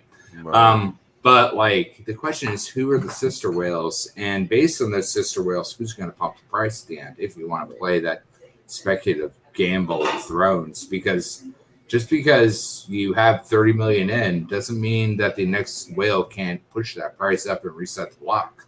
Right. Exactly. Wallet as a character. Yeah, I mean, we're just enjoying the show, man. Because here's the thing, right? Popcorn, baby. Yeah, once the launch happens and a market value accrues for Pulse, you're automatically in the green, right? And this is why understanding unit bias is so critical, right? We're gonna have trillions, and that means that we're gonna be able to buy this stuff at the cheap for real cheap. It's gonna be phenomenal, right? So this is opportunity, man. Opportunity. Let me say it again. Opportunity. Thank you, Limon. I hope that's working out for you, bro. Appreciate that. What's going on, Hex Mac? What's up, Hex Mac? You good, Bert, man. This shit is a wrap right now, so you can go on ahead and rewind, bro. Man, 4.5 hours. Right. Yeah, this is a whole lot of nothing. I really wanted to keep it to 2, but man, it's just well, seriously, like I've learned more from you than anyone I've ever seen in crypto. Like keep spitting the spout, man. It's delicious. You know, I can't even each one teach one, man. Now you've gotten more fervorous. I'm saying, like now you're be like, I'm gonna kill another fool. Bring me more fools because I need FUBU heads for my belt stash. Yeah, we're crushing them out here. That's for sure. I mean, look at this, man. This is just crazy. I didn't think we were gonna get 655 million. Like that's sick. We still got 6 days plus the other change, man. We got 8 days, bro. Oh, we'll tippity top $1 billion. We'll. Yeah, I think we will, man. I think we will. I think the only reason we've slowed down is because the price of Hex is so low. Because people are really trying to contribute or sacrifice Hex. They're not trying to sacrifice anything else. The thing is that at this point, the whales have already put their place in. If they push it up, they push their neighbor up. So right now, like all the chess pieces have put in, and the next backgammon question is who is playing checkers, right? Right. I mean, I think the next step is Hex going up, and then whales coming back into the foray.